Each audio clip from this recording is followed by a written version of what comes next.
My jurors are here. Hello, hello. It is so good to see y'all again. Hello. Welcome back. Welcome back to the jury room. I'm so glad to see y'all. I have had such an amazing weekend, but I sure did miss y'all. This has been thank you, Holly Max said. Oh, I'm hitting the microphone and everything. Look at me, just out of control already. And it ain't even just a minute past 9 a.m. Welcome, welcome, welcome. Thank you so much. And thank you. Let me scroll. Where did it go? Congrats on 10K. Yay! Y'all, I was so excited. I was in the hotel room and I celebrated with champagne. It was incredible. So excited. So excited to get to 10K. That was such a fun, such a such a such a fun little milestone. I have seen y'all. I was trying to get Lucy situated on her third breakfast of the morning because let me tell y'all, she is spoiled and she's also kind of fat. She's turning into a little piggy. She thinks that because I've been gone now, I have to spoil her for 2 weeks straight, which is kind of true because anytime for every day that I'm gone, she gets another week of spoiling. But I did see there was some gifted membership. So I wanted to say, Shireen, thank you for gifted membership. ML, thank you for gifted membership. I missed anybody else. I'm so sorry. I tried to watch them as I was getting her ready for everything, but I appreciate that so much. And we had where is it? Oh goodness gracious, I'm losing everything. Babs Austin, thank you for the super chat. Thank you, thank you, thank you. I appreciate that. She's down there just a whining. Do y'all hear that? She is needy today. Needy today. We have a new member also. Where's my little oh no, I didn't turn my sounds on. Hold on, we're gonna get it. We're gonna get our life together. We're gonna get it turned on. I'm I'm still working on weekend time. Okay, I'll get it in a second. But in the meantime, do we just become best friends? Yep. I'll just do it myself. Thank you so much. Welcome to the group. Amanda Davis, 10K. Woohoo! Woohoo! Happy 4 months, Amanda Davis. I'm so glad you're here. Hello, Recovery Addict. It is good to see you up in the house. Recovery Addict with his 1.7 billion followers, just a growing. It is good to see you as well. I am so happy to have y'all here. This has been, I'll tell y'all, this weekend was so much fun, but I sure did miss y'all. You get used to saying hi to everybody during the day and, seeing, getting down to Schabusiness. We had a nice weekend, but now it's time to get down to Schabusiness. Did y'all see my tweet? I can be clever sometimes. But I had such a great weekend. I will show y'all some pictures and stuff. It was actually much better than I expected. I had a wonderful time. It was just a blast getting to meet so many people and getting to y'all hear her. Come here. And you done pulled your ponytail out. Come here. You want to see Mama? Come here. Come here. She done pulled her ponytail out. She's wet because it's raining out there. I took her out this morning and it's raining. So we're both just a hot mess this morning, but that's okay. Well, I ain't even got another ponytail holder, so you're just gonna have to tough it out for a minute. Sweet cheeks. But anyway, I will show y'all some of the pictures and stuff, but we got to meet I got to meet some great people, see some awesome speakers, spend some time with some friends, and it was just, it was so nice. But I did miss y'all. And Lucy, Lord knows, Lucy was freaking out yesterday when I got back, which was really cute. Thank you, Recovery Addict. Thank you, 10K.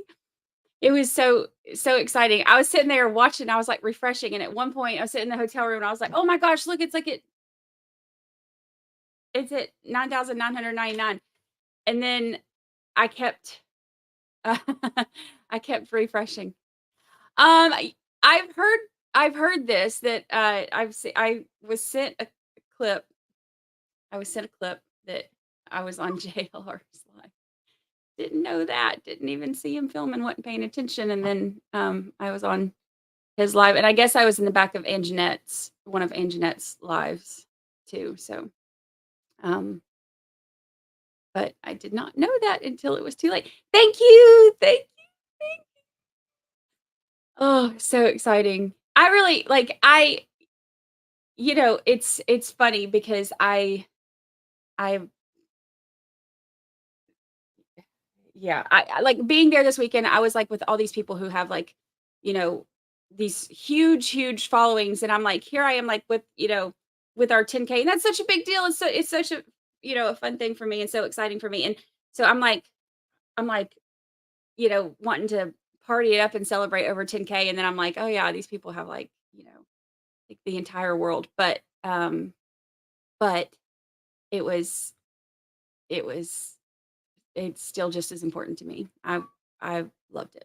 I loved it. Yes, I was on Bob's live too. He was funny because actually as he was coming through the hall, um, he was sitting there asking me questions about the podcast and stuff, and then he didn't realize that he had it facing the wrong way. So the majority of like the little interview with him, I was not on camera. It was like the hallway, and I was talking, which is funny. He said it was his first live. So, and then I was on Gigi's from Pretty Lies and Alibis. She went live from in there, and I saw her and went and hugged her neck. And I had just kidnapped her mama and dad. I didn't really kidnap them. Like, you don't have to send help. But we saw them when we were uh, eating lunch and talked to them, and they are just as sweet as she is. They are just as adorable and sweet as Gigi is. They are exactly how you would expect her parents to be. They were fantastic.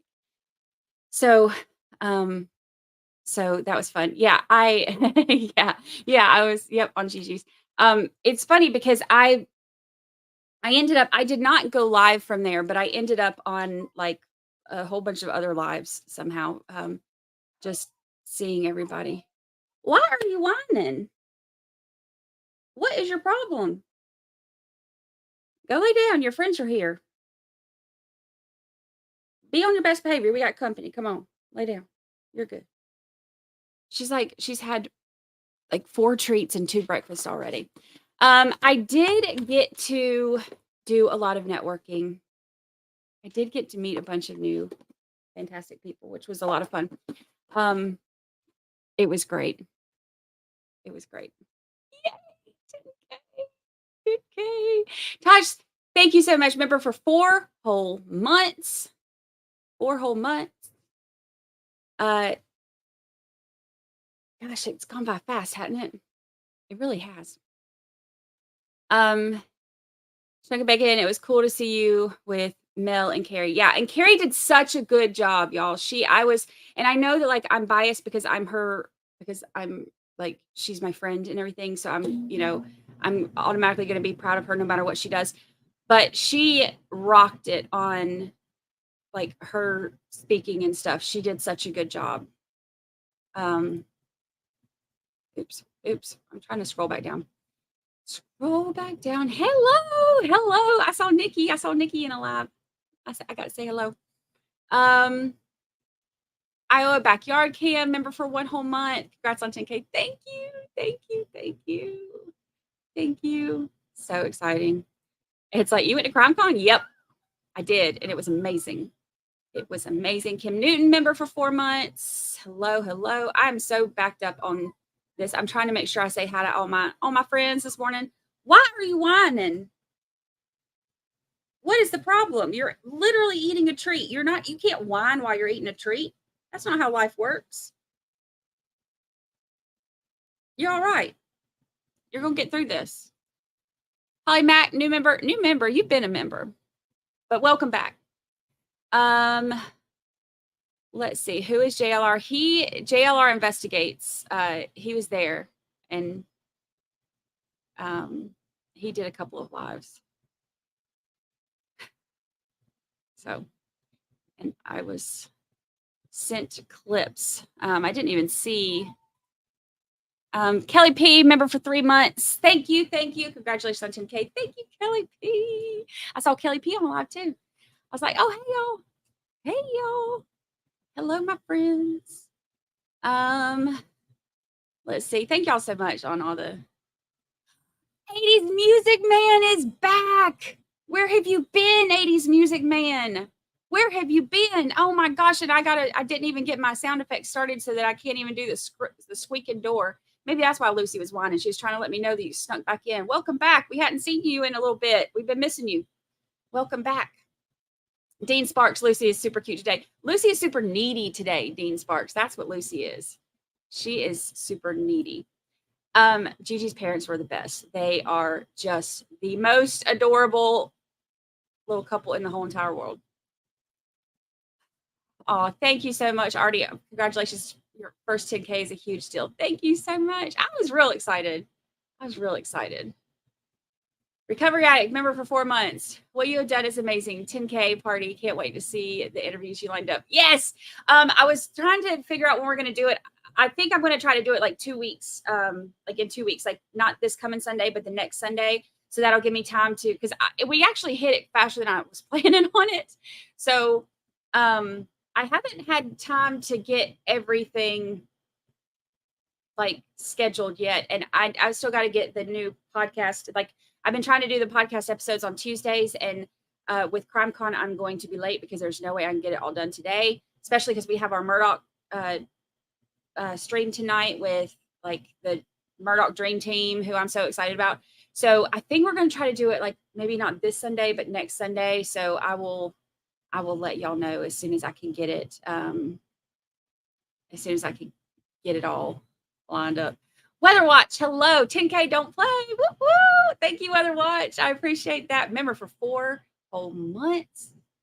This is crazy that this has like all been like, I mean, it's our little community is just a growing. ML just gifted a membership. It went to Laura. Laura, welcome to the family. You look good in green. Thank you so much. Thank you. Thank you. All right, I think I'm almost caught up on chat now. This is why I started 30 minutes early, because I was like, I knew that we were going to have it's going to take us a little minute to get reacquainted and say hi. ML member for 3 months. So excited for the 10K party. Me too. I'm so excited because y'all remember we got all them giveaways to do too. So I've got like stickers and t-shirts and mugs and crowns and all kinds of stuff that we're giving away. So this 10K party is going to be all about y'all, and I can't wait. I can't wait. Hello, Hetty and Maple. Oh, that's cute. I'm new here. Hi. You're welcome. You are welcome to be here. All new people are welcome to be here. Can I count, please? Yes, ma'am. You sure can. Our official statistician. You sure can. We're going to have Marie Moss count 1 to 10,000 and just count off all of our members. That's what the whole stream's going to be. That's what the whole stream's going to be. Just joke. We're not going to make you do that. Cheeky Chops, aka Eggs and Spam. Hello, congratulations. Thank you so much. Thank you. Amber C, member for 2 whole months. It is good to have you here. Congrats on 10K. So excited for our plans today. Me too. We have such a big day today. Like this is like a big welcome back day. Very big welcome back day. Oh my God. I keep hoping y'all are going to forget this, but you don't. Y'all don't forget a thing, do you? I'll have to get somebody to. I haven't clogged since I was a kid, y'all, but a promise is a promise. So I'll do it. My outfit is ready for the Murdoch panel tonight. Do you have your Super Mandy outfit on? If you do, or whatever you have, because I'm sure it's something. I'm sure, knowing you, Kathy, I'm sure it is something. Send it to me and I'll show the picture tonight on the thing. I say tonight, it's at 4:00 Eastern. So, and I'm going to show pictures. Mike Savage said, you got a whole 10K. I got a whole 10K. Our channel is just a growing, whole 10K. I'm excited. I'm so excited about it. Yeah, and that's a great thing you do with the merch for the dogs. Like, look, Kathy's on it, doggone it. She's got she's on it with her merch. I love it. Dee Dee, hello. Hello, Brady and chat. Just go over to your channel through Mel this weekend. Welcome, welcome, welcome. Yeah, he was awesome. If y'all haven't checked out Mel on YouTube, his is, I mean, everybody has. He's got like a bazillion people, but it's Ikid Mel. I know that we have a lot of our people that are in here watch him too. But I met him this weekend, and he was great too. Good morning. Good morning. Paul MC sadly stayed in the corner. Who's sadly stayed in the corner? Nobody puts baby in the corner. Good morning. Hello, hello. Clog dance, y'all. Everybody's just wanting the clogs. That's all. I think that's the only reason people were excited about 10K, because I said we were at like what was it, like 2K, and I was like, yeah, well, when we get to 10K, I'll clog. But I don't really think that I thought we were going to get there. Like, or maybe it was like so far down the road. I thought like, I'll just say that. Nobody will remember. But look, lesson learned. Anything you say on the internet, your people will remember. New member, welcome, welcome, welcome. We are glad to have you here. Oh, look how pretty that little pup is in your picture. Adorable. Welcome, welcome. Terry K, member for 4 months. Clogging. Yes, clogging. Kathy, member for 3 months. Happy anniversary. Happy anniversary. We are glad you're here. Was Schabusiness, was she sentenced yet? No, she is going to be. She is actually, that's what we're going to watch this morning. It's supposed to start at 10:30 Eastern. So we've got a few minutes until it's supposed to start. So I knew I was going to have to start early so I could get in all my hellos, because I hadn't got to see y'all. So they'll be starting in a few minutes, and we'll hop into it. Oh, before I forget, I did my, hold on, we got to do our first and tailgate. A lot. Not a lot.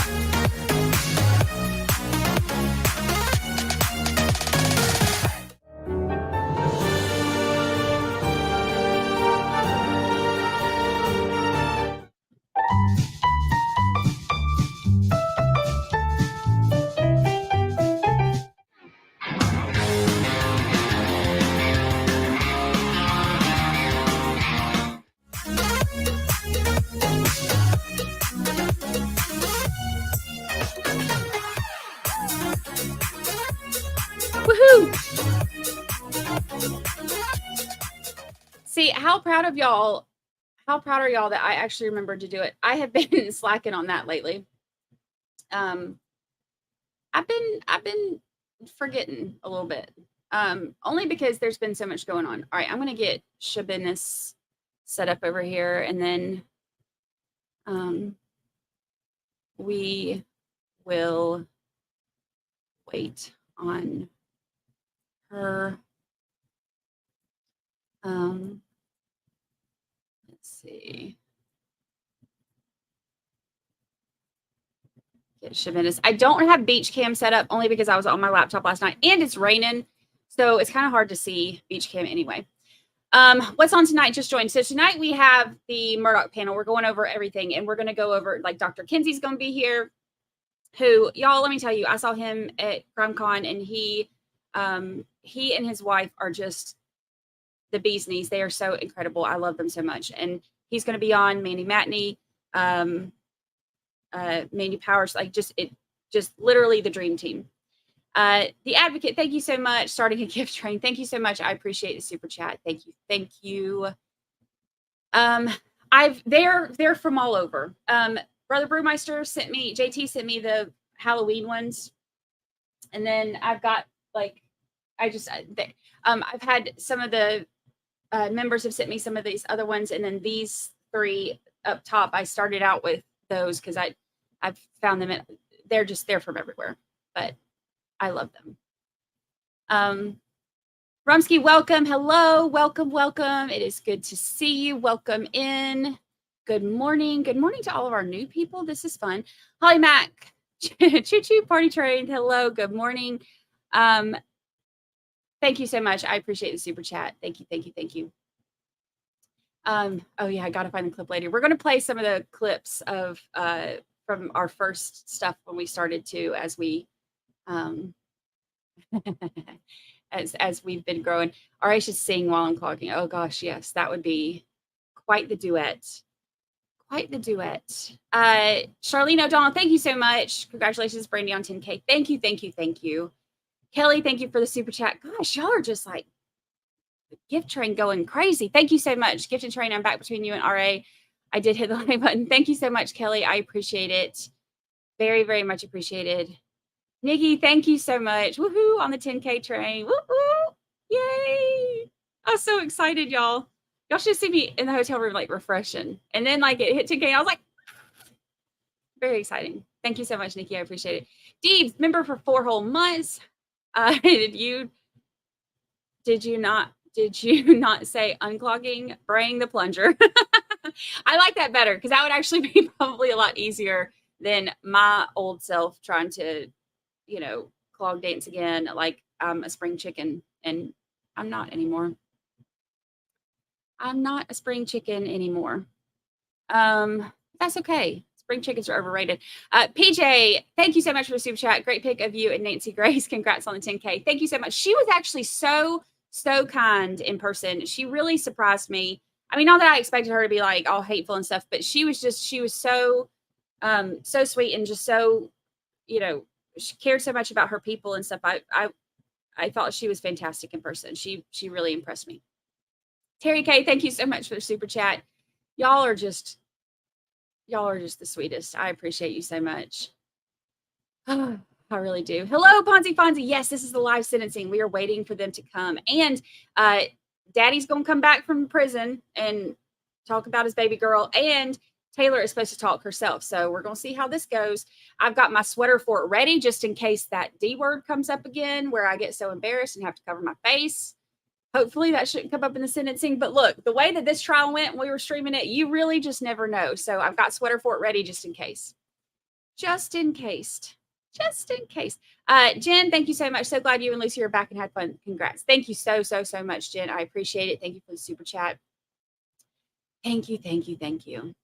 The stuff this afternoon starts at 3 p.m. Central. Yes, 3 p.m. Central. And any of your questions that you have for any of the Murdoch stuff, you can send them to me. Send them to my email, Brandi@brandichurchwell.com, and just put in the subject line Murdoch or whatever. And I'll get some of those together too before we go live this afternoon. Ugly Betty, thank you so much. You're highly recommended by the followers of Recovery Addict. Glad I found you. Thank you so much. We are like one and the same around here. We have a lot of the same community, and I love it. There's enough. We all agree there's enough internet to go around. So I love supporting other creators, and especially ones that are great. The Advocate, celebratory treats for Lucy. Thank you so much. I appreciate it. Thank you so much. Y'all are just so sweet this morning. I have missed y'all so much. 5 gift memberships for 10K. Love you and JT. Thank you so much, Shireen. I appreciate it. Thank you. I appreciate it. Y'all are the best. Do you still have your clogging shoes? No, ma'am. I sure don't. I'm going to have to do it in boots or barefoot. That's about all I can go with. I can't do it in flip-flops. So the only other thing I ever wear is boots or barefoot. If I got on flip-flops, I'm either boots or barefoot. So that's what we're going to have to go with. I don't have clogging shoes. And as much as I love y'all, I don't even know where to buy clogging shoes anymore. I don't even know if they sell clogging shoes anymore. When I said something about clogging when I was a kid, everybody thought I was nuts. Kaylee May, so happy for you. 10K. Woohoo. Thank you so much. I appreciate that. Thank you for the super chat. Gosh, y'all are so sweet. Thank you so much.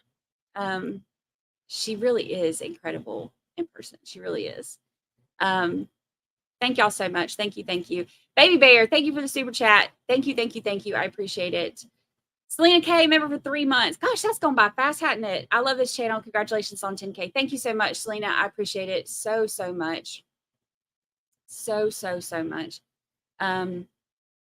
Cha-ching. I know. I didn't get my, hold on, let me see if it's working now.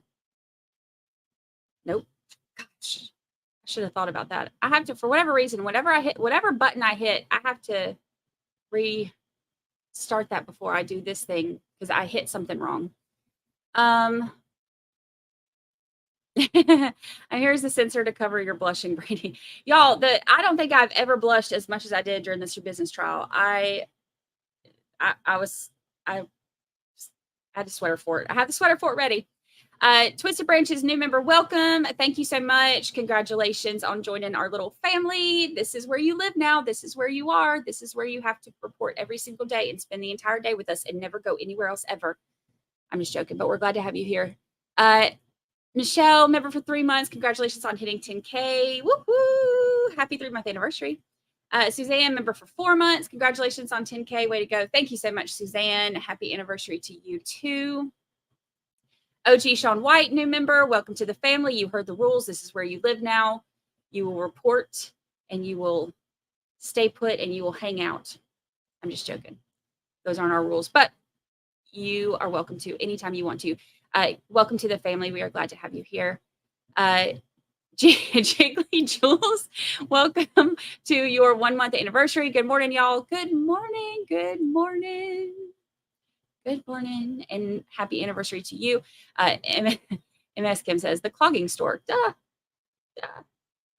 Oh yeah, that's right. That's right. I can't do it barefoot because OnlyFans will go bananas. Every time I accidentally put my foot in camera, I'm like, oh, ain't that kind of party. We're going to attract the wrong kind of crowd. So wrong kind of crowd for that. So might want to, boots it is then, chunk of bacon, boots it is. Don't want the wrong kind of crowd coming in for, wait, I bet that is a thing. Somebody who knows how to work that OnlyFans thing. Don't go sending me clips or nothing.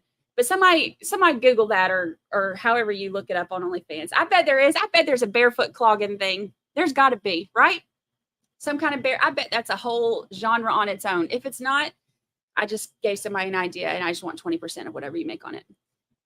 I was screaming when it posted a pic with you in it from CrimeCon, 2 of my favorite channels. Congratulations on 10K. It's crazy time. Thank you. Yeah, I got to meet so many cool people who like other YouTubers and true crimers and crime fighters and all kinds of people. It was awesome. Auntie Candy, $10 super chat. Thank you so much. 10K looks good on you. Thank you. I was so excited when it hit. I was so excited. So excited. Y'all are the best. Y'all, it's the reason that we have grown like this is because of y'all, because y'all are just the sweetest in the world. I love our little family.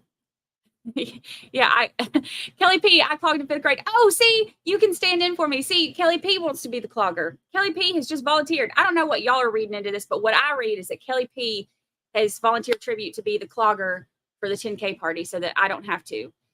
It's like I said, y'all, I am not a spring chicken. And she clogged in 5th grade. It was before that for me. So her experience is more recent, which means she should probably just take one for the team and be the one that does it. I missed a couple things. Katrina Hetherington gifted a membership. Thank you so much, Katrina. MJ Lynn gifted a membership. Thank you so much, MJ Lynn. Bug Dugger gifted 5 memberships. Thank you so much. Y'all got y'all's giving pants on this morning, and I am here for it. Thank you so much. I appreciate that so much.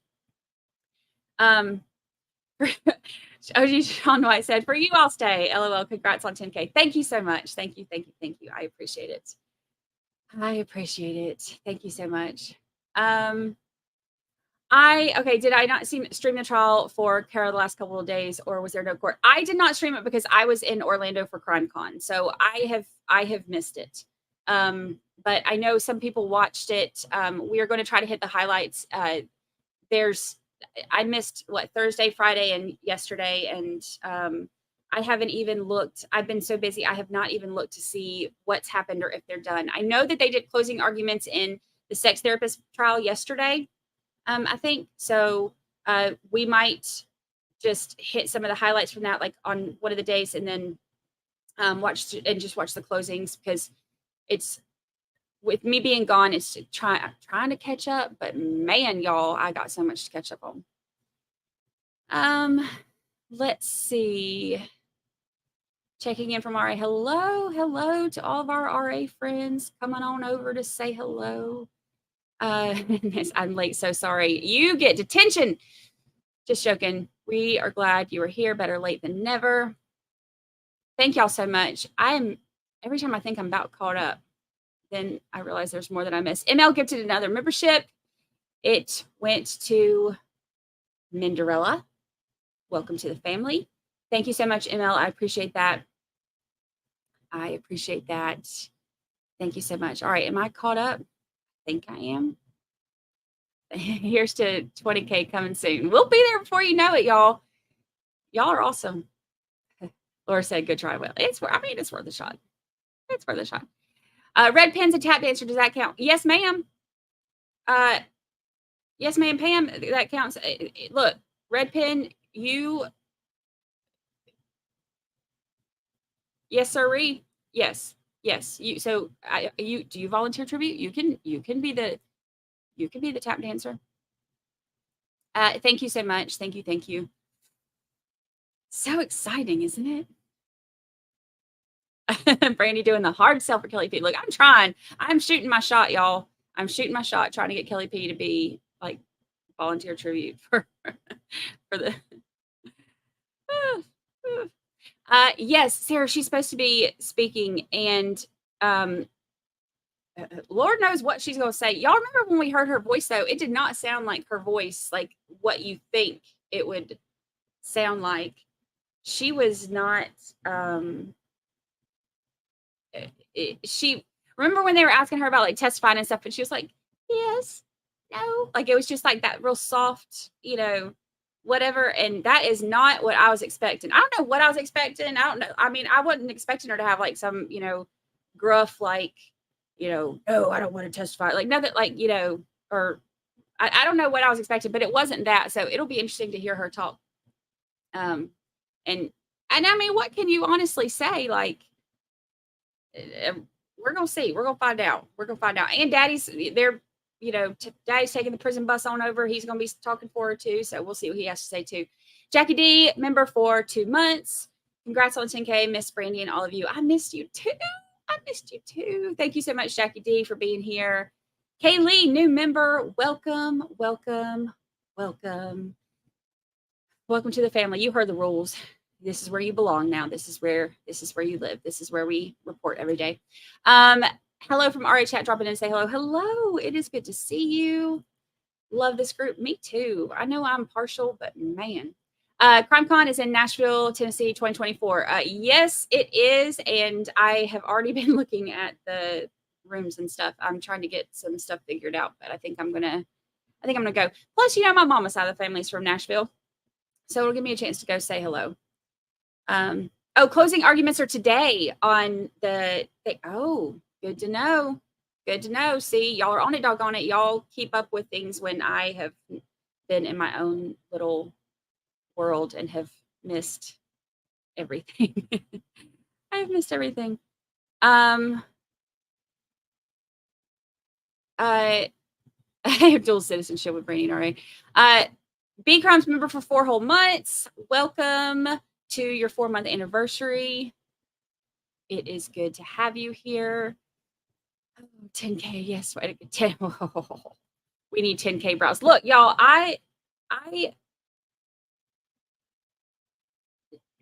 we're going to keep my almost non-existent brows for the 10K party, but we will have them on for all future verdict watches. It's tradition. I tried. Hello. Good morning. Yes, thank you to everybody who is. Amos gifted 5 memberships and Jen gifted membership. Thank you. I have to look at 2 different screens for this, so I'm trying to make sure that I don't miss anything. So if I do, I'm so sorry, and it's not on purpose. I'm trying to make sure I get both screens. Brandi must clog. She promised. I will. Tony Green, hello, hello. Ari sent me over. Hi there. Tell him I said hi. I feel like we're passing notes in class. Like y'all tell Ari I said hi. Tell him that we're. Tell him we appreciate it. Hey, JT. Brandi Churchill, we officially crossed the 15K downloads on the podcast. Oh, yay! Yay! We officially crossed 15K downloads. That's awesome. Yay. I can't tell you how many times I got so many DMs this weekend asking, like, you know, when's episode 3 coming out? When's episode 3 coming out? Which is amazing. And I'm so glad that people love it. But then at the same time, I'm like, y'all, I've been enjoying myself this weekend. I mean, I did a lot of, like, you know, meeting and like talking to victims' families and, like, you know, finding different ways to help advocate for the missing and, you know, different ways to honor the victims and, you know, like situational awareness and learning, you know, as much as I could and all of that. But I didn't do a bit of investigating any of this stuff while I was there. I have most of it together, but it's going to take me a few days to get episode 3 out. But the fact that everybody was asking about it was a good sign. That made me happy. My impression of her voice. Nailed it. That was, I think I sounded just like her. Just like her. Nailed it. Sort of. I think Ari is more excited than you on you're making 10K. I doubt that. You should have seen me in the hotel room. But but he's such a great friend and such a great, you know, support. And it made me all nostalgic-y. Is that a word? It's gonna be a word. It made me all nostalgic-y when I was getting so close, because I remember when I was like tweeting when RA was almost at 10K, and I was like tweeting like, hey, you know, we're so close, like, you know, everybody, because it was his birthday, and I was like, let's get him to 10K for his birthday. And now he's at like 7.8 trillion, you know, which is incredible, and there's no one more deserving. So, but it made me think like, man, like I remember him hitting 10K and thinking like, wow, what a big deal. And now look at our little big family, just a growing. Amber C, Taylor's jail calls from the summer can be found on YouTube. Her voice wasn't what I expected. Amber C, thank you for the super chat. I get distracted getting excited about what you're telling me. And I don't want to forget to say thank you. Thank you for the super chat. But did you think the same thing, Amber C? Was it like almost kind of like a baby doll type voice? Very, I mean, that's what it seemed like in court. But I mean, all we heard was, you know, yes, no. It reminds me, what is that movie? What's that dude? He's so good looking. The Channing Tatum, when he does the voice and like you can tell like he's just he does it. He's like, yes. That's what her voice reminded me of. Probably makes no sense to anybody. That was like the worst description of a movie that I'm talking about ever. No, nobody has any clue what I'm talking about. We're just gonna go with it. We're just gonna move on. If I knew what movie it was, I could tell you the name, and then y'all be like, oh yeah, totally. But no clue. Let's see. Thank you, Ken and Ann. I deserved a break. I needed that break. I think it helped my mental stability more than y'all could even understand. I needed. Oh, I remember when you marked wine corks on your journey. I still do. I actually have one from this weekend too, from CrimeCon. And we'll have to do the 10K one. So, all right. What day was it that we hit 10K? It was Sunday night, right? Hold on, I have to look at my pictures because I took Sunday night. What was the date Sunday?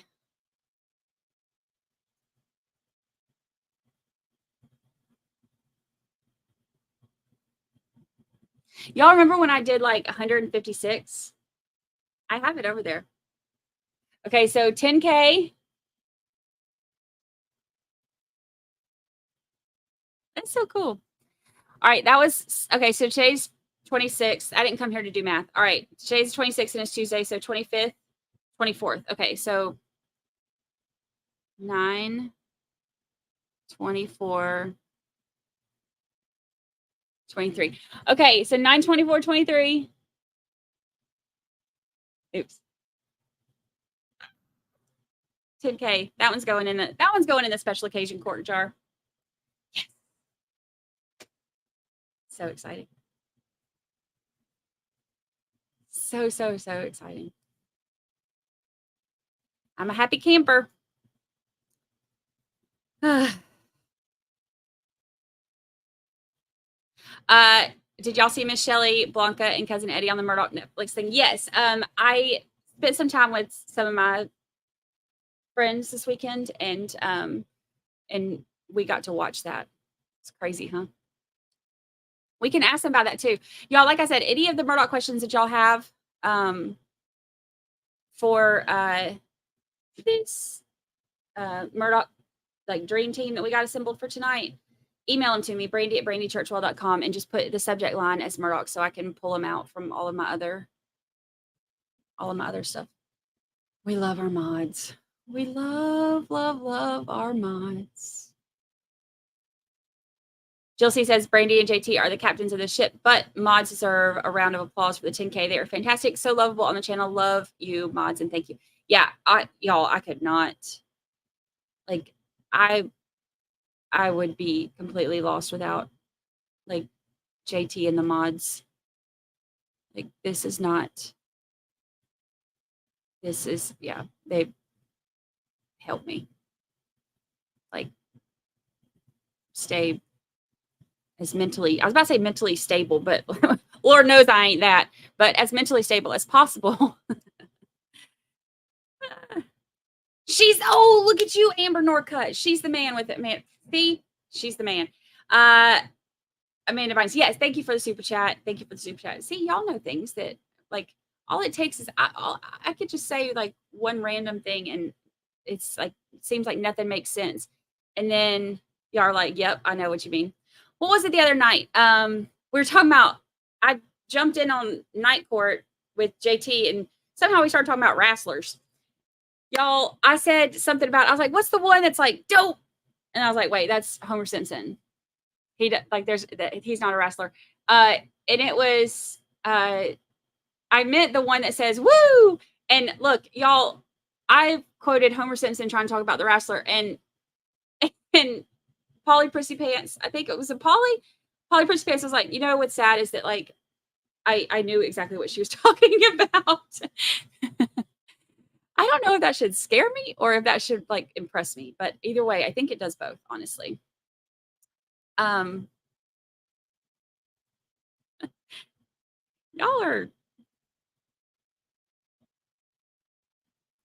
are so funny. Everybody's like, I saw you on camera.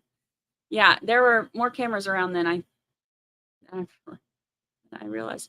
Thank you so much for the super chat. Happy 10K. Love you, Brandi, JT, Mods, chat. You are all diamonds. Thank you so much. Thank you, Diamond 420. Thank you. I appreciate it. The best, the absolute best. Cha-ching. Ric Flair, yes. That was the one. I was trying to woo! Yeah, I couldn't remember. I just remember it was like a one syllable thing, and it was like I couldn't remember exactly what it was. And so I was like, oh yeah, what's the fellow, the wrestler? And he's like, dope. And as soon as I said it, I was like, I've just embarrassed myself because that's Homer Simpson who does that, not the wrestler. Not the wrestler. But y'all knew what I meant anyway. Y'all knew what I meant. Yeah, Polly Bridge Pants. It was me. She was like, I don't know, like if this is a good sign or a bad sign. Why are you whining?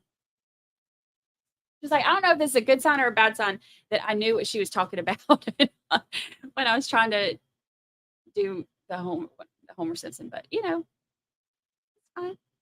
Hello, Catherine. Welcome. Oh yes, thank you.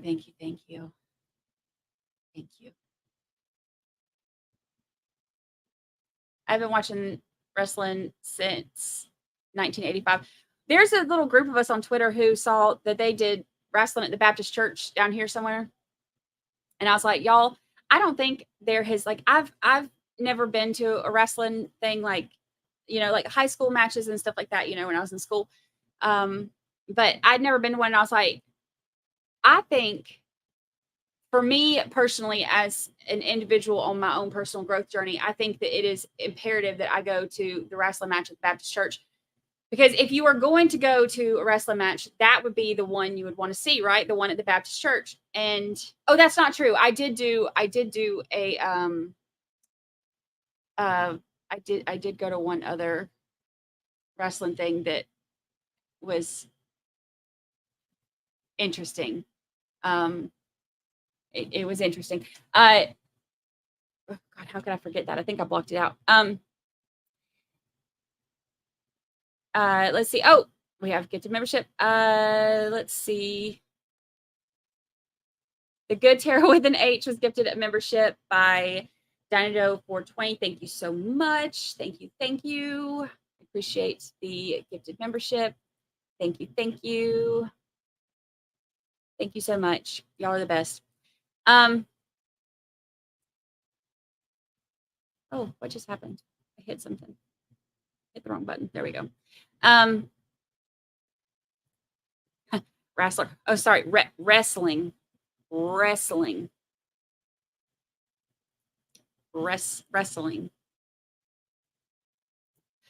Look, 80s Music Man, you just got back and you're trying to get me upset. No Buckeyes, go Dogs. Actually, what's funny is I did not eat, like I was so busy this weekend. This is like, y'all know how I am with football. I did not even check scores and stuff until like the end of the night on Saturday. That's how crazy this weekend was. Crazy, but good crazy. Palaka Baptist Wrestling. See, I'm not making this up. This is an actual thing. And how would you not like? How would you not want to go to that? Like, how does that not sound like the best Friday evening that you've ever had in your whole entire life? Palaka Baptist Wrestling, right? Like, Mom, where are you going? Oh, I'm going down to wrestling at the Baptist church. I'll be back in a couple hours. Supper's on the stove. And it's probably a casserole. Yeah, I forgot about the Baptist church wrestling. Why did we not go to that? Why did we not go to that? I don't remember.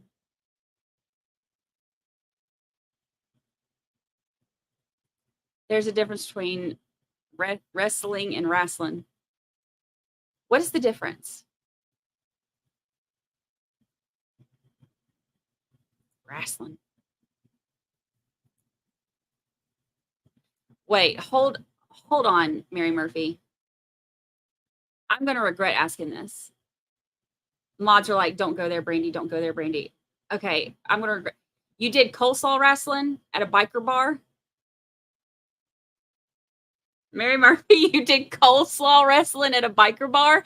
How did I not know this was a thing? First of all, I love coleslaw, number one. But now I don't know that I will ever look at it the same because now I'm going to picture people at a biker bar wrestling in it.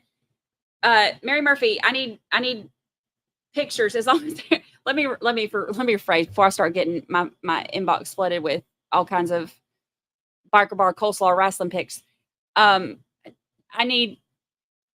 Okay, let's, you know what? Take two.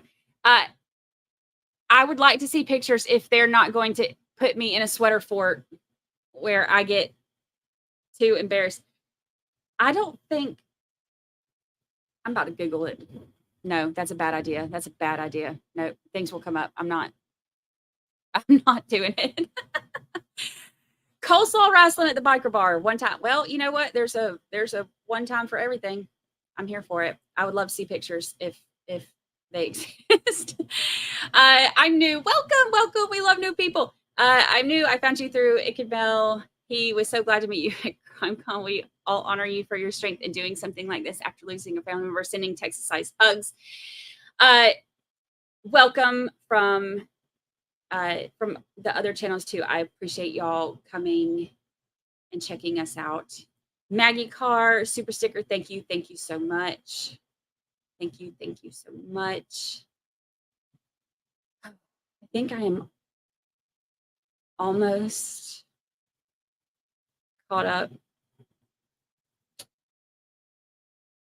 Y'all quit with that mess. Y'all quit with that OH crap. And get y'all kicked out. I wonder what's taking them so long. I'm not real sure. I am not real sure what's taken so long. Um,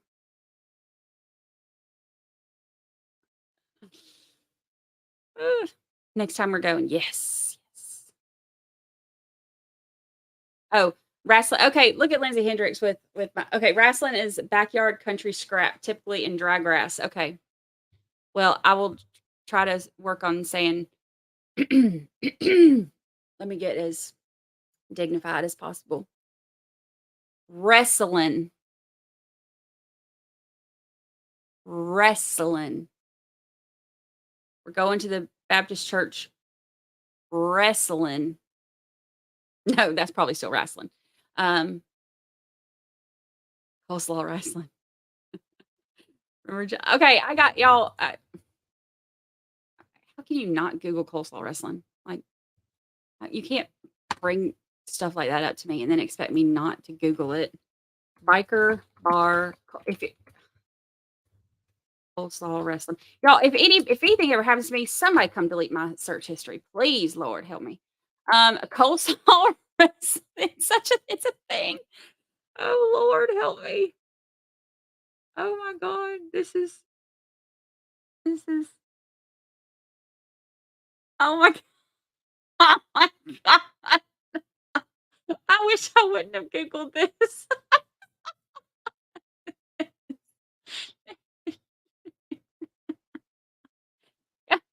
It's like I mean, look, we'll do this for 20K. I'm just joking. I'm just joking. I'm just joking. I'm just joking. We're not coleslaw wrestling at 20K, but that is, I mean, who knew? Who, well, I guess Mary Murphy did. All right, Mary Murphy, do your thing. I see you. That's incredible. Oh, here we go. They're like, let's get them back on track. They're talking about coleslaw wrestling. Let's let's let's get them back on track. This trail has gone or train has gone off the tracks or whatever.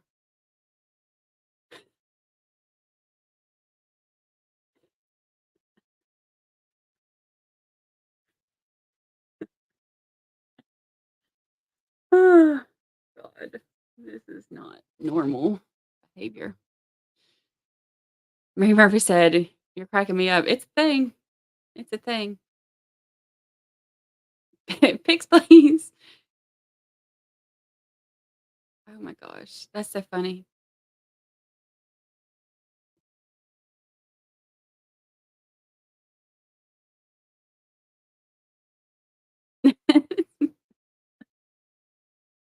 Oh my god. I'm turning red just over the coleslaw wrestling.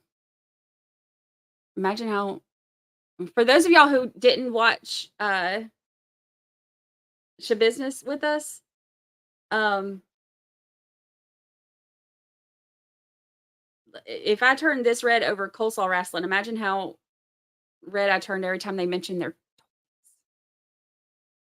could not handle it. Could not. No, ma'am. Um, oh wow.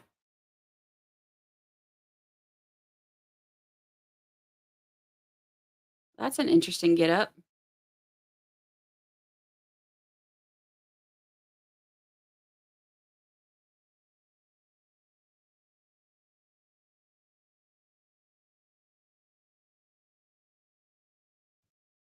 What is on her head?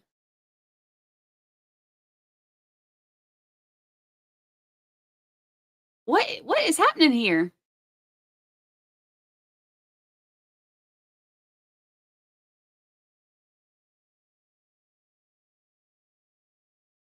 What's the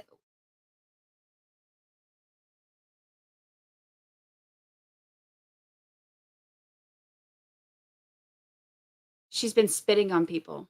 What's with the it looks like one of them bread ties. Like the bread tie things.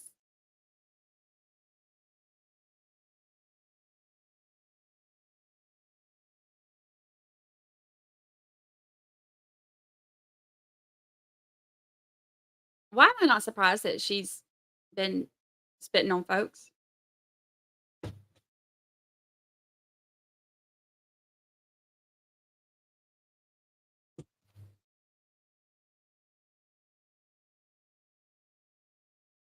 But what is this thing up here?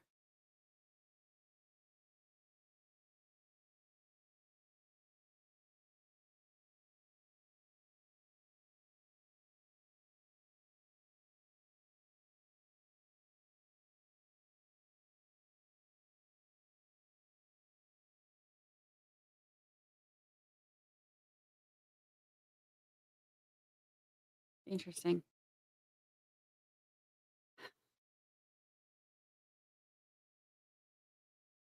Oh, that's the top of it. Oh. It looks like them, like, bread ties?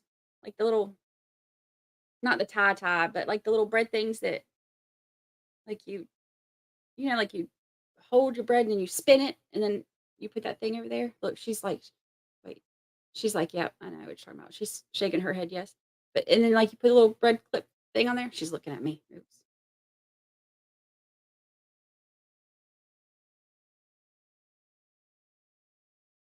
She's like, "Stop talking about my hair."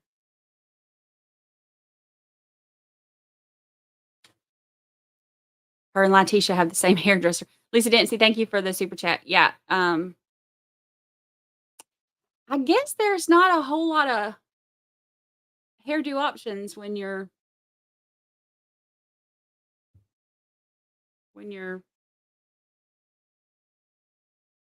uh, in your little state housing gated community. There's her attorney. Bless his heart. Bless his heart. All right, why do we not have audio? Give us the audio. Oh, there we go. Oh, I forgot how much I like this judge. Okay, I'll call 20 CF 998, 20 CF 1393, 22 CF 363. State appears by Assistant District or Deputy District Attorney Caleb Saunders. The defendant is here in person and with Attorney Freilich. We're on the court's calendar for sentencing hearing today, as well as sentencing on revocation on those earlier files. Is the state ready to proceed, Mr. Saunders? I'm sorry, Judge. Is the state ready to proceed? We are. Mr. Freilich? Yes. Okay. I've got a copy of the pre-sentence investigation report that was ordered by the court. I have a copy of the independent pre-sentence investigation report that Mr. Freilich had submitted. I've had an opportunity to read both. I've also got some submittals that were submitted by Mr. Freilich. So let me start with the pre-sentence investigation report that was ordered by the court. Mr. Saunders, did you get a copy of that? I did. Did you get a copy of the other documents, including Mr. Freilich's independent evaluation? Yes. Okay, Mr. Freilich, did you get a copy of the PSI that was ordered by the court? Yes, by the Department of Corrections, Your Honor. Yes, I did. All right. Any changes or corrections? No, I can tell the court that I did review that with my client this past Friday at the Brown County Jail for several hours. We went through the entire document, talked about it, talked about the recommendations that the Department of Corrections for the state of Wisconsin was making, and there are no changes. All right. Then let me just get a sense of how the proceeding is going to work. Does the state have any witnesses you intend to call at the sentencing hearing today? No witnesses. There is one victim impact statement that would like to be orally addressed to the court, but no witnesses per se. Okay. Mr. Freilich, do you intend to call witnesses today? Yes, I do, Your Honor. And can you give me a sense of how many you intend to call? Sure. One would be my client's grandmother, Esther Coronado. She resides in Temple, Texas, and I believe she would appear via Zoom with the court's permission. I have Dr. James O'Donnell here from Illinois, the toxicologist, pharmacologist. He would provide some testimony about the meth use and the effects of that. Valerie Armour, that's my client's cousin. She's here from Ohio with my client's great aunt, Roberta, but only Valerie Armour would provide testimony. And then I have my client's father brought here from the prison system via writ of habeas corpus to provide some testimony, and his name is Arturo Coronado. That's the daddy. My thought is, as long as we have witnesses, we should probably take the witnesses first rather than, and then once the witnesses have all testified, then we can receive argument from counsel. Any objection to that, Mr. Saunders? No. Mr. Freilich? No, Your Honor. All right, that would mean, although we typically start with the state, that would mean we would turn to you, Mr. Freilich, because you're the only one with the witnesses. So if you want to call your first witness, you can do so. Okay, before I do that, Your Honor, if I may, I did receive the independent pre-sentence investigation report. It's lengthy, contains an attached alcohol and other drug assessment. I reviewed that entire document, the evaluation and the report with my client last evening at the Brown County Jail. We had a lengthy conversation again to talk about this case. And with that said, I would call Esther Coronado, my client's grandmother. Okay. Is she coming in on the Galaxy Tab E? I believe yes. Okay, so I'm seeing that on my laptop, but I'm not seeing it on the screen.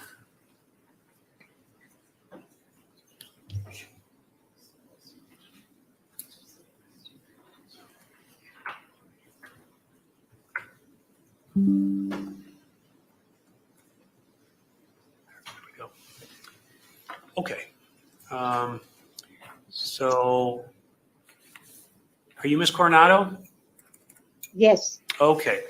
What I'm going to do is I'm going to place you under oath, and then Mr. Freilich is going to have some questions for you, and the prosecutor may or may not have some questions. But I'm going to start by asking you to raise your right hand. Do you swear the testimony you're about to give will be the truth, the whole truth, and nothing but the truth, so help you God? I do. Very good. Mr. Freilich, the witness is yours. Thank you so much, Your Honor. Ma'am, you are Esther Coronado. Yes, And what is your date of birth? January 1st, 1942. Okay. And are you married? Yes, Are you married to Juan Coronado? yes. Okay. And where do you live, ma'am? Temple, Texas. And do you know Taylor Denise Schabusiness? Yes. Can you see her She's in, my granddaughter. what's that? She's my granddaughter. Okay. Can you see her here in court? Yes, I do. You've known her all of your life, correct? Yes. What is her father's name? My father's name? No, Fidel. no, Taylor's father. What's his name? Oh, Arturo Coronado. Okay. That's your son, correct? Yes. When Taylor was growing up as a young girl, did she live with you in Temple, Texas? No, no. When she was growing up, we were in Illinois. And that's where, I took care of her. You would take care of her when you lived in Illinois? Yes, Did you help care for her after she was born? yes, Did there come a time when you moved to the state of Texas? yes. It was in 2004. 2004? Yes, And is that when you moved to the Temple, Texas area? and no, we moved back home. Yeah, that's in Cotulla. Did you ever live in Cotulla, Texas? Yes, Kind of fast forwarding, when your granddaughter, Taylor Schabusiness, got a little older, did there come a point in time where she gave birth to a baby? Yes, And what's the baby's name? Mateo. And where's Mateo right now? He's with me. He- The child lives with you in Texas? Yes, So you're caring for Taylor's child, correct? correct. How old is the child? He'll be 2 in October 3rd. Was there a point in time where your granddaughter, Taylor Schabusiness, went into some kind of therapy or counseling or treatment program and then got released and then came to live with you before the baby was born? I believe so. Okay. I And- do not know about what happened in Wisconsin. I only know that she wanted to have the baby with in Texas with me because I was the only family close to her. Okay. And so she had the baby in Texas, correct? Correct. Was that in like October of 2021? Yes. And when the baby was born, tell me a little bit about Taylor Schabusiness. Was she interacting with the baby? How did that go? Can you tell me about that? Yes. Well, she was excited when she found out that about the baby. I know that when she came down, she wanted to be close to somebody, a relative, and so when she had the baby, she was very happy and loved that baby, but it didn't last very long because 24 hours later, CPS came and took the baby away. When you So say CPS, you mean Child Protective Services? yes, Okay, please continue. We're going to say some more. yes. I was going to say that after that, well, it was very hard for her, and they had told her that, well, I was there with her when they came and took the baby away, but they said I couldn't bring him home because she was here at home. But she said she would rather go to a shelter so I could bring the baby home. But that didn't happen. She left from the hospital, went to a shelter, but the baby didn't come home to me until a month later. Okay, so at the present time, you have the baby with you, correct? Correct, And you and your husband Juan are caring for the baby, correct? correct. You sent me some photographs of Taylor Schabusiness, your granddaughter, with the baby after the child was born, correct? Correct. You sent me some pictures of her rocking the baby, kissing the baby's head, interacting with the baby, snuggling with the baby. Is that fair? Yes, there's those pictures of her in the rocker, and that's when they would allow her to go, because he was placed with another family before he came to me, and they would allow her to visit with him with the permission of the court, and the people that were caring for that baby at that time would bring him over, and she would only have a few minutes, an hour maybe with the baby, and that's she would spend with him. Okay. After the baby was born or prior to the baby being born, did your granddaughter Taylor go out and buy clothes for the baby, onesies, outfits, things of that sort? Yes, she did. She did. We had everything prepared for the baby here at home, and her grandparents, her grandfather and aunt sent her a crib. We had the clothes, everything, waiting for the baby after she was released. from the hospital, but she did not come home because CPS would not allow it. We couldn't bring the baby home either. He was placed with another couple, and they told her she had to have to live someplace else, so she went to a shelter, and she was there at a shelter. So I would be able to bring the baby home with me. Okay. So she never came home with me after the baby was born. From the hospital, the next day, she went to a shelter. But we did not bring the baby home because they had placed him with another family. Okay. So But- we had. But right now the baby is with you, correct? Right now, the baby is with me. And the plan is likely that you're going to have permanent custody or placement of the child with you and your husband, right? Well, we're adopting him. Okay. We're adopting him. Taylor gave up her rights so that I could have Mateo, because we didn't want him going to anybody else, but to stay in the family. Sure. Okay. From your observations of Taylor Schabusiness with the baby, did it appear that she was, connected with the baby, or can you give me any feedback on that? Yes, she was. She loved her baby. She prepared the things for the baby. Well, because she thought he was going to be coming home. She was setting up things for him, but he never got to come home, and she didn't get to come home either, because right from the hospital, she went to a shelter, and we came home, but we didn't bring the baby with us. He didn't come home to us till about a month later. Okay. Some other questions for you. Do you have a close connection with Taylor Schabusiness, you and your husband Juan?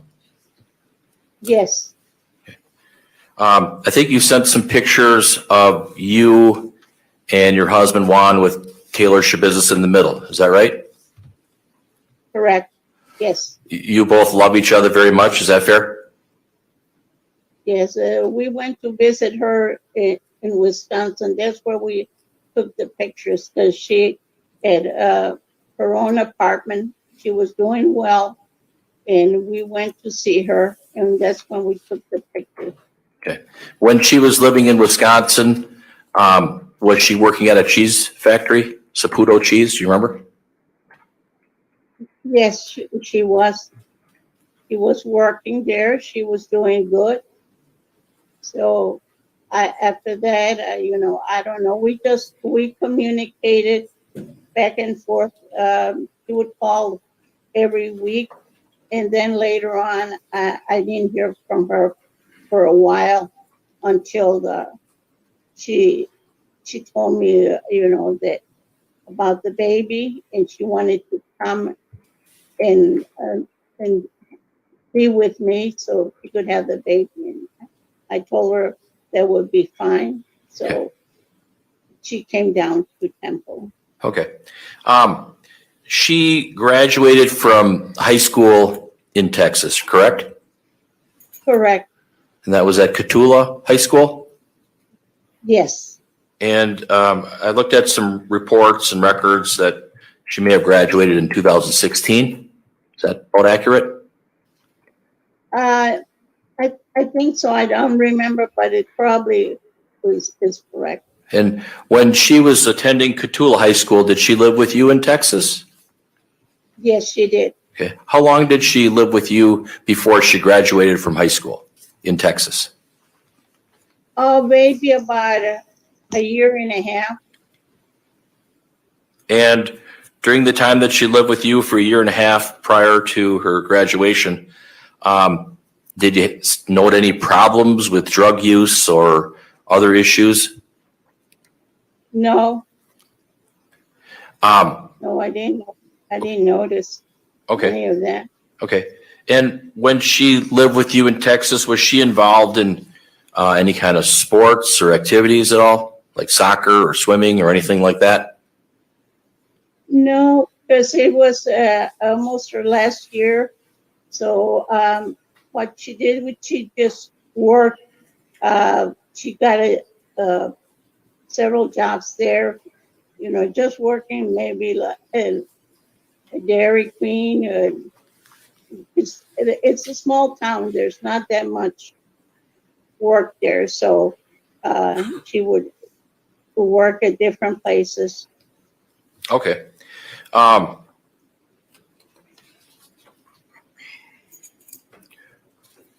you know if she was on any kind of medication at all when she lived with you in Texas before she graduated high school?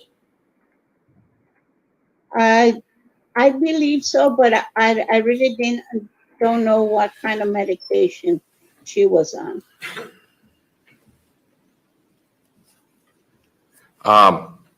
You talked to some probation agents or professional people from the Wisconsin Department of Corrections when the pre-sentence report was prepared, correct? Mm, You were interviewed? I don't. Oh, now? Yeah. Okay. When this report was done, did you get interviewed by This reminds me someone of that. from the Department of Corrections? It reminds me of that. No. Okay.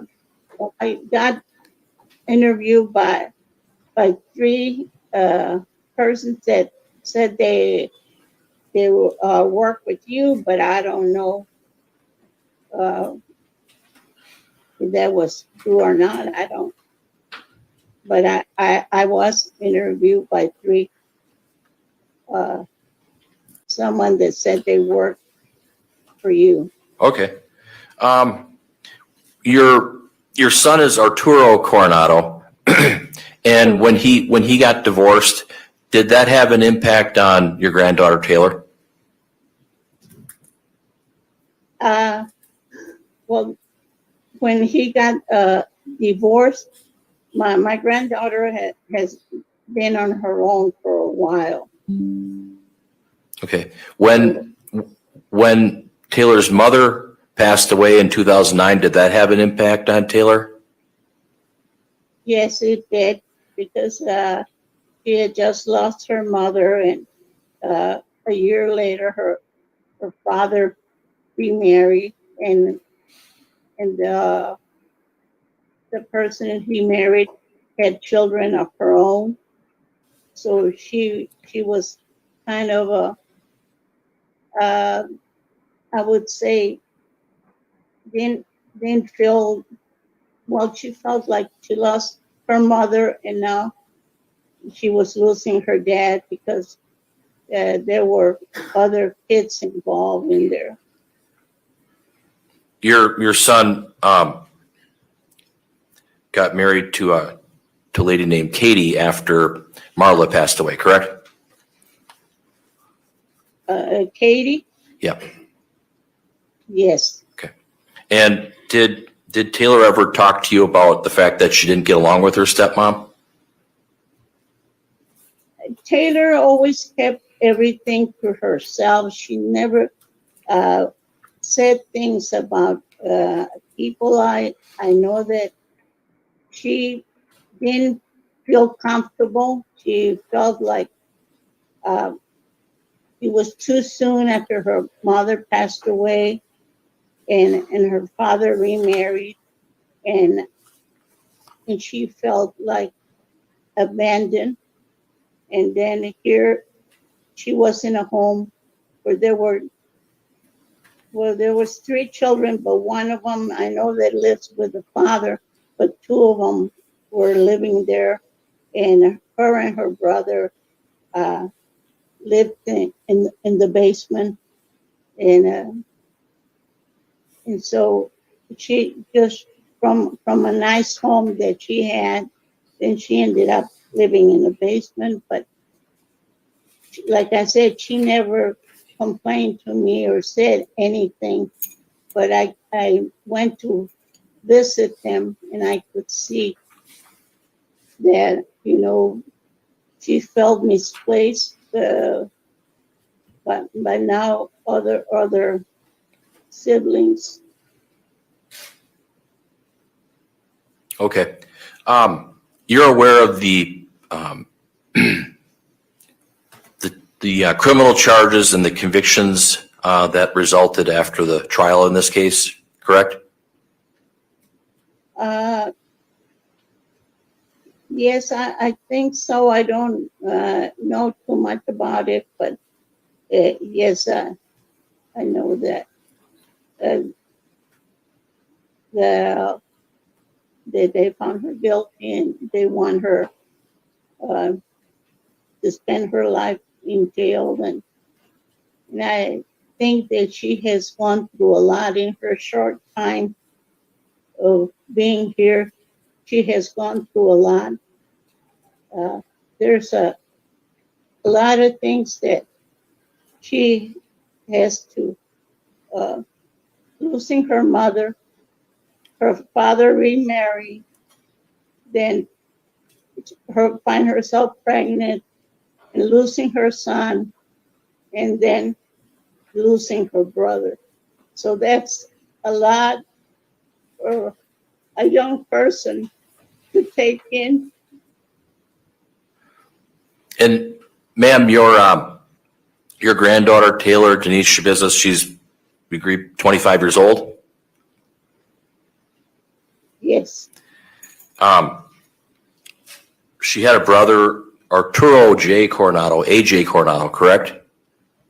correct. And is it your understanding that he passed away or he died in a motorcycle accident on or about July 1st of 2022? Oh, I forgot about that. Correct. That's right. Did your granddaughter Taylor talk to you about that after it happened? No, I know she was very heartbroken, but she was there in Wisconsin. She had lost her baby. She was locked up, and her brother, and that was very hard for her. Okay. You sent me some pictures of Taylor with her brother AJ, correct? Yes, There's a picture of the two of them together with AJ having his hat on backwards. They appear to be happy. Is that fair? yes, that's correct. There was another picture where AJ, Taylor, and your son Arturo were all together as well, correct? Correct. Did they all get together with you in Illinois or was that in Texas? Those pictures, where were they from? Were they from Texas or? No, those were pictures when they lived there in Wisconsin. Okay. The ones that the ones with the baby were here in Texas, but the ones with her brother and her father, that's when they were living there in Wisconsin. Are you a close-knit family? Or have you been a close-knit family in the past? Yes, we've always been very close. I took care of Taylor when she was born, but then we left for Texas, and so when I left her, she was, I would say, maybe about 7 years old or 8 years old, and I would try and see him at least once a year. But then, as the years passed, we weren't able to travel that much, so I hadn't seen her for a while. Do you know if your daughter visited other family members in Ohio with in the past with AJ? I believe so. When they were young, their mother used to drive to Ohio and take them, but I do not know if later on, as they got older, if they did or not. Do you know if Marla Coronado would take the kids, AJ and Taylor, to Ohio to visit cousins or aunts? Yes, she did. Okay. She would take them, And- to visit her dad and her brother and sister in Ohio. Your granddaughter, Taylor, is she close with your husband, Juan, with Grandpa? Yes, she is. She's very close with her grandfather. When Taylor was living with you in Illinois and then later on in Texas when she was going to high school at Cotulla High School, did she listen to you and follow the rules and all of that? But she did listen to me and follow some rules, but sometimes she wouldn't. She wouldn't. I mean, she wanted to do something, but like I said, she wanted to go stay by friend's house, but I would say no, Dad, let him come and stay here with you. So she did bring a friend of hers to stay overnight by us. Like I said, Taylor only lived with me there in Texas for maybe about 1.5 years until she graduated from high school. Then she wanted to get back to Green Bay. Okay. Fair to say that you've always had a close relationship with Taylor, both you and your husband? Yes, we have. Yes. You heard about and found out about her involvement with drugs, correct? Yes, I did. I found out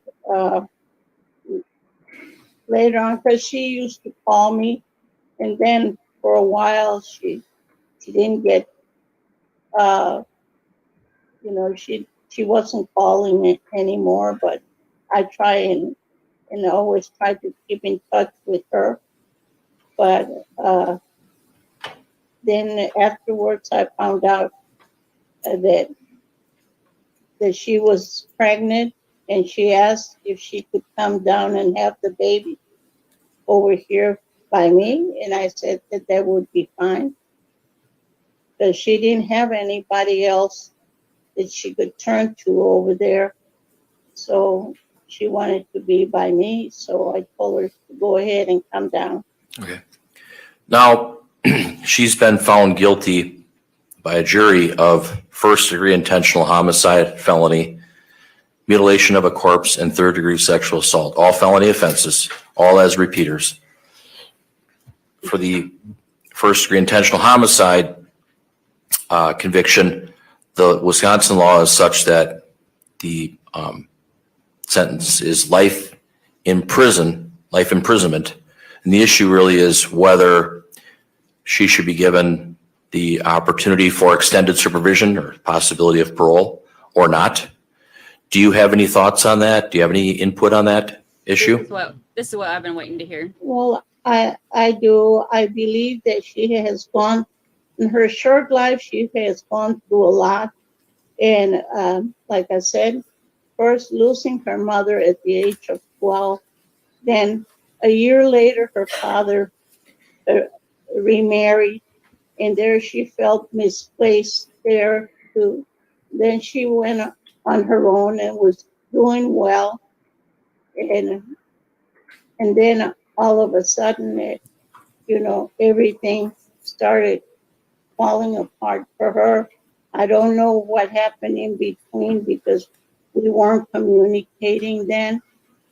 But then after she found out that she was pregnant, she wanted to come and be with me, but she wanted to have at least a relative of hers close by, and we were always very close since I took care of her when she was born until I left Illinois in 2004. Would you agree that your granddaughter, Taylor Schabusiness, needs some drug treatment, some counseling, all of that? All of that. I do believe that she does need some counseling and some help. She needs help. That's an understatement. Do you believe that she has good qualities? Yes, What are I they? believe. She's a very caring person and also very trusting. She trusted people that said they care for her, and actually always she was what can I say, that she always ended up getting hurt because she trusted people thinking they cared, but she's always have had the problem that wherever she goes, people just use her, and she thinks they care, but they don't. They have disappointed her. Do you believe that your granddaughter, Taylor Schabusiness, should be given the chance to possibly be on parole or extended supervision sometime in the future? I do believe. I know that she committed a crime, and I know that they want her to pay for it, but I believe that she should have the opportunity to come back to society one time and be with her son. Okay. Thank That's you a very no for much. me. No further questions from me. Any questions, Mr. Saunders? No, thank you. Okay. Thank you, ma'am.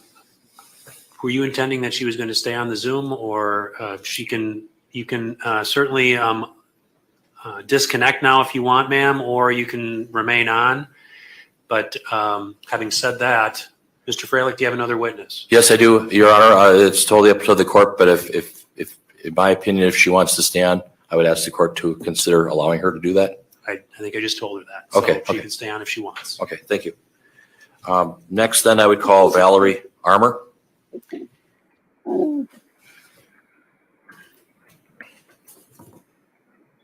Yeah, that's a hard pass for me on she needs to be let back into society. I'm gonna say no to that. I'm gonna say maybe that's not a good idea.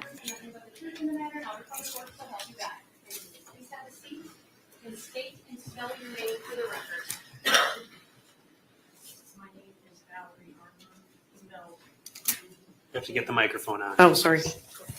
Is it on? Okay. My name's Valerie Armour. It's spelled Valerie. Armour spelled Armor. Okay, the Take witness that. is yours, Mr. Freilich. Thank you very much, Your Honor. You are Valerie Armour, Yes, I am. and where do you live? I live in Dublin, Ohio. Are you married? Yes, I'm married. What's your husband's name? Brian Armour. Do you have kids? Yes, I do. I have 4 children. Are you employed, ma'am? Yes, I am. Where do you work at? I work at Sun Behavioral Health. I'm a psychiatric nurse practitioner. And what do you do there? I work inpatient psychiatry with adolescents and adults. How long have you worked there? I've worked there for 5 years. And tell me your educational background, just briefly. I have 2 degrees from the Ohio State University. My first degree was a bachelor's of nursing in 1996, and my second degree was master's of science, nurse practitioner in psychiatry in 2016. There's y'all's OH. Do you know Taylor Denise Schabusiness? Yes, I do. Do you see her in court today? Yes, I do. She's seated to my left. Yes, she is. And are you related to her? Yes, I am. Can you tell the court how you're related? So her mother is my first cousin. Marla is my first cousin, and Taylor's my second cousin. Are you also here with your mother? Yes, I am. What's her name? Roberta Connor. And does she live in Ohio as well? Yes, she does. You came here together? Yes, we did. And what's the relationship with Roberta and Taylor? Roberta is Taylor's great aunt. She is the older sister of Taylor's grandfather.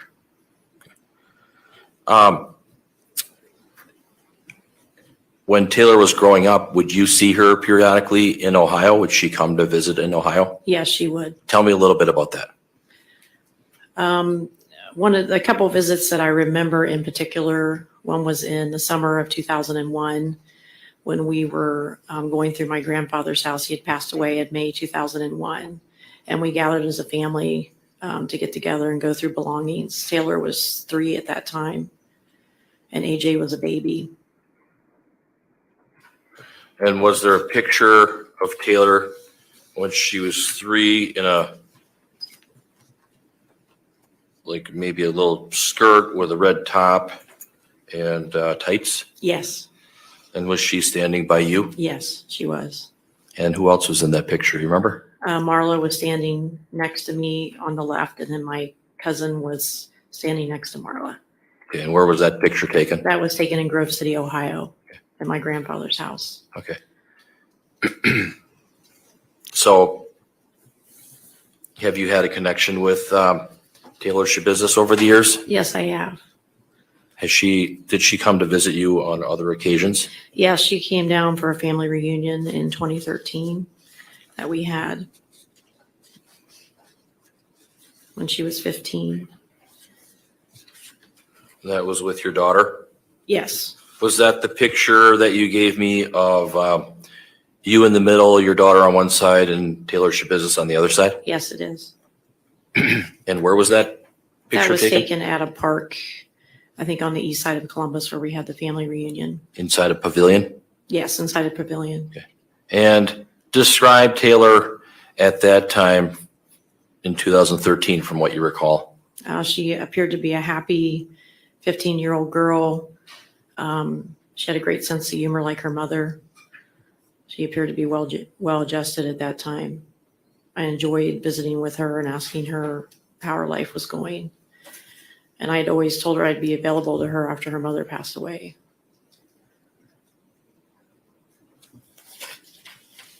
Did you know about the losses that she suffered in her life? The loss of her mother, Marla, in 2009, and the loss of her brother, AJ, in July of 22? Yes, I did. I grew up with her mother. We were very close as children. We spent holidays, summer vacations, and weekends together at my grandparents' house in Grove City, because when I was a child, I had moved to the East Coast. But we spent, weeks together in the summer playing, planning our future lives, playing with Barbies. We were very close as children. Did you talk to Taylor about her feelings and how the loss of her mother affected her? I did. I remember at Marla's funeral afterwards telling her I would always be available to her if she wanted to know more about her mother. I certainly would be available to tell her what she was like as a child, and I would be available for her the rest of her life if she needed anything. I lived in a different state, but I've always made myself available to her. I think you gave me a picture of, tell me if you did, of Taylor and her brother AJ when they were younger, maybe with Taylor eating either a pulled pork on a bun on a plate, or you remember anything like that? Yeah, that was after her mother's funeral. We were at my cousin's house in Hilliard, Ohio for the family gathering. We had both sides of the family there. Art's family was there and my family was there. Would you agree that Taylor always had a supportive family, either in Ohio or Texas or Wisconsin? Absolutely. And from the context that you had with her growing up, did she appear to be a happy young lady, happy child? She did at that time. You came to find out about the charges and the trial and the convictions, correct? Yes. You're aware of what she's been found guilty of, correct? Yes, I am.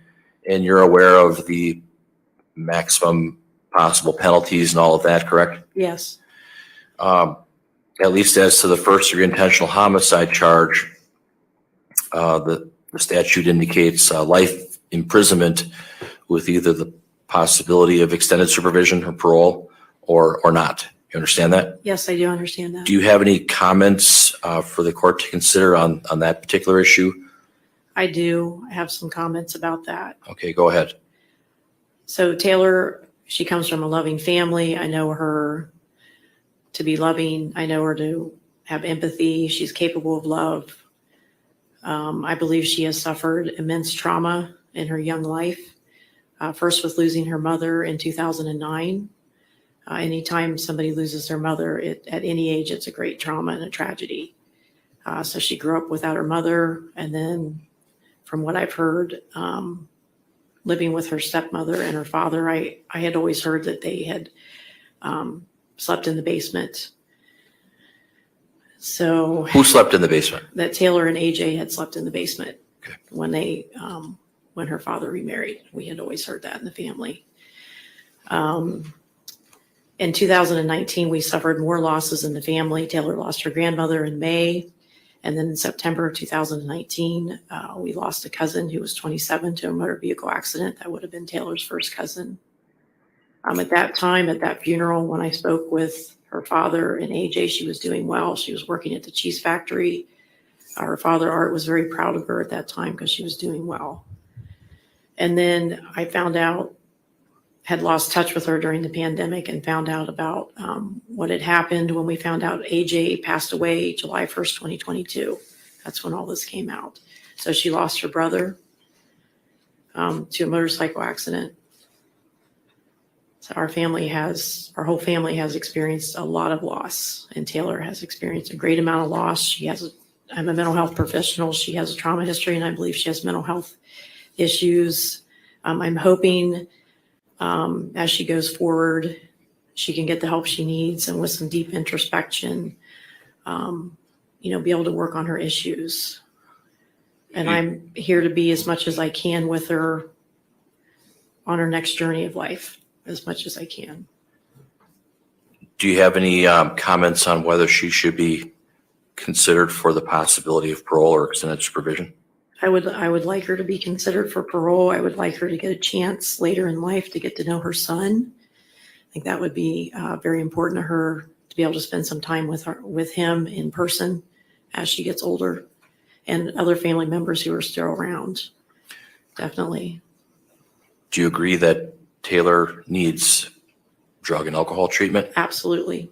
Do you agree that she needs mental health counseling? Absolutely. And she needs to deal with her extensive trauma history. Do you believe that she may need medication management? Yes, I do. Absolutely. Is she a lost cause? She's not a lost cause. Is she a monster? No, she's not a monster. She needs to be punished, correct? She does need to be punished for what happened, and my family we regret what happened, and we apologize to Shad's family for what has happened. I have nothing further. Thank you. Okay, thank you. Any cross-examination from the state? No, thank you. Okay, thank you, man. You can step down. So my thing is, this isn't just about punishment. Like, yeah, it would be great for her I'd to like know to her call child, but Arturo another mama, Coronado next. Okay. here comes daddy. Another mama don't get to see her baby anymore. Like, this isn't just punishment. This is protecting society. I have empathy for the things that she has gone through, yes, but that doesn't mean that she should be allowed to pose a risk to society again.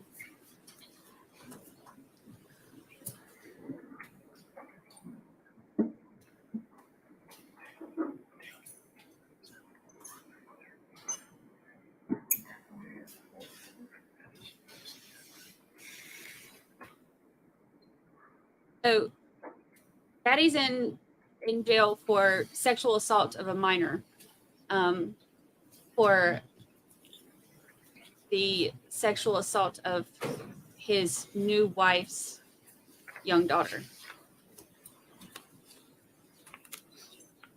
So he's coming in to talk on her behalf. And you remember last time when he came, when we were watching and he came to speak, when he got ready to walk out, what did he say? It was about the football. Go Bears, wasn't it?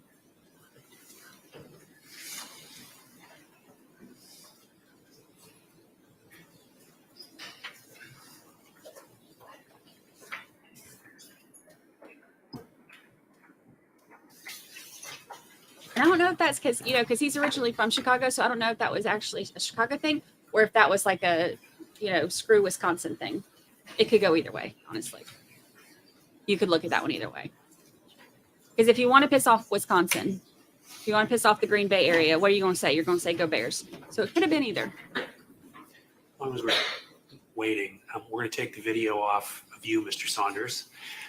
There is still the video running, however, for the grandmother. So you can't see her, but she still has the ability to look in. Okay? Okay, Your Honor.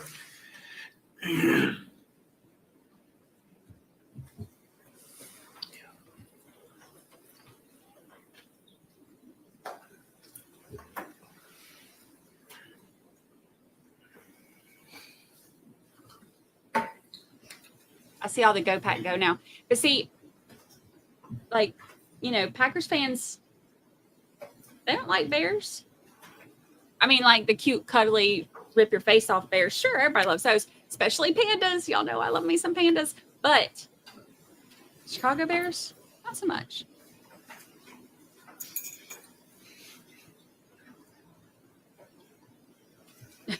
Kathy said matching family outfits.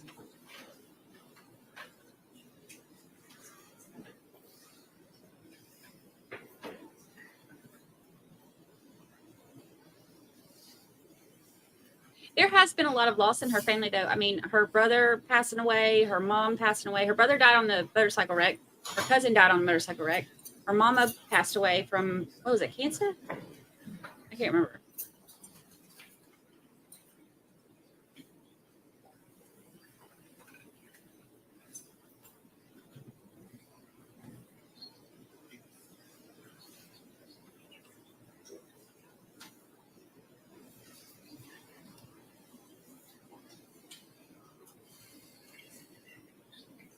Oh, look at the little panda. I love pandas. They're chubby and clumsy and adorable. People tag me in Twitter all the time with the panda stuff. I love it. All right, here comes Daddy. Oh, wait, they're wearing Christmas pajamas. Matching Christmas pajamas. Please raise your right hand. You solemnly swear to tell the truth, the whole truth, and nothing but the truth in the matter. Now before the court, so help you God. Please have a seat and state and spell your name for the record. Arturo Coronado, Okay. For the record. A-R-T, C-O-R-O-N-A-D-O. Mr. Freilich, the witness is yours. Thank you very much.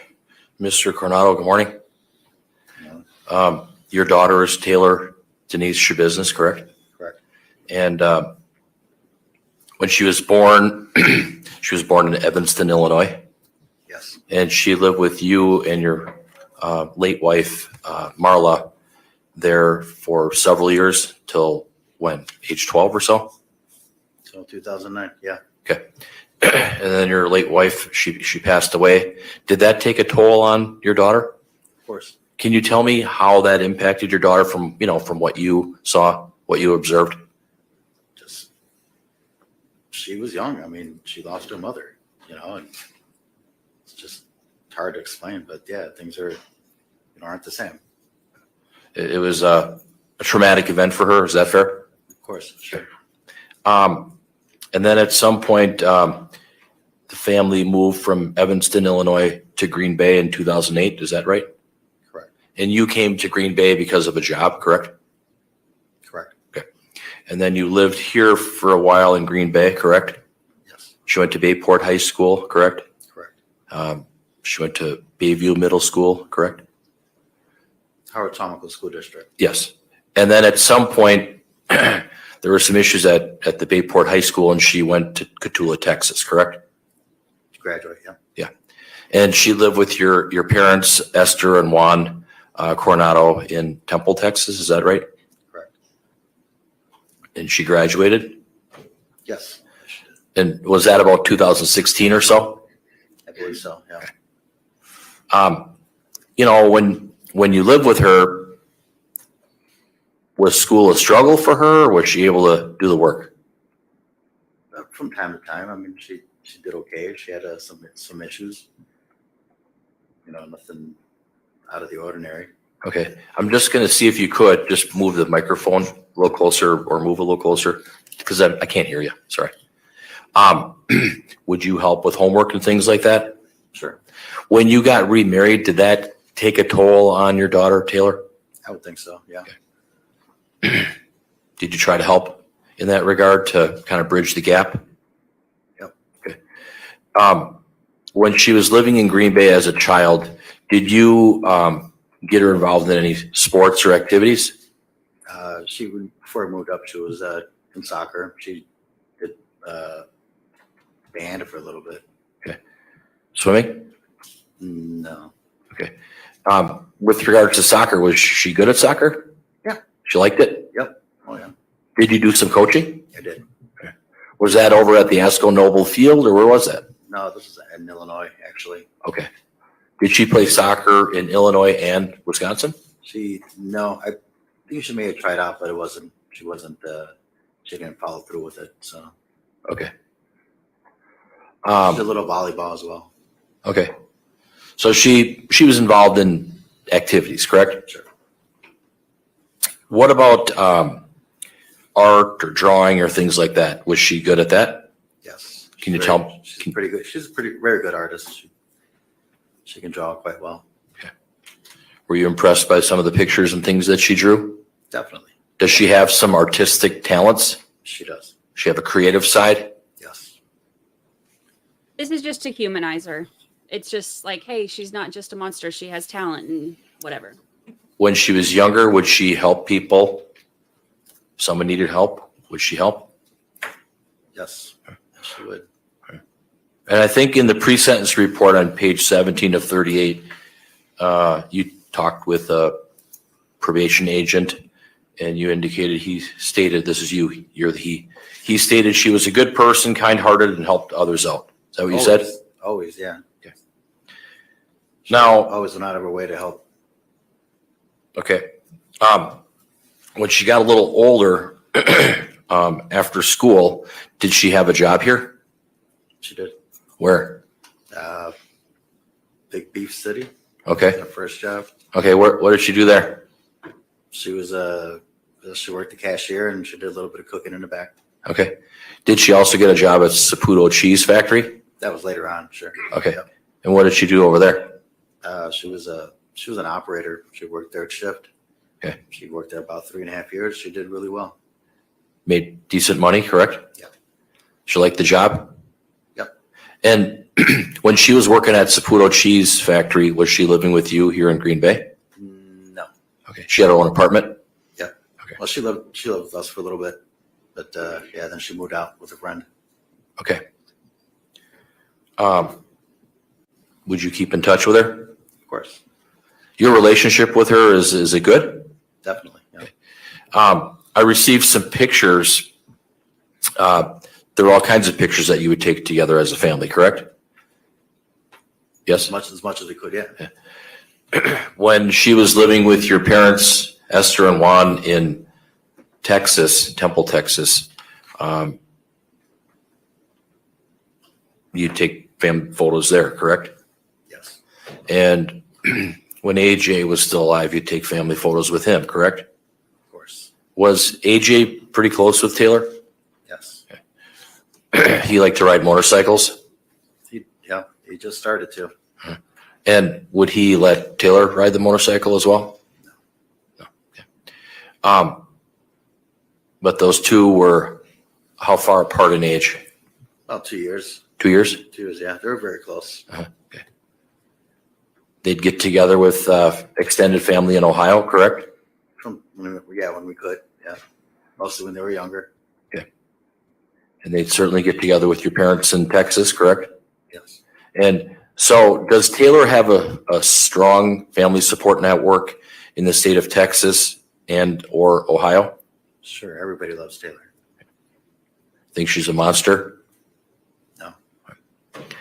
You understand what she was found guilty of by the jury, correct? I do. First degree, intentional homicide, mutilation of a corpse, third degree, sexual assault, all felonies, all repeaters. You understand that, correct? I do. You understand the penalties, correct? Yeah. And then for the homicide conviction, It's life imprisonment, but the issue is whether she gets the possibility of extended supervision or not, possibility of parole or not. Do you have any thoughts on that? Do you have any comments for the court on behalf of your daughter? Sure. I don't think she needs life imprisonment. I mean, the mistakes were made, you know, Mistakes? her not being in the right state of mind when it happened, you know, has a lot to do with it. Her whole life, she was a good kid, you know, drugs mess people up, and that's what happened, but I don't think that she deserves life. You think she should be, She has a child, you know, and it'd be nice for her to be able to see her child. you agree she's got to be punished, correct? Well, yeah. Yes. But is it your testimony that you believe she should be given a chance at the possibility of parole sometime in the future? Most definitely. Yes. Or extended supervision, that's what they call it? Yes? Yes. You knew that your daughter Taylor got involved with Warren Szabo, correct? Yes. And he was the one that introduced her to drugs, correct? Correct. Meth specifically, correct? Correct. Intravenous drug use, correct? She was like night and day. She completely changed. It's a different person. You believe your daughter got addicted to the methamphetamine or other drugs? Yes. Do you believe that she should get some treatment, counseling? She should have been getting treatment this whole time. I don't know why she hasn't. With regards to your daughter, she has mental health problems, is that correct?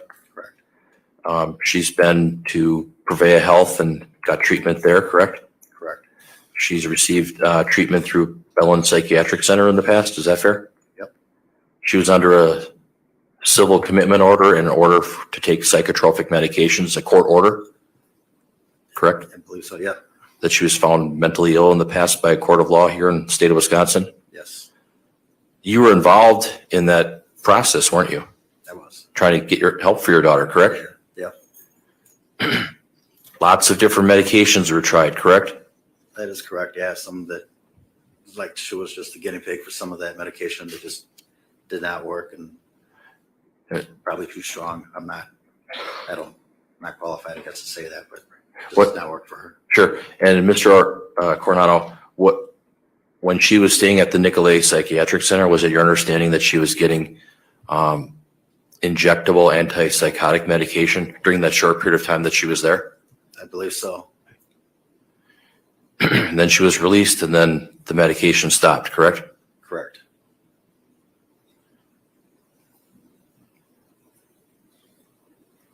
Fair to say that your daughter had been receiving mental health treatment or counseling for quite a long time since her younger years? That's fair. Yep. That she was, it would start, then it would stop. There was no consistency. Is that fair? That's fair. Do you feel that she fell through the cracks with regards to mental health treatment and all that other kind of treatment? Definitely.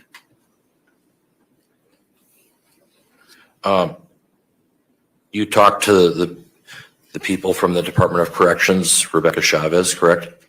I believe that was her name. I'm sure.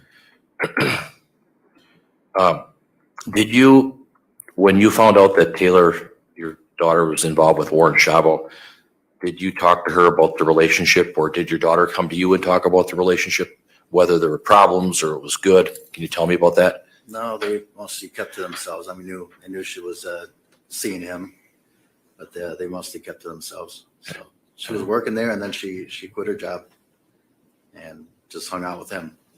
So during that time when he was out of jail, we didn't really communicate too much. Was Mr. Szabo abusive to your daughter? I believe it was, yeah.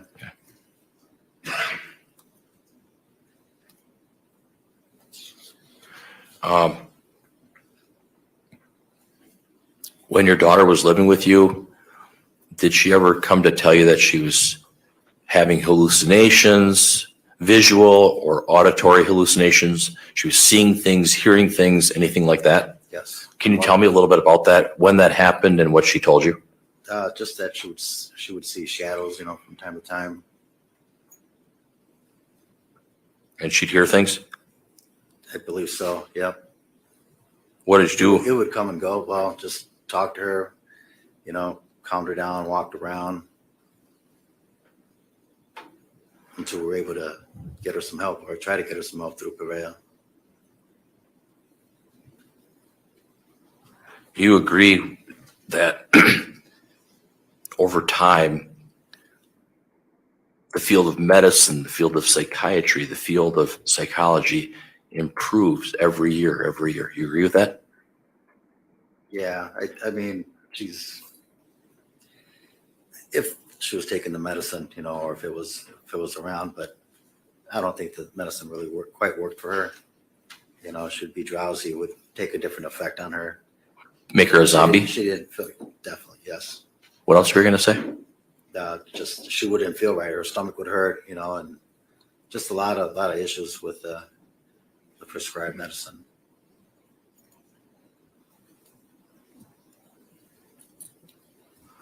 Would you agree that your daughter has redeeming qualities to her? Can you tell me what they are? I don't know. It's sad for me to sit up here, knowing what happened and stuff, and knowing my daughter the way, she was, and the way I know she still can be. It's just night and day. She was always a loving, caring person. She liked to have fun, liked to joke around a lot. She's not the monster that, she's being made out to be. That's for sure. You agree your daughter's got to be punished? I'm sorry. Do you agree that your daughter has to be punished? Has to be punished? Yes. I'm sure that's Are you saying you want the court to give her a chance to get back into society in the future at some point? definitely, yes. She need help, mental help, for sure. And Is she going to get that help? From whatever happens, moving forward, I don't know, but she definitely needs help. is she able to love?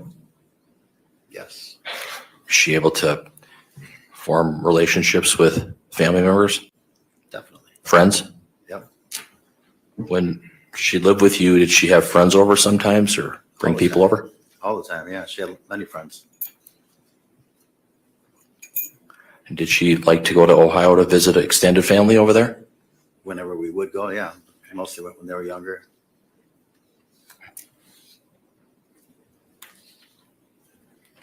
Your daughter, do you think she's a lost cause or not? No. You think she could be fixed? Yes, for sure, definitely. Going to take some time though, right? With the right help, of course.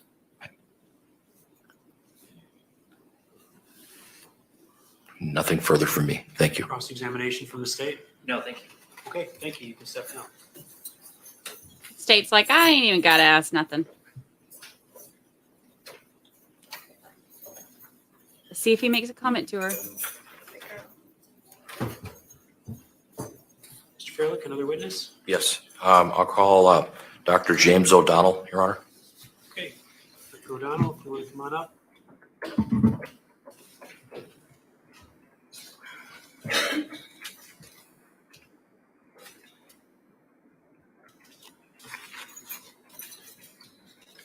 Please raise your right hand. Do you solemnly swear to tell the truth, the whole truth, and nothing but the truth in the matter now before the court, so help you God? I do. Please have a seat and state and spell your name for the record. James O'Donnell, James, O'Donnell. Okay, then, Mr. Freilich, the witness is yours. Thank you very much, Your Honor. Dr. I would not O'Donnell, mind good to morning. show. Morning, sir. Can you tell us briefly about your education? Yes, I have a bachelor's degree of pharmacy from the University of Illinois, a doctor of pharmacy from the University of Michigan, a master's degree in nutrition from Rush University. Previously, you testified at a motion hearing, correct? Yes, sir. And your curriculum vitae or your resume was previously filed with the court, correct? Yes. What professional experiences have you had? I spent 5 years as a clinical pharmacist at the Cook County Hospital, responsible for developing pharmacy services and consulting with physicians, nurses, and patients on drug therapy. I spent 12 years at the Presbyterian St. Luke's Hospital with similar duties. But during that tenure, I switched from clinical pharmacy to clinical pharmacology, research and practice. During that time, I was appointed to the faculty of the Rush Medical College in the Department of Pharmacology, first as an instructor and then promoted to assistant professor, and currently I'm an associate professor at the Rush Medical College. I ended my hospital work at Rush, Presbyterian St. Luke's, gone through a couple name changes. In the late 80s, since then I've stayed on the faculty and have extensive faculty experiences, but also at that time I expanded my work in consulting first with pharmaceutical companies, some government agencies, that pretty much switched to forensic matters and civil lawsuits and criminal matters in courts for various criminal events. Along the road, I've published 350 or so articles, including several dozen book chapters, all of which address, not all, but most of which address the adverse effects of drugs, but primarily therapeutic, but also recreational drugs. And I have edited 8 books. The last 8, the number 8 hasn't been printed yet, but it's still in the printing and final editing process. 5 of those books are titled Drug Injury. The books address issues of both therapeutic and recreational, including amphetamines and methamphetamines and stimulants. 2 books address issues of the science of drug development. That's a brief review of my 43-page resume. You've worked as a clinical pharmacist? A clinical pharmacist and a clinical pharmacologist. What are you currently doing? I'm currently an associate professor working at the Rush Medical College in the affiliated with the Ovarian Cancer Research Lab, member of the Institutional Review Board for Patient Safety for Investigational Studies, and member of the Admissions Committee for the Medical College. And I also give lectures and seminars in the bioethics course in the graduate college. I described my editorial work. Unfortunately, that book is not finished. I intend it to be my last book. And then I do this forensic consulting, primarily in civil matters, but I do work in criminal matters like this, and that consultation work in civil and criminal matters is throughout the United States, including obviously Wisconsin. You're in private practice, correct? Yes, sir. You do forensic consulting, correct? I'm sorry? You do forensic consulting? Yes, I do. What's the name of your business? Pharma Consultant Incorporated. That's in Illinois? Yes, sir. Have you ever testified in court before? Yes, sir. How many times, sir? More than 400 times in 40 years. In what states? Approximately 35 to 38 states, including Wisconsin. There's, you can estimate 10 to 12 states that I haven't given testimony in. You testified here in Brown County in other car crashes involving reckless homicide, correct? Yes, sir. Have you testified in any homicide cases? Drug-induced homicide cases and other homicide cases I have testified, and testified in death penalty hearings. testified in most of the criminal testimony is in things like DWI and aggravated OWI or drug-induced homicide by vehicle, or selling drugs to people that kill the people and they arrest the person that sell or give the drug to them. Have you testified in state and federal courts? I have, including in Wisconsin. Have you testified for private defense attorneys, for prosecutors, for U.S. attorneys? Yes, yes, and yes.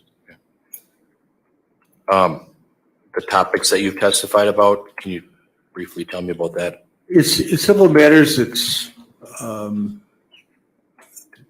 did the drug cause an injury or not? If so, how did the drug cause an injury? What could have been done to avoid the injury?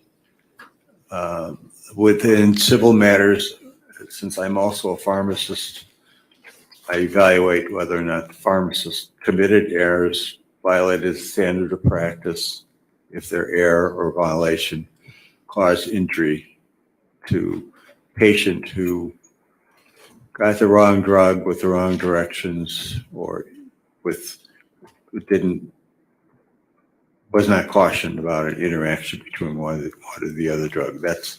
Those are the only cases I testify in the standard of care of a health professional. Have you worked with drug testing as well?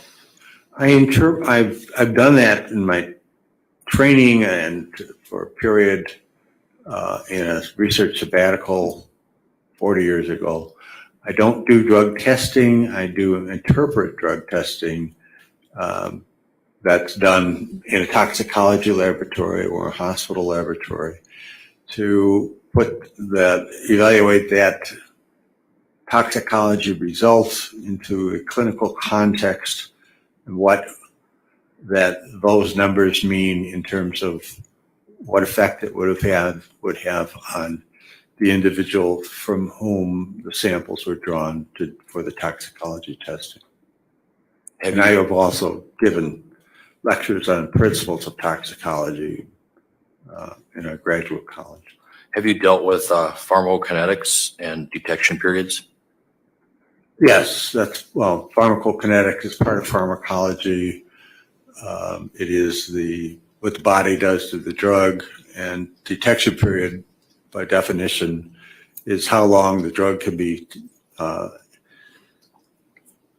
assessed, analyzed in various body fluid, be it either blood, saliva, and urine being the most common, and urine being the matrix or biologic sample that for which the longest detection period exists. Have you worked with government agencies? Yes, many.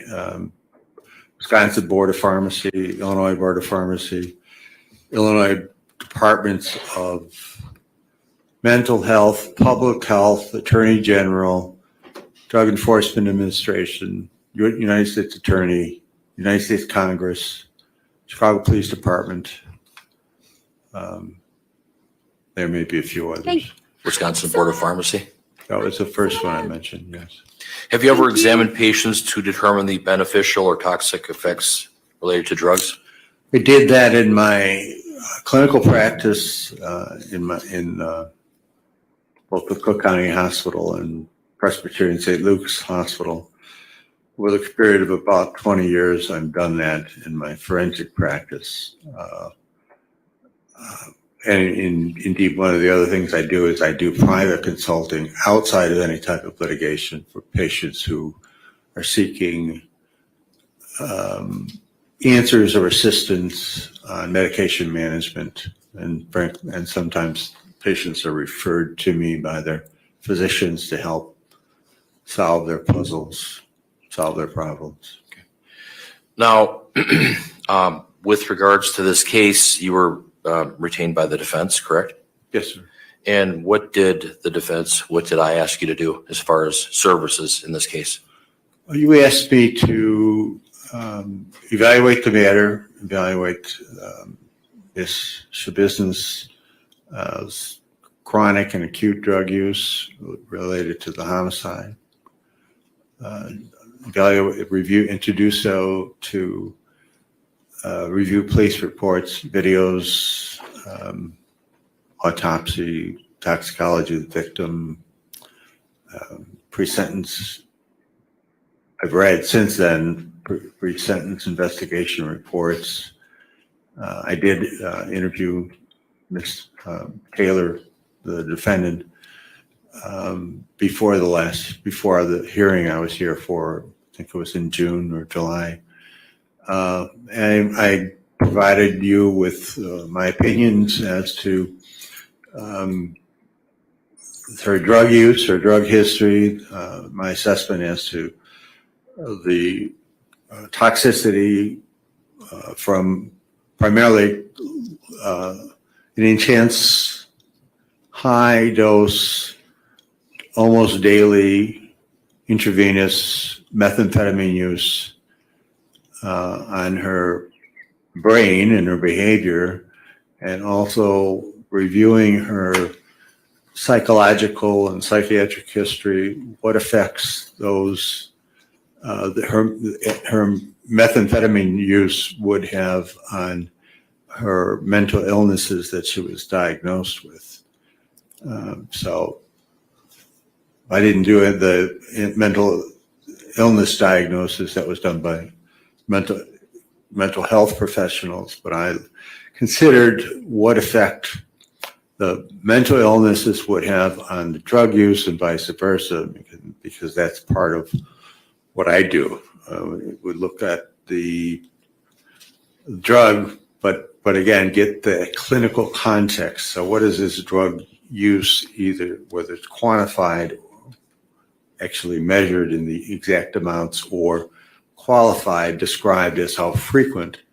Look at any evidence surrounding this as to what or how the drug use affects an individual's life, and then take into incorporate the clinical context of prior psychiatric treatment, psychological and psychiatric diagnosis, any psychotropic drugs for any mental illnesses, the effectiveness of those psychotropic drugs, whether or not the patient was compliant with the medications, whether or not when they use the medications and were not using methamphetamine, whether their behavior enhanced. So it's a lot of moving parts, but that's what a pharmacologist does, in contrast to toxicologist that just looks at the numbers and says, this is how much was used.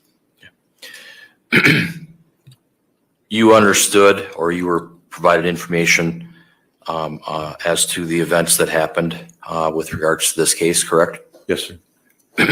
You're aware that blood was taken from a bucket and then used for testing purposes, correct? Yes.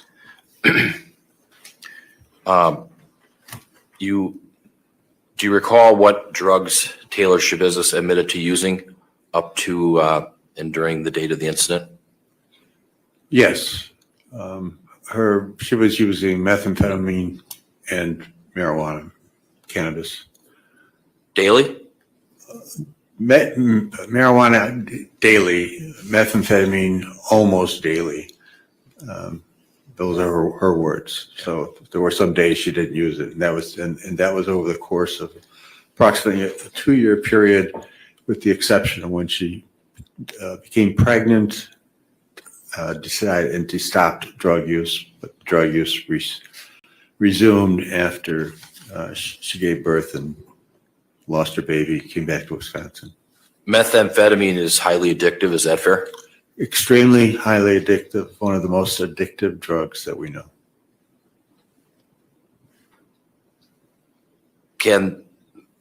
Based on your training and experience and knowledge, can methamphetamine use cause hallucinations, visual or auditory?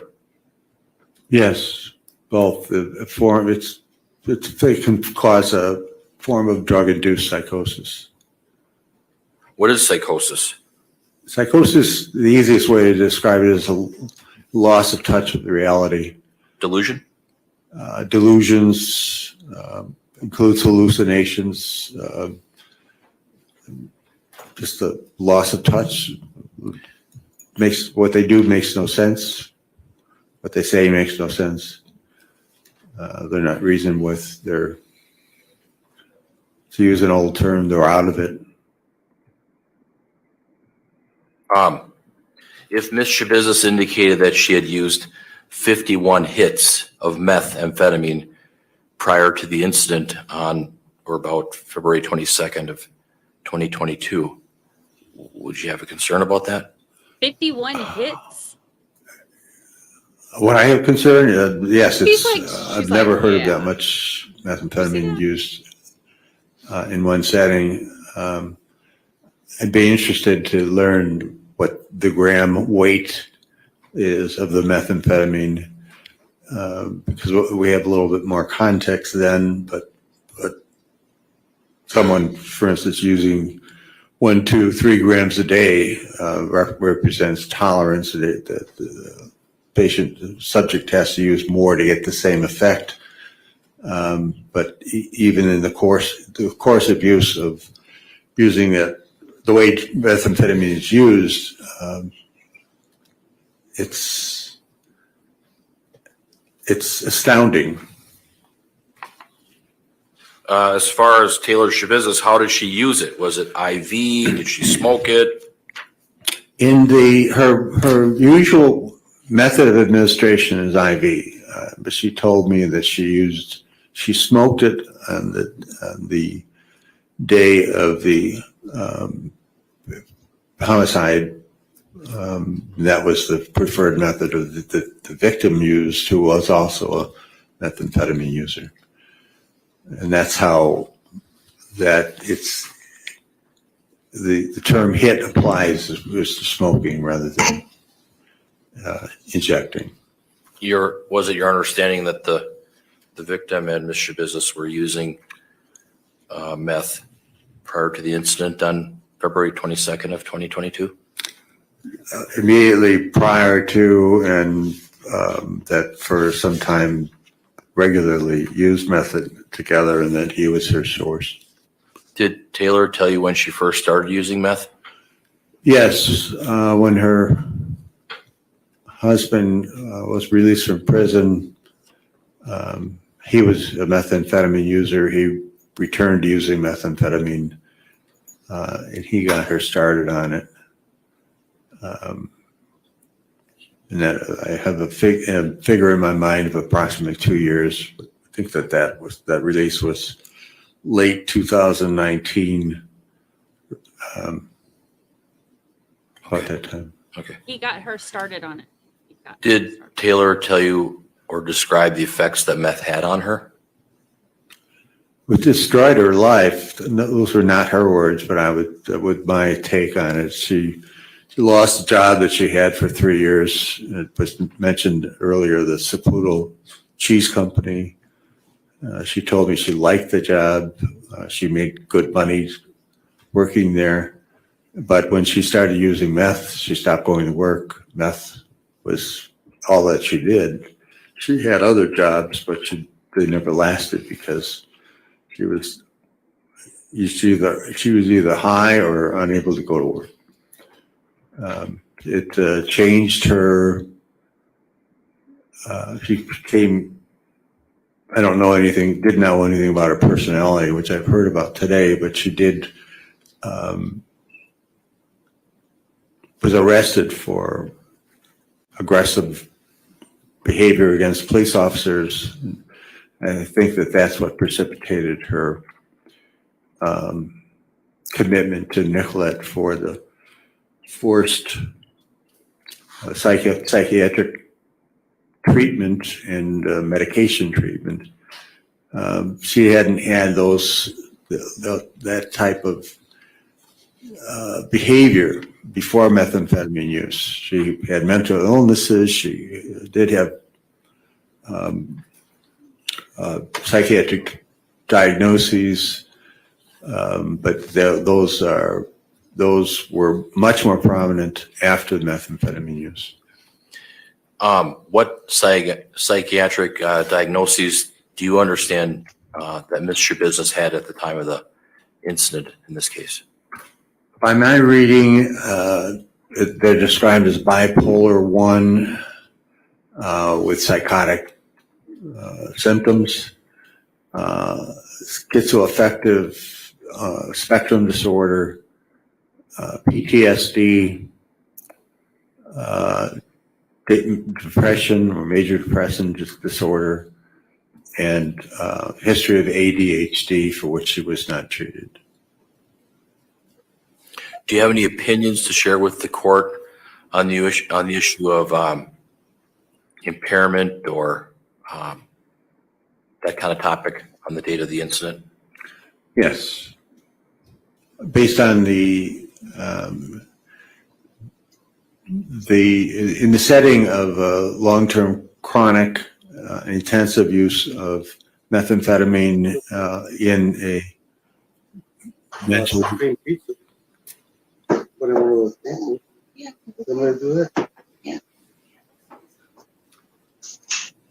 Is that the Zoom? Go ahead. In the setting of in this young lady's life with a mental illness diagnosis or defect that is principally bipolar, extensive use on that day would cause significant intoxication and impairment.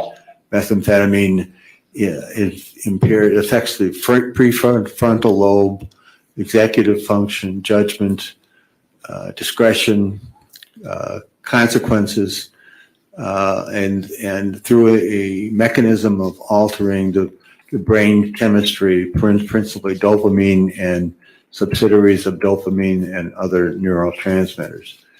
That's the mechanism of the acute use in a setting of chronic use in similar situations.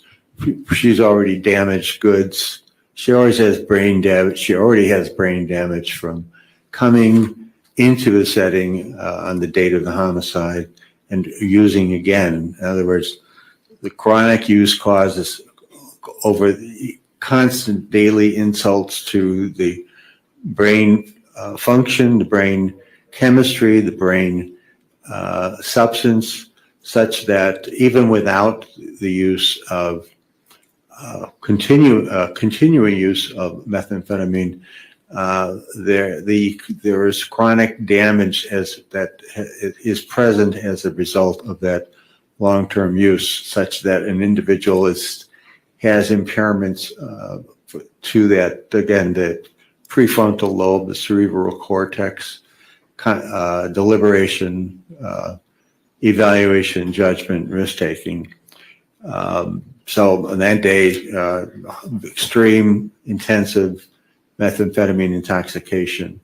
This young lady, because of her mental illness, the use of methamphetamine in the setting of mental illness, bipolar, particularly bipolar that's not being treated with a psychotropic drug, the methamphetamine exacerbates the bipolar disorder. And indeed, for Ms. Schabusiness, the neuropsychologist who evaluated her a year after the arrest, and over a period of more than a year since her incarceration, where she has no exposure to drugs, still has this mental illness and still has psychotic features, and therefore the mental illness is not drug-induced, but in this setting, drugs will enhance the manifestations or negative consequences of the bipolar. And then finally, and I think I alluded to it, bipolar does have effective drug treatments, certainly much more effective than schizophrenic medications. However, if the patient is not given the medications, is not, or does not take the medications, they don't have the benefit of the therapeutic gains with medications.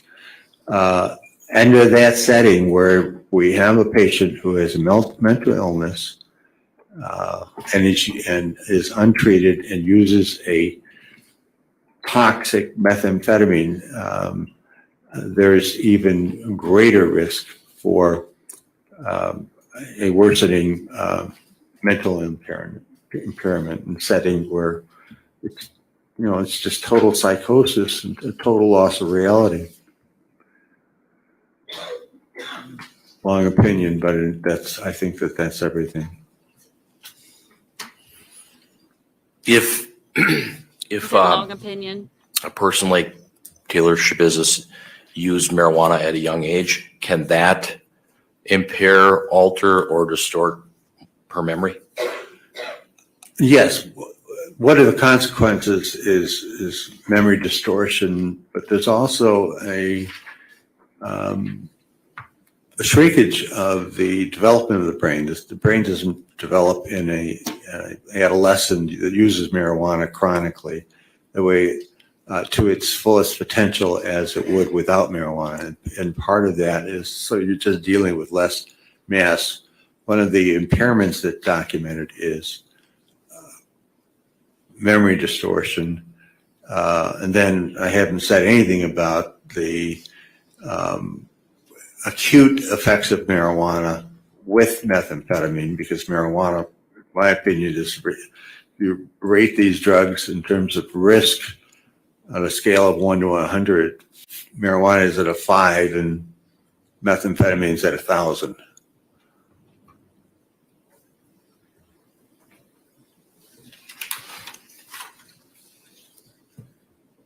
As far as methamphetamine, does that impair cognition and other temperaments in an individual that uses? Cognition, thinking, deliberation, control and behavior, risk-taking. There's even something that I just recently learned, that episodic memory impairments. One of the applications of that is that people get so messed up using methamphetamine, but they continue using it. Now they're addicted to it, but they forget how bad they were during their last near-death binge. So yeah, but it's cognition and it just wipes out thought processes. There's no control over thoughts, and there's no control over behavior. Impairs memory? Methamphetamine, yes, it does impair memory. Marijuana as well? Yes. With regards to methamphetamine, can that drug cause someone to have violent behavior? Oh, yes. Violent behavior, and also part of the violent behavior is the criminal element of people robbing and shooting you to get your drugs or steal your money that you're using to buy drugs. But yes, violent behavior, violent attacks on individuals, attacks on police officers, suicides, homicides. One of the most predictably violent and aggressive stimulating drugs.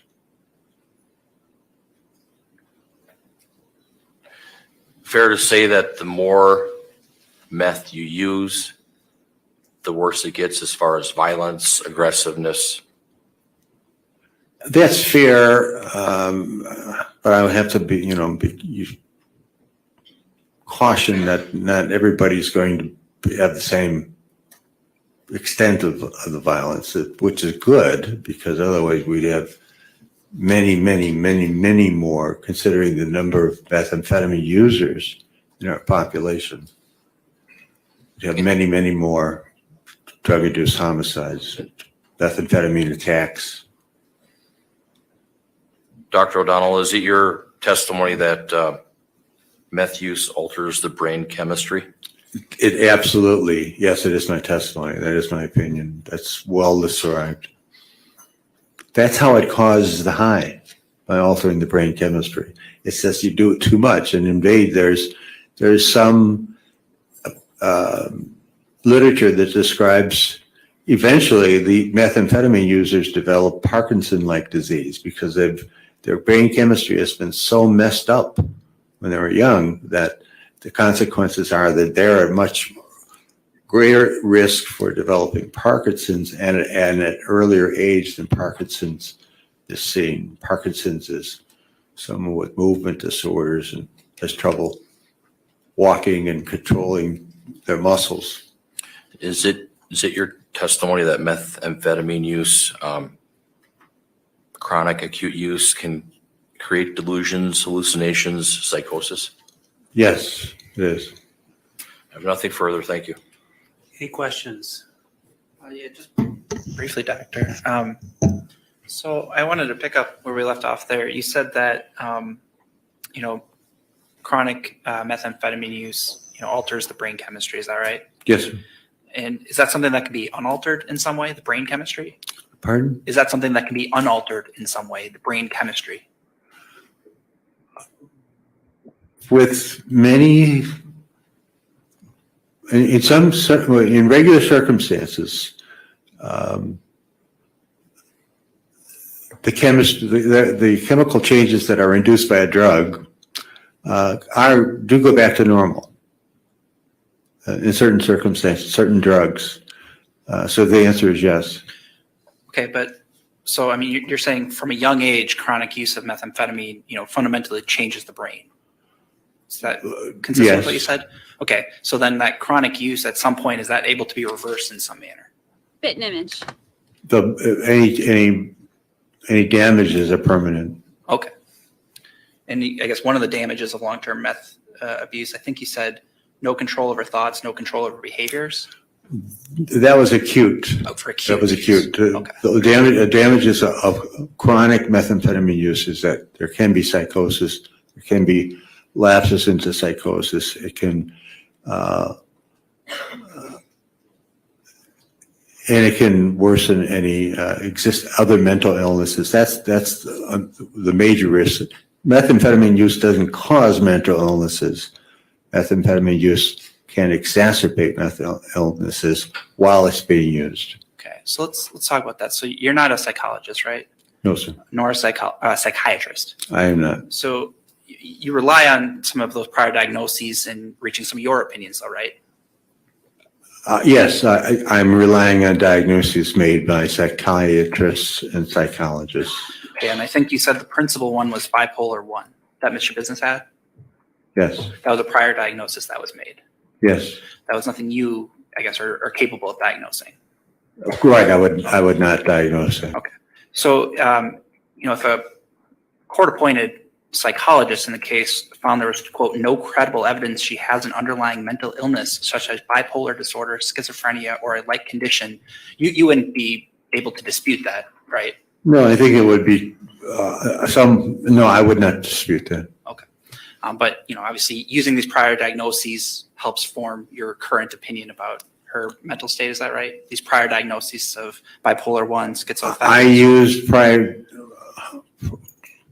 diagnoses and subsequent diagnoses to identify the mental illness that she had and has, and then I considered the effects of methamphetamine without mental illness, methamphetamine with mental illness, the effect of methamphetamine on any mental illness, and the effect of the inability or the non-treatment for mental illness that puts her at risk for behavioral alterations and also greater risk of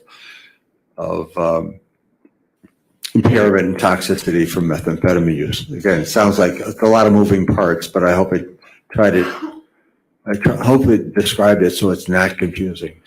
Sure. So the information you're relying on in terms of the acute methamphetamine on the date of this incident, that's information that comes from Schabusiness, right? It comes from Schabusiness. Yes, it does, and it's corroborated by the toxicology reports of the victim. So her intoxication level is corroborated by the toxicology results of some Well, person? if they're using methamphetamine together, and he's the source of methamphetamine, and she's an addict of methamphetamine, she's going to use methamphetamine. And that's the underlying basis for me believing that when she said she used methamphetamine during those activities. Sure, but you have no information about the amount she used? No, I don't. Or the exposure she had previously or tolerance she had? I assume she had tolerance. The amount she used previously, with frequency, I don't know whether I got that in my notes or not, and I don't have my notes, so I don't know exactly. But she, in part of her treatment, she was identified as having methamphetamine use disorder and cannabis use disorder, as well as bipolar 1. I think that those were the diagnoses at the Nicolette Treatment Center, which was not too long before the homicide. Yeah, sure, in 2021's, but in terms of objective evidence of her intoxication under methamphetamine, marijuana, whatever substance, the night of this incident, you have no information? I have no toxicology tests from her, and I didn't witness her use the drug. I wasn't there. And I guess she said she's 51 hits. Did she tell you that, or? No, she did not. I just heard that last night on the phone and this morning in court. Oh, All right, but that would be something you've never heard of before in your. I had never heard of that before. Okay. Thank you, doctor. I have nothing further. You're welcome. Mr. Freilich, will you redirect? No, Your Honor. Thank you, doctor. You can sit down. Thank you, Your Honor. so that 51 hits thing was just something you heard for the first time last night. Other witnesses, Mr. Freilich? No, Your Honor. I have no other witnesses other than possibly my client. I have to talk to her about that. Okay. Well, we started late this morning. It's 11:45, so we've been going about 2 hours.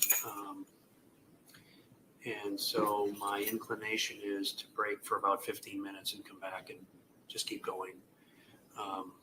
Otherwise, we take a lunch. I don't know how much time what we have left is going to take, but that's what I plan on doing. And I guess, Mr. Freilich, if your client is going to testify, maybe I'd reassess that when we arrive back here at noon. Okay. But let's break for 15 minutes. Everybody can take a brief recess. You can speak with your client. We'll come back at noon and decide how we want to proceed from there. Okay? Okay. Thank you so much.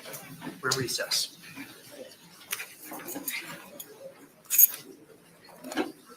All right, so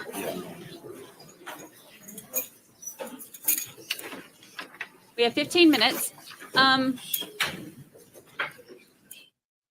Interesting. There she is. You remember, y'all know what that reminds me of? Y'all ever see, I don't know, my youngin' used to read it. I don't know who else's did, but The Adventures of Captain Underpants. Did y'all, hold on. Wait, go back to Intoxication under Wait, not that one. methamphetamine, marijuana. That's what I plan on doing. Other witnesses Possibly my client. I have to. back and just keep going. hold on. Otherwise, we take a lunch. I don't. Client will from there. Okay. Recess. You can wherever. Okay. Thank you so much. Wherever your client Okay. going to. Hold on, I gotta find it. Thank you, Your Honor. Mr. Freilich, will you redirect? Thank you, doctor. I have nothing further. Okay. You're welcome. All right. So here, okay, hold on. Hear me out. It looks like, which I know he didn't wear his underbreeches on his face, but hold on, let me pull it up. It sure does look like those underbreeches.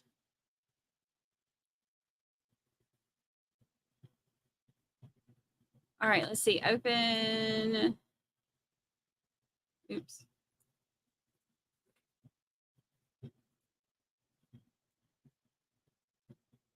Y'all don't think I'm so weird, but I swear this is what I keep thinking of when I see. Okay, so see how Captain Underpants has them big old white underbreeches? That's what it reminds me of. The Adventures of Captain Underpants. Don't it? It looks like she just needs a big old red cape. Who wore it better? So far, we've gotten their matching Christmas PJs with their orange jumpsuits, you know, like their little matching Christmas pajama pictures. And obviously James, I keep saying James Corden, right? I said Corbin earlier. I don't know who's James Corbin. Did I make that up? I may have just made it up. Who knows? But James Corden is like the doppelganger of the prosecutor. And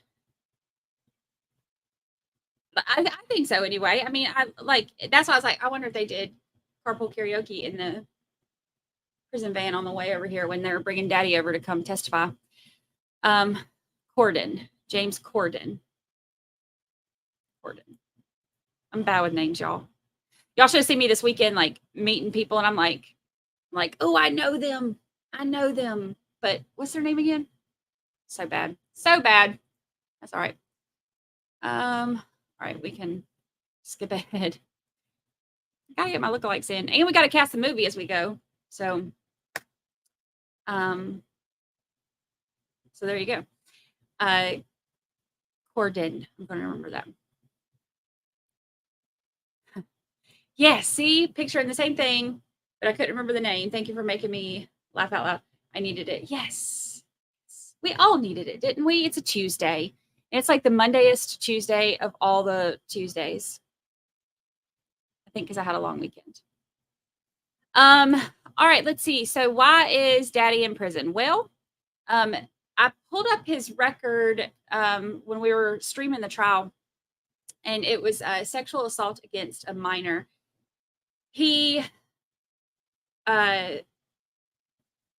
sexually assaulted his wife. You know, when Taylor's mama died, he got remarried after that, and his new wife has now ex-wife, has a young underage daughter, and he sexually assaulted her, and he is in prison for it now. So he actually had just got sentenced when we were going through this trial. So, which is interesting. Oh, I'm blurry. Hold on. Wait, this is how I fix it. Hold on, wait. RA says I'm using the force. See, look. Bam! Use the force on it. It's my talent. Alrighty. So somebody's knocking over here. Did I talk to Slim Jim? That's a big fat no, Lauren Farmer. I did not. Had no interest in it. Actually, I will tell y'all, Mel wanted to go see them and to see Dick and Jim. And we were going to go over there, and I was only being supportive. I could care less about seeing Dick and Jim, but I did want to see their line compared to Creighton Waters' line, because Creighton Waters, they like the way that the meet and greet was, it was like set up like they had this huge ballroom, and on one side, like they had the rope stuff or whatever, so you could like weave the line in and out, you know. So on one side was Dick and Jim, and on the other side was Creighton. Creighton's line was a lot bigger, but I did not want to go see them, but I was being supportive. Mel wanted to go meet them, so we walk in there, Now, they had a meet and greet scheduled from 7 o'clock to 8 o'clock. And we walked in there at like 7:20 and they wouldn't take any more. And they would not, they said that they had somewhere to be. Yeah, they have somewhere to be. It is on this schedule, this official itinerary from 7 p.m. to 8 p.m. But what I think, and this is pure speculation, and I have no evidence to prove it, this is literally just me being petty Betty over here. I think that because they had such a short line that they didn't want people to keep coming in there taking pictures of their short little line. That's what I think. But again, that's just me being petty Betty, and I am not a fan. Y'all know I'm not a fan. So, and we got there and we were like, they said that they weren't going to take any more people in their line. We were like, there ain't even anybody in the line. How can they not take people? They have this scheduled from 7 to 8. And they wouldn't take anybody else. But I got a picture though. I got a picture of where their line would have been. I did see Creighton play, and let me tell y'all that he did a great job. Their band is actually really, really good. He did a great job. Recovery Addict says this is the way. That's the Jedi thing, right? See, did you see me, Recovery Addict? I did it. I did the Jedi thing where I fixed my camera again. Watch, let me mess it up because I'm trying to do it again. Let's see. Am I married? No. No. Wonder how much time dear old dad got. Oh, I cannot remember. I had it pulled up, but I cannot remember exactly how much time I got. But I mean, it was year. I think it was like 17 years or something. Do not quote me on that, but I have it on my Twitter somewhere. But I pulled it up when we were going through the trial. So craziness. See, y'all agree. Y'all agree. See. Thank you so much, Micah. This is from Sheen, right? Sheen.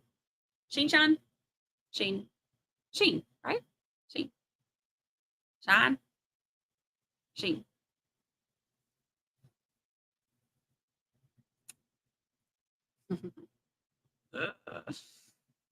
Yeah. Let's see. Thank you so much. I am well rested and I'm in a good mood. Yes, Julie R. It was not me that wanted to go. It was him, and I was being a good supportive friend.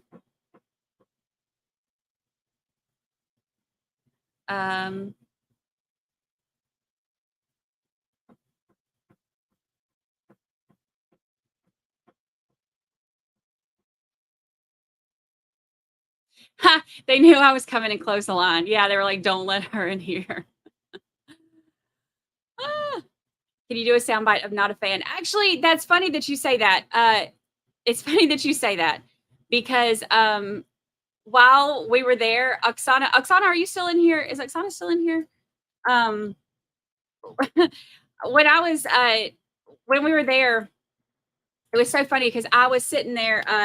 We were talking to, I think, Mike King or somebody, and Oksana came up and was like, and recognized me and came and said hi. And she was like, I'm in the chat. And she said, the two things that she always says now are, she'll always say, I'm not a fan. Cause I say that all the time about people. Cause I'm trying to be nice. I'm trying to say, you know, I don't mess with that person, like in a nice way, you know? So I'll just say, I'm not a fan. And then, also, she'll say, he's on it, doggone it. So so I thought that was awesome meeting Oksana, and she said that she says my little sayings now because I say them too much. It's too funny. Too funny. Weather Watch says it sounds like Sheen. Okay, Sheen. I get it at Sheen. They got cheap clothes. It works for me. Let's see. Did I get a recording of Creighton? I'm turning red. I did not get a recording, actually. There are some people who did get some recordings. I took some pictures. I'm going to show some of the pictures too on our Murdoch stream that we're doing at 4 Eastern. I'm going to hold on. I'll show y'all the line. I was going to just show it at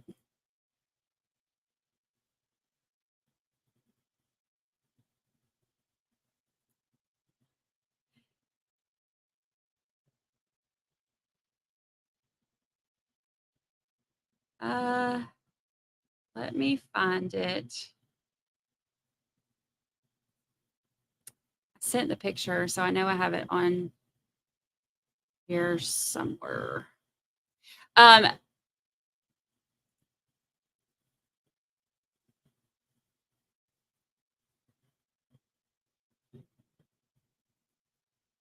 do I hold on? I have to see if I can. All right.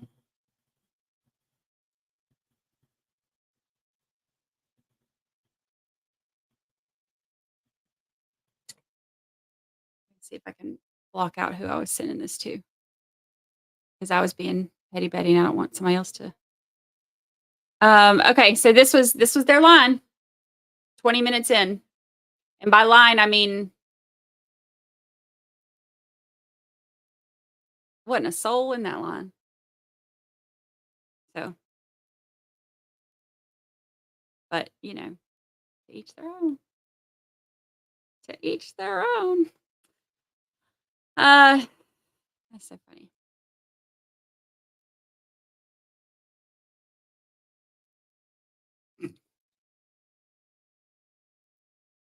Yeah, they saw the chart later. They're like, get her out of here. Get her out of here. They did not dedicate. It's getting hot in here. They did not dedicate that, but Cheryl Mack introduced them in a funny way too. I'll show y'all that too. We're gonna go over all that in the Murdoch stream. Okay. Mr. Freilich? So funny. Your Honor, my client will make some comments as part of her right of elocution after the arguments of counsel. Okay. All right. Very good. Then my thought had been that if Ms. Schabusiness was going to testify, we'd probably take a break for lunch and come back. But given that she's not going to testify, she's going to use her right of elocution. My thought is we just proceed right to arguments and then sentencing. Any objection to that, Mr. Saunders? No, that's fine. Mr. Freilich? No, that's fine. All right. So then I know, Mr. Saunders, you had indicated there was something regarding the victim impact statement you wanted to do. Was it going to be read in, or how did you want to handle that? I believe now 2 family members of the victim wish to orally address the court judge. Okay. I think just orally as a victim impact statement. So. Very good. And if they want to come up and stand, there's a microphone right above. If you want to stand right between those 2 pillars there, they can stand right there. If you could just tell me your name first, sir. Kelly Thyrion, All right, this is the family. Let's. Shad's uncle. Oh, I basically just wanted to say that there's no excuse for what you've done. I don't care if it's drugs or upbringing, you know. We all go through hard times growing up, at least the majority of us have. You have the opportunity to change that. You have the opportunity to, see that you have a problem. I've been in recovery a little over 3 years in AA. I drank for 41 years. good for him. I realized I had a problem. So there's just, basically to me, you took the easy way out.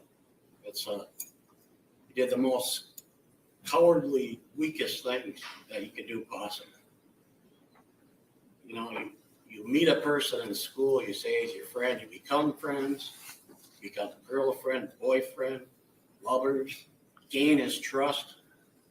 An innocent person that's very kind, would do anything for you. And I believe you used that and you had this plan and took your opportunity when you did. There's no excuse, I don't see it no other way. to take advantage of someone's kindness like that, that's like the most irritating thing for me. You know, you get to know somebody, they trust you, and then you do that. You say, and then you say that you're a friend, you're his friend. You said that in the statements. It's like, man. But you know, I walked into a program and it's free. You know, you can go get help and it's free. All over the place there's help. And it doesn't cost a dime, you know. It's either, and the first thing they tell you in there, you know, you want to continue doing what you're doing. It's going to be jail, institution, or death. And you chose that path. You chose the wrong path. They sit here talking about being rehabilitated. Is Shad's mother going to ever rehabilitate from this? No, but you can go to an institution, you can go to prison and try to be rehabilitated, but I don't see no reason why you'd have parole after the doctor had just mentioned once you have so much damage that it's irreversible. You know, so why would don't make no sense to me even to have the option of parole to come back and to gain someone's trust like that again. You know, because that is like the lowest thing a person can do. You know what I mean? I just don't understand that. And the biggest thing is, you know, like I said, you know, the help is free and it's there.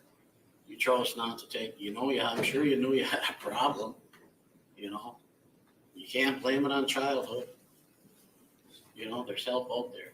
And if you take the path to go get the help, you wouldn't be in this situation right now. None of us would be in this situation. But to take the cowardly path that you did and to make other people suffer because you were suffering is pretty shitty. So that name Taylor shit business fits you well.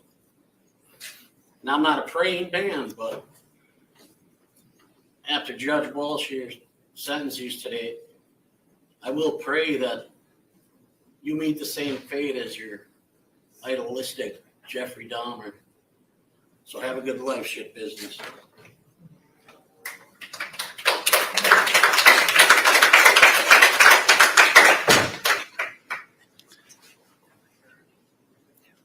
And then the next speaker will be a statutory crime victim, so we'd ask the media to be advised of that, Judge. He calls Okay. her shit business. I just want to, all right, they're indicating they are going to make sure that they're not video.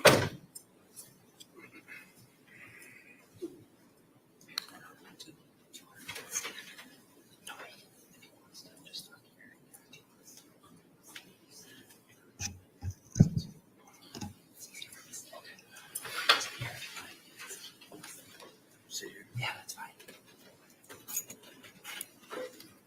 Okay, if you could just, sir, before you start, if you just state your name for the record. Michael Thyrion. Go ahead. Taylor, I just wanted to say that I forgive you for what you've done to my son. And yeah, you made a bad choice, and now you have to live with it. But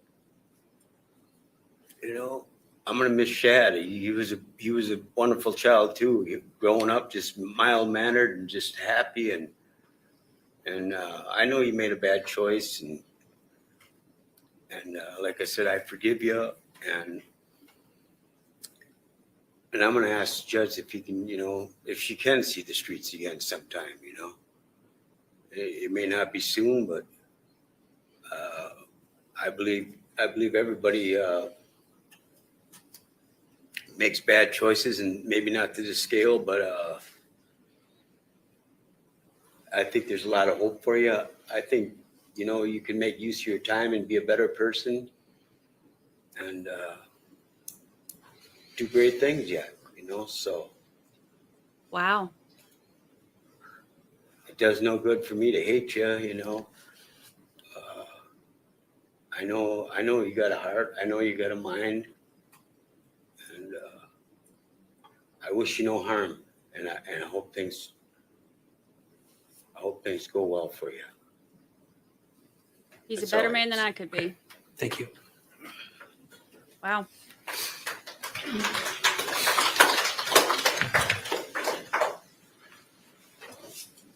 Any other witnesses or people that want to speak? Mr. Saunders? No, I don't believe so. Very good. Then I'll turn to the state for a sentencing recommendation. Thank you. So ultimately, the state's recommendation is that the defendant not be eligible for release at any point onto extended supervision. And obviously, we're here for legally and morally the most serious offense somebody can commit in this state. Really, I think a few points bear emphasis. I'm not going to rehash the entire trial testimony for the court, but I do think a few points bear emphasis. Really, the manner and nature of which Schabusiness caused Shad's death in this case, I think is really one of the more egregious, frankly incomprehensible methods of ending another person's life that we've seen in this county and certainly in a significant period of time. So it's one thing we sometimes see intentional homicide where there is a bad choice. There is a decision in a moment of anger or whatever it is to pull a trigger on a gun or to hit somebody in anger. And while that intent exists when they're committing that act or when they're pulling that trigger, it's sometimes rather fleeting. The manner, as we heard from the defendant herself, explain how she ended Chad's life. This really wasn't a bad decision. It was a series of conscious efforts. It was continued effort over, as she said, 3 to 5 minutes, as she's telling and describing for Detective Groff and Detective Kemp, pantomiming how she's pulling harder, how she's glibly talking about how he's turning purple, and I liked it. I'm pulling harder. He's coughing up blood. I'm pulling harder. I kept going. I was waiting for him to die. This really is an involved process. It's a method of ending another person's life that really is quite significant, and I think evinces some significant concerns going forward, both in looking at the nature of the offense as we have to, but in looking at some of the other factors the court's to consider, and which I'll be commenting on earlier. It's really one of the most horrific ways to end a person's life. And again, it's bad enough to do to anyone, but as we heard, there was this level of trust and friendship and familiarity between the two, which I think is just really makes the acts of the defendant really incomprehensible in that respect. You have obviously the method of ending his life was significant and serious, but after the fact, not realizing, in the course of this conduct, her actions are going too far, and to the opposite, actually going further, and as I commented on earlier, but not then owning up to what happened, not realizing the impact of her subsequent acts would have on Shad and his memory, on his family, on this community, really, to engage in the acts that she did with his body, which I'm not going to comment on what those are. The court and counselor are aware of what happened and the systematic and organized and laborious efforts she undertook. Again, that's nothing we've seen in this county. I can't imagine in many counties have seen acts of callous brutality like that.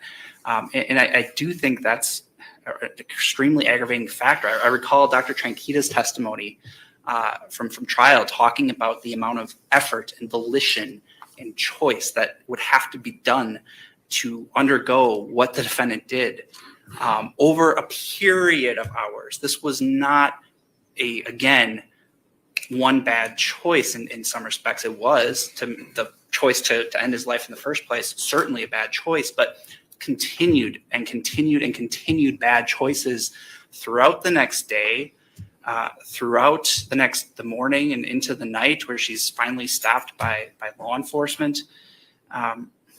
It's really the three convictions that Ms. Schabusiness was convicted of, I think are just really some of the more egregious conduct that the court will sentence a person on for some time. The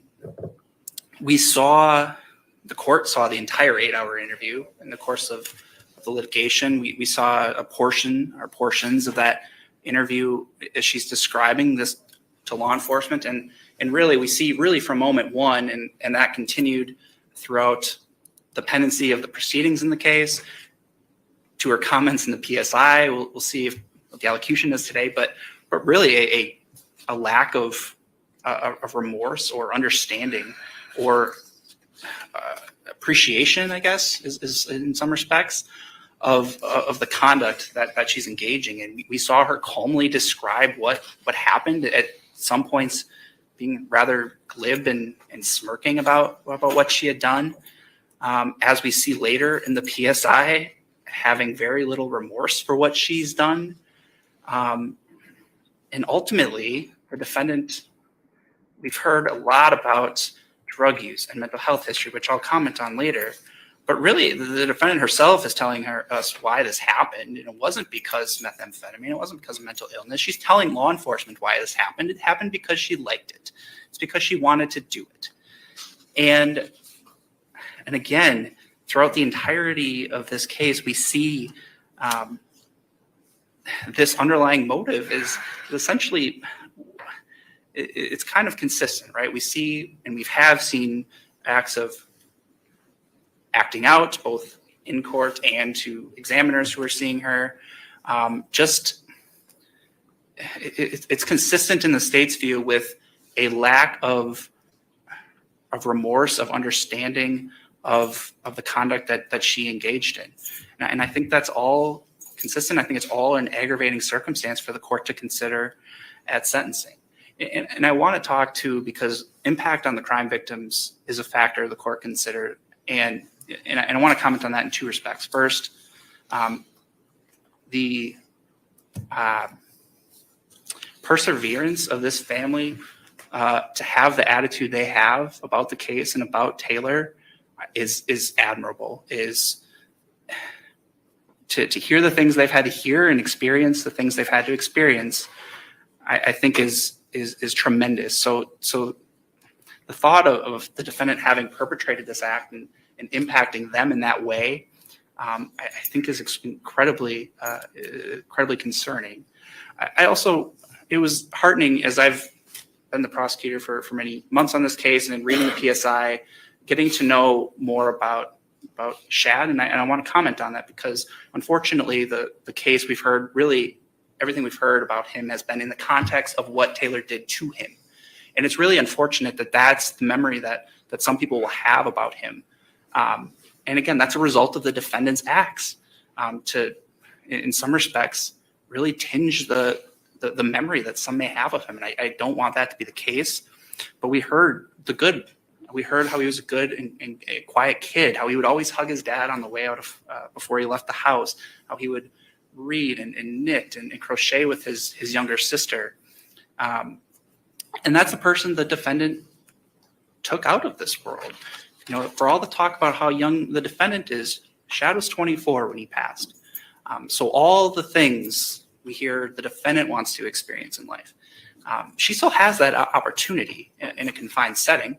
And simply put, Shad does not. So the impact on the crime victims, I think, is significant. We then look at Schabusiness's character.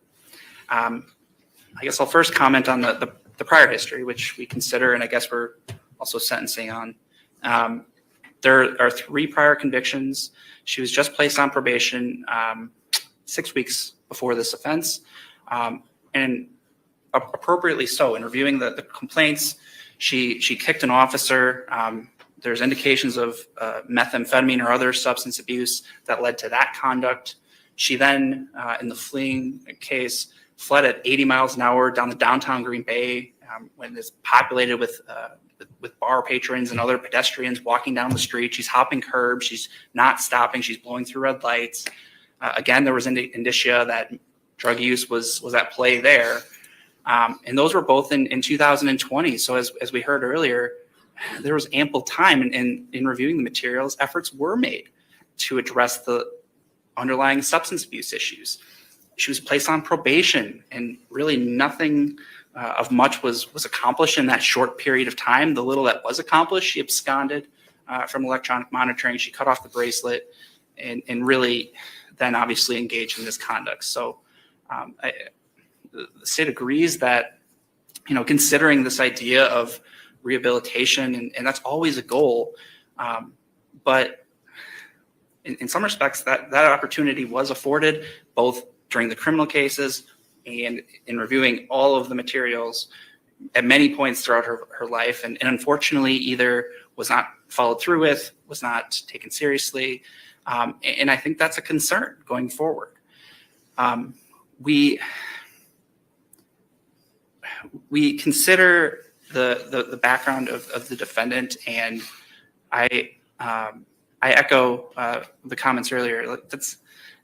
That's not a childhood. That's not an early adolescence that anyone should have to go through. And that's, it's difficult to hear some of that stuff. But when we consider that sort of background information, unfortunately, we deal with a lot of people who have substance abuse issues in the criminal justice system that lead them to make choices they wouldn't normally make, that leads them to become thieves or become burglars or become misdemeanor offenders. Really, I'm not sure we have a nexus here between that underlying substance issue or mental health history and the conduct that we're sentencing her for today. Certainly, we've had a lot of litigation or testimony about the mental health history of the defendant. The court-appointed experts called a majority of that into doubt, and obviously the jury disagreed that there was any mental disease or defect that led to this behavior. And I comment on that because, it's one thing just to say this person has a mental health history or a substance abuse history, and it's important to note, but really why that's relevant at sentencing is it's sometimes a nexus or it's a explanation for one's conduct that maybe then would lead towards maybe rehabilitative efforts. I'm not sure in the case there's that nexus between the prior drug history, mental health history to the extent there is one, and the defendant's conduct here. It appears there was methamphetamine use. We don't know how much, and we don't know, given some of the comments of the defendant after the fact, how much that impacted her decision making. Certainly probably didn't help, but we, as the doctor said today, we've now had this long period of essentially forced sobriety, and we're seeing aberrant behavior through that time. Certainly, obviously, nothing to the extent of what she did to Shad, but I comment on that because yes, there are those histories, and rehabilitation is always a goal of the criminal justice system. And I would think most people in the public and in the state certainly would agree with that as a first option, as a response to addiction, to low-level offenses, rehabilitation is a primary goal. Rehabilitation, while important, should not be a primary goal for the court in this case. And I say that in part because of what the defendant did. I think criteria like punishment and deterrence and protection of the public are more primary factors. But it was very concerning to not only hear the defendant talk about the offense to law enforcement, but the comments that were made in the pre-sentence report, which, as I mentioned, I think evince just an utter lack of remorse for what happened. And it's relevant, a lack of remorse to one's character. Obviously, if somebody's remorseful for their conduct, that reflects favorably on their character, and the state would be the first to acknowledge when that's the case. Here, not only do we have a lack of that, we have really the opposite. We have the defendant in the PSI on page 7 saying, quote, "I don't have any regrets about what I did, and I do not feel remorseful for Shad." So the state's concern really is more, comments like that go more towards protection of the public and the ultimate question for the court of whether this is a person who should be afforded the opportunity to be released. Because really lack of remorse in many respects is more fundamental to protection of the public and those sort of criteria. And that's because understanding, appreciating, being remorseful of one's conduct helps that rehabilitation effort, and it helps ultimately then protection of the public. If you're not acknowledging what you did and that it was bad and that you should feel bad to the victim who did what the defendant did to the victim, why should there ever be a potential for release, to be released back into the community without that understanding? That's step one in the rehabilitation effort. And we don't have that yet. And really we have something completely contrary to that. And that's extremely concerning. So in that respect, I agree with the Department of Corrections in the case. They're recommending Ms. Schabusiness not be eligible for release, and the state's joining in that. I've reviewed the defense PSI from Mr. Highland and Ms. Nitz, who were retained.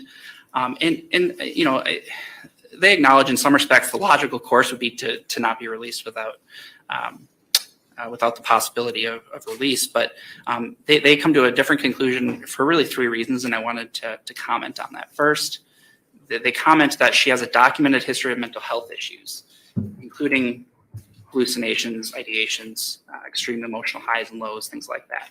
I do think that's inconsistent with the expert testimony from the court-appointed witnesses in the case, from Dr.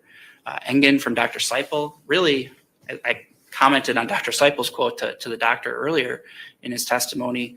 I'm not sure if that's the case here.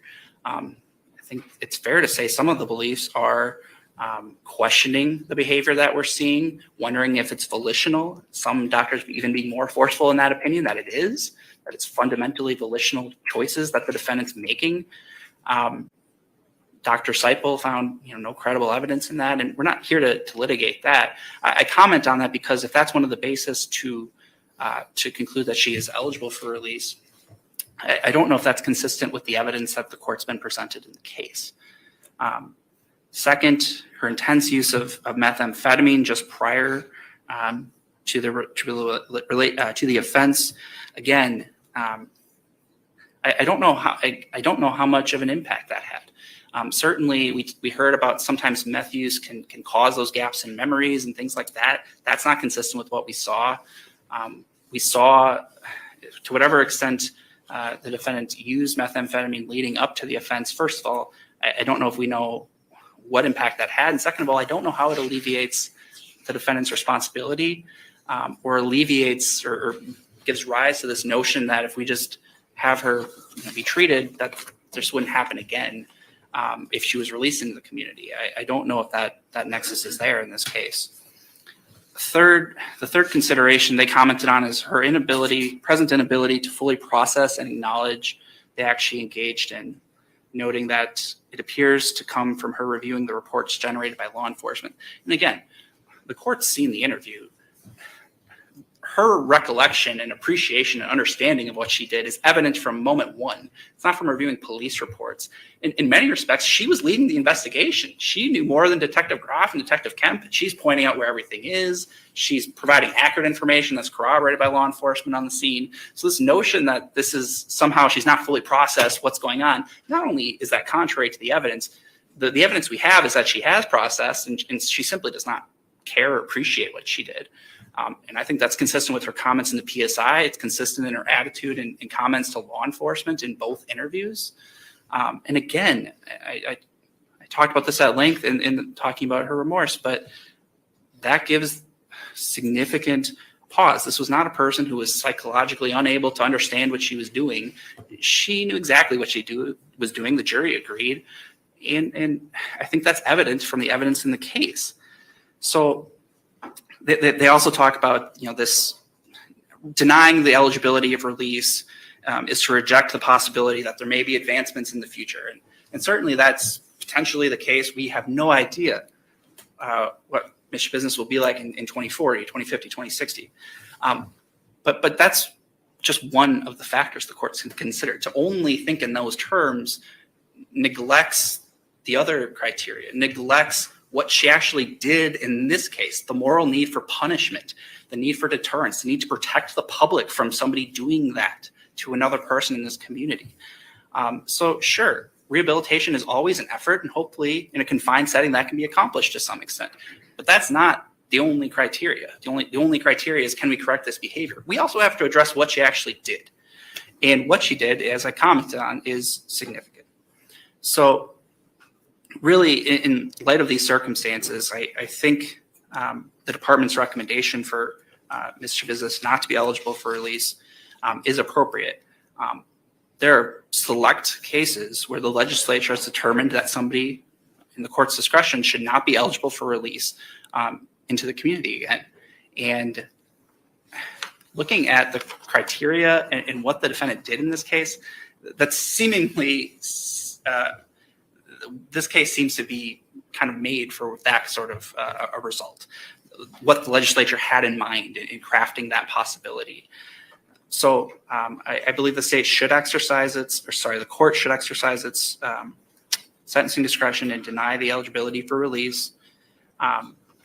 I think in that event, the sentences on the other counts are perhaps moot, but I think the PSI's recommendation for consecutive sentences on the other matters are appropriate.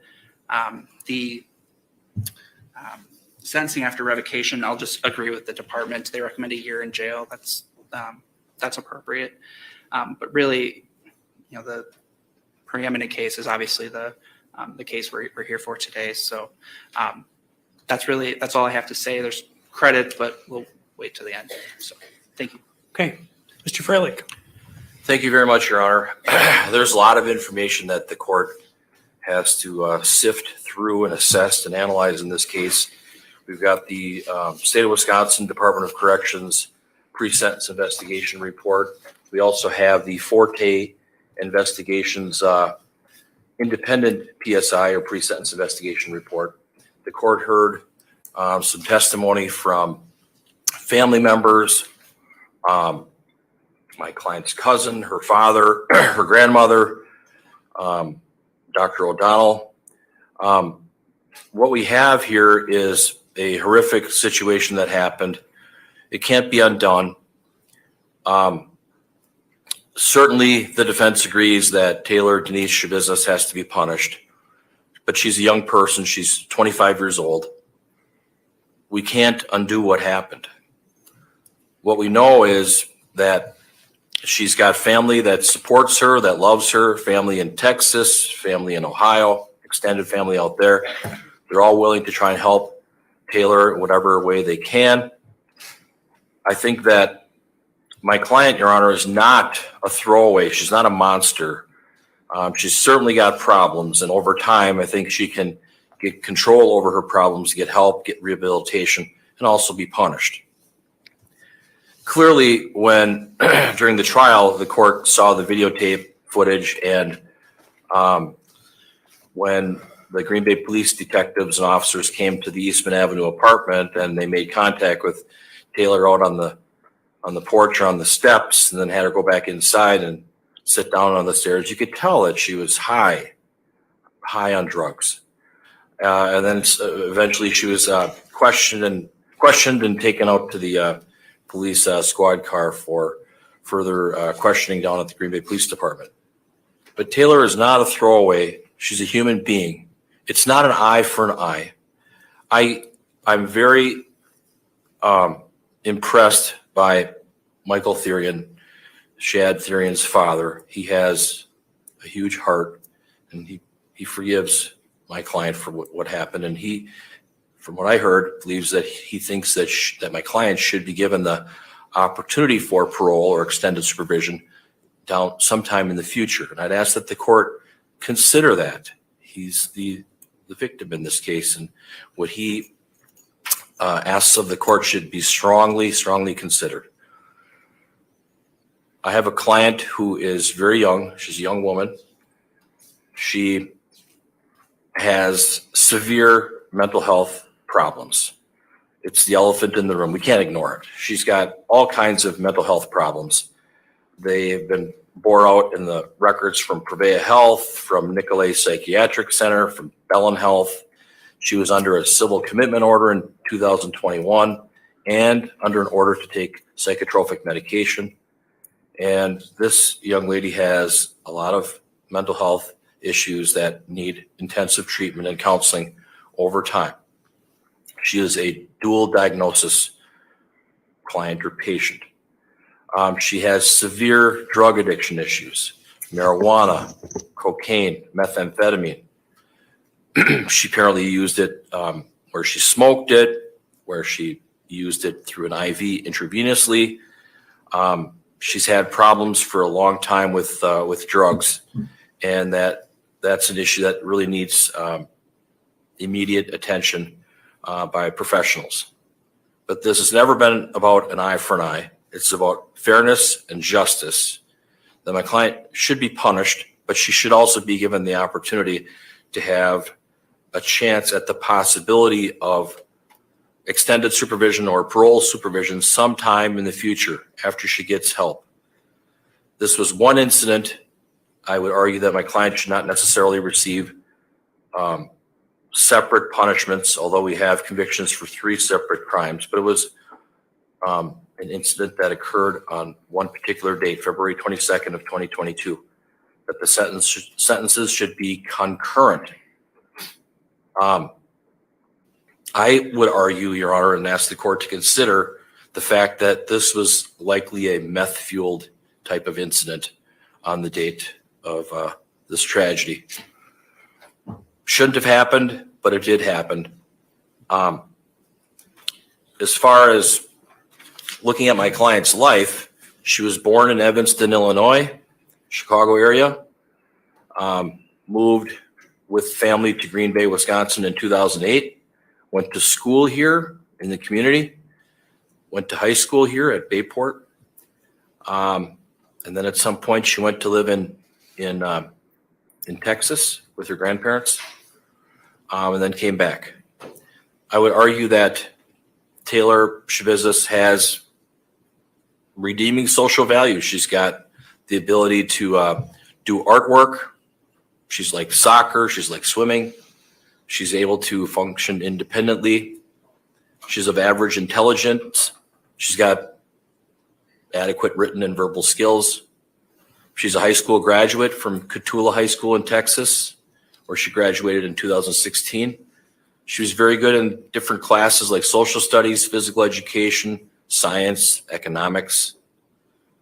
She's had different kinds of jobs as a cook for Big Beef City in 2012, 2013.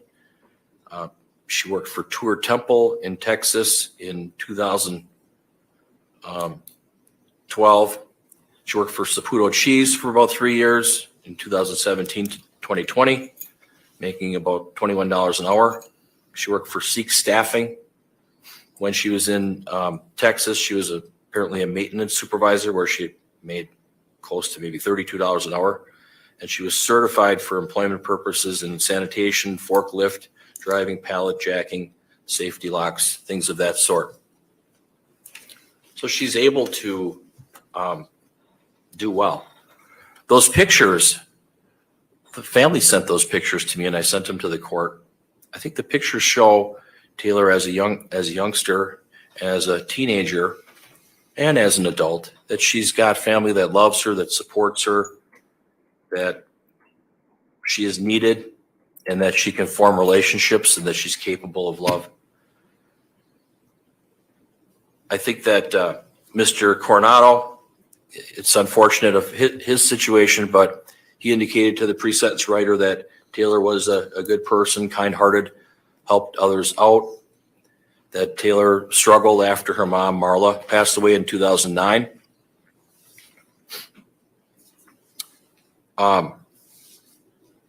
Taylor Schabusiness has suffered a significant amount of loss in her life. She lost her mom, Marla, in 2009, lost her brother, AJ, in 2022 from a motorcycle accident.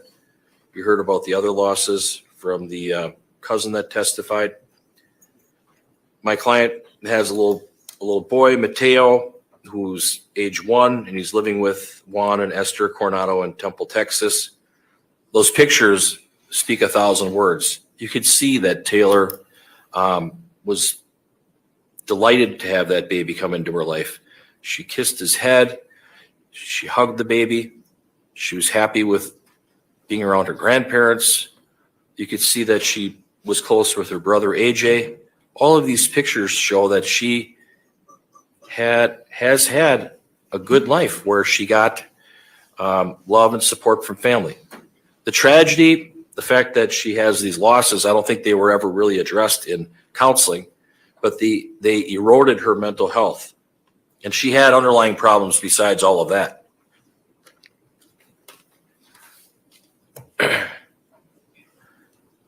My client certainly has a prior record, but it's not a long record. It's not a record where she assaults people and things of that sort. Well, In looking at the independent pre-sentence investigation report from Paul Highland, those writers, Mr. Highland and Terry Nitz, a PsyD licensed abuse counselor, indicates that Ms. Schabusiness' present inability to fully process and acknowledge the acts that she engaged in on February 22nd, 2022 exists. My client has these mental health problems. She's not getting treatment in the jail. She's not apparently on any medications and probably needs to be. She needs to see professionals to help her address some of these problems that she has. But with the proper treatment, with the proper medication, with the proper counseling, I think she can turn it around and do great things like her father, Arturo Coronado, testified to. She's not a lost cause, Your Honor.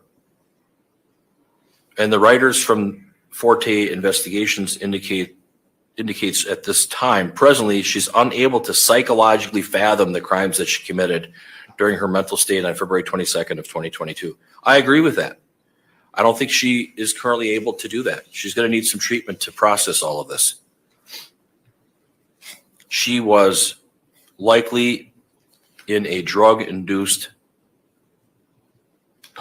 delusional state at the time that happened.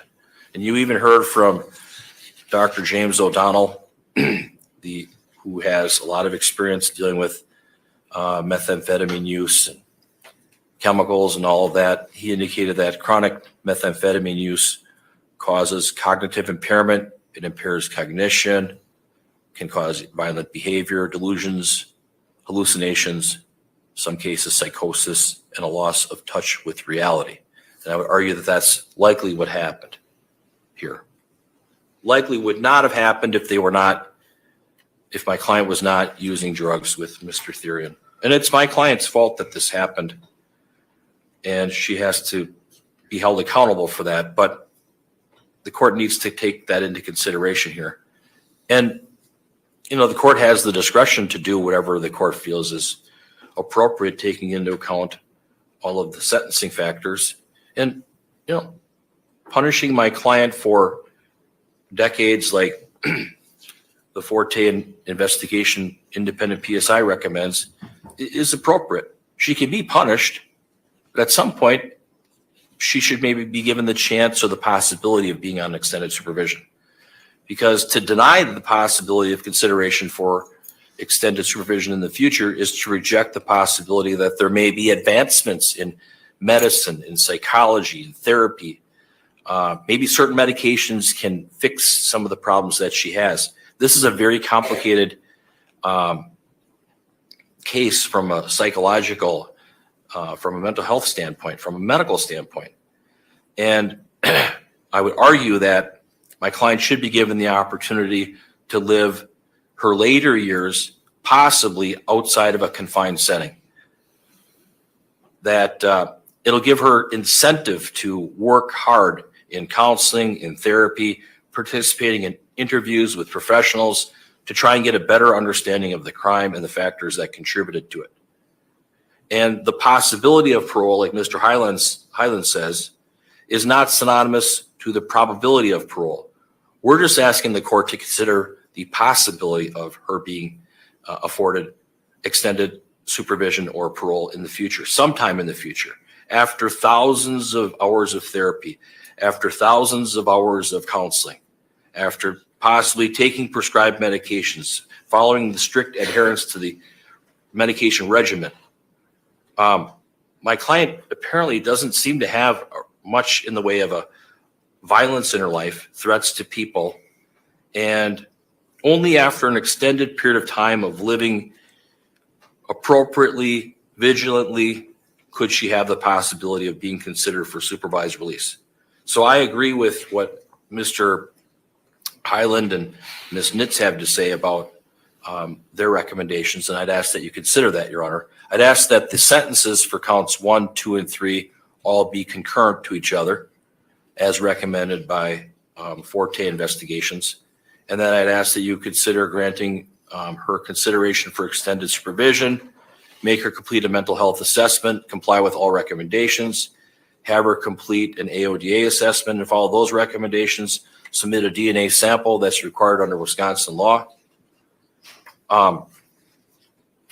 I think that Forte Investigations did a very good job, a very detailed analysis of my client's problems.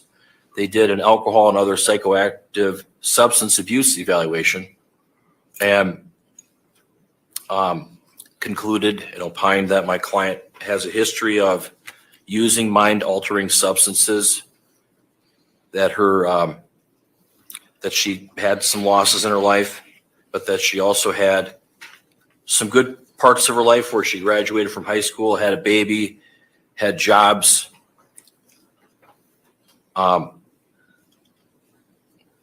It talks about the history of using substances. And I took some notes on that.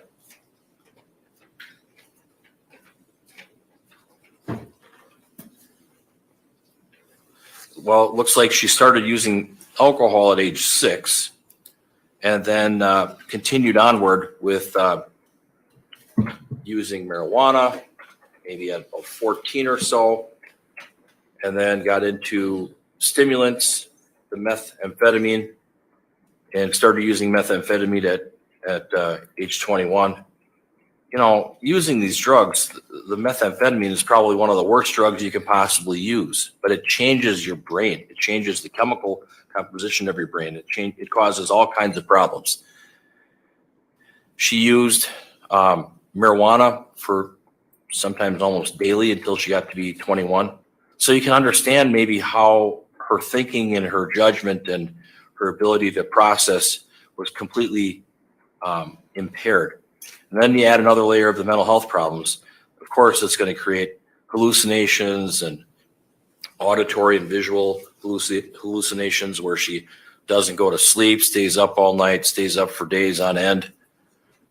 Certainly, she was under the influence of methamphetamines at the time of this offense. And she really hasn't had much in the way of treatment. I think treatment could help fix or reduce some of the problems that she has. I think she's open to it because she tried it in the past. And maybe she resorted to drugs, Your Honor, because that's what she saw her mother do as far as using alcohol or other things. And that's how they coped. You know, you learn from your parents. My client, apparently, according to Carrie Nitz, meets the criteria for substance misuse diagnosis. And all the different diagnoses are as follows: alcohol use disorder, cannabis use disorder, severe opioid use disorder, morphine, stimulant use disorder, methamphetamine, stimulant use disorder, crack cocaine. And that Carrie Nitz, NITZ, recommends that Ms. Schabusiness engage in treatment in a residential or inpatient service program where she can receive intensive services in a structured environment with a focus geared towards motivational and intervention strategies, as well as promotion of recovery and close monitoring of sobriety. It's recommended that these services be received duly with the services to address her significant mental health related issues. Providing these kinds of services and recommendations, it may be possible for Taylor Schabusiness to obtain control of her life, engage in meaningful relationships with others, and adequately address her substance misuse, and which could possibly change the direction of her life, benefiting her and the criminal justice system. I think it would be a tragedy to, as an argument on behalf of my client, to give her life in prison without the possibility of parole. I think that the court should definitely take into account what the defense is recommending, what the independent pre-sentence investigation is recommending, and what Michael Thyrion is recommending. I don't believe that my client is or wanted to do this or liked doing it. I think that she really wasn't able to completely understand or fathom what was going on. And when she was talking to detectives from the Green Bay Police Department, she was still hopped up on drugs. Her mind just wasn't thinking straight. How could it? But she was cooperative and told law enforcement what happened, gave them information that helped with their investigation. So the fact that she was cooperative should be considered by the court.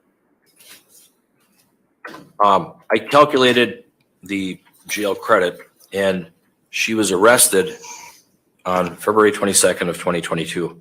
So through today, I come up with 581 days of credit. I talked to my client. I don't know how many hits of meth she took. She indicated maybe it was 51 hits prior to the incident, but she took a lot of meth. I would argue and submit that the more you use, the worse it gets, especially if you have an underlying mental health problem. And the underlying mental health problem, as Dr. O'Donnell states, it was exacerbated by the heavy use of drugs. And, you know, the doctors and the state, it seems like, other than Dr. Lighton, who said that woman is psychotic, all the other doctors seem to think that, oh, my client does not have a mental health diagnosis or a mental health issue, and she does. That's why she was under a court order under the state of Wisconsin for civil commitment and a medication order. I would also argue that the fact that she used marijuana at a young age, 12, 13, 14, whatever it was, and whether it was daily or not, it likely changed the chemical composition of her brain and made her incapable of making rational decision. Her brain, her thought process, her ability to think rationally, all got eroded over time. And Your Honor, there are aggravating factors here, but there are also mitigating factors. And I would argue that Taylor Denise Schabusiness has many redeeming social qualities. She could turn her life around with counseling, with education, support of her family, support of her dad, support of her aunt and cousin that's in the courtroom, with medication management through a psychiatrist or psychologist or therapist or doctor, possibly getting back on injectable antipsychotic medications to treat her psychiatric and other problems, get into criminal thinking classes in the prison, maybe have a full psychiatric evaluation, and have a structured daily regimen. And this young lady, I've worked with her for quite a long time. I've seen a lot of positive things in her. And I think that part of it has been the drugs were just clouding everything, where she couldn't think straight and just wasn't making right decisions. But she can turn it around. She can make better decisions in the future with help. And I think there is a nexus between her substance abuse problem and mental health history. Certainly, my client needs punishment. The public needs to be protected.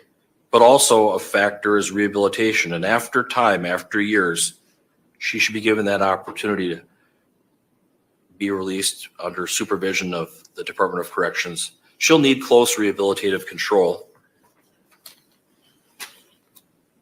but she deserves a chance. And I mean, the court has to weigh the scales of justice. We see them all the time. From testimony, from records, from arguments, from exhibits, and from what people say, what victims say, what Michael Thyrion says. So I would ask that you consider these arguments on behalf of my client, Your Honor. As to the recommendations of Forte Investigations, I'd ask that you go along with that, ask that it all be concurrent, give her the credit that I already stated. And as to the revocation manner, defense would agree that she should receive 1 year in jail. We ask that it be concurrent to any other sentence. Thank you. Okay, thank you. So, Ms. Schabusiness, this is your opportunity to address me. If there's anything on your mind you'd like to say before I pass sentence. No, there isn't. Okay. What? What? We waited all that. Very She's good. not Well, even then- going to say anything. When passing sentence What? on cases like this, the court has to consider the factors set forth in State versus Galleon. So I have to consider the gravity of the offense, the character of the defendant, the need to protect the public, as well as other aggravating and mitigating circumstances, including rehabilitative needs and punishment and deterrence, and then craft a sentence in each case that's appropriate. In this case, when I consider the defendant's character, I can say that over the course of this case, I've learned a great deal about you, Ms. Schabusiness. First of all, you were born in Chicago, lived there until you were about age 10, 12 rather. You seem to have had a stable childhood. You were loved by your mother and your father and your brother. And unfortunately, your mother passed away when you were 12, your brother passed away in a vehicle accident, and your dad's incarcerated. But I'm confident that all three of them probably still love you very much. Her father's employment was transferred to Green Bay when she was about 12 years old, and hence began the contact Ms. Schabusiness had with this community. She attended Bayport High School. At about 16, she moved to Texas to live with her grandfather. She graduated from high school in Cotulla, Texas, and eventually came back to Green Bay because she missed her father and her brother, which again doesn't surprise me any because, as I've indicated, I think they both love her very much. She's worked in this community. I read over the pre-sentence investigation report that I ordered, and that outlines some work experience that she has, and I think that's a favorable character trait because, quite frankly, not everyone that lives in this community does work. And I think it indicates someone who wants to get out and support themselves and not make anybody else do it. But that reflects on character. She has a limited court record. Certainly we have pretty much the entire extent of her criminal record in front of us here today. But it's a limited record that reflects on character. She's got a family who cares about her. And although sometimes I think people take that for granted, if you sit in this courtroom long enough, you'll realize that you should never take your family for granted because so many people come in sitting in that chair in an orange jumpsuit and have absolutely no one who will come in and say, I'm with her.